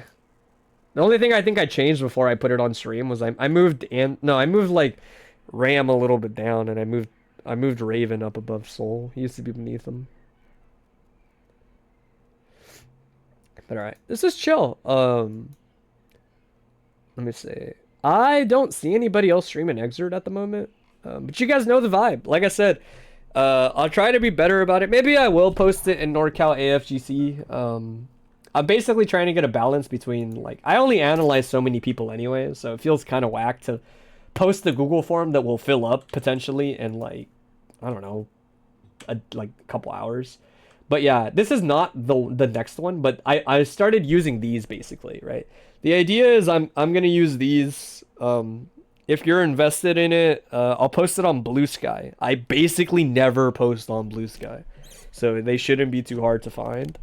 But I'm gonna post them the Monday before we do it. I'm gonna start rotating a Saturday instead. Like, not the next one, but the one after the next one will be a Saturday.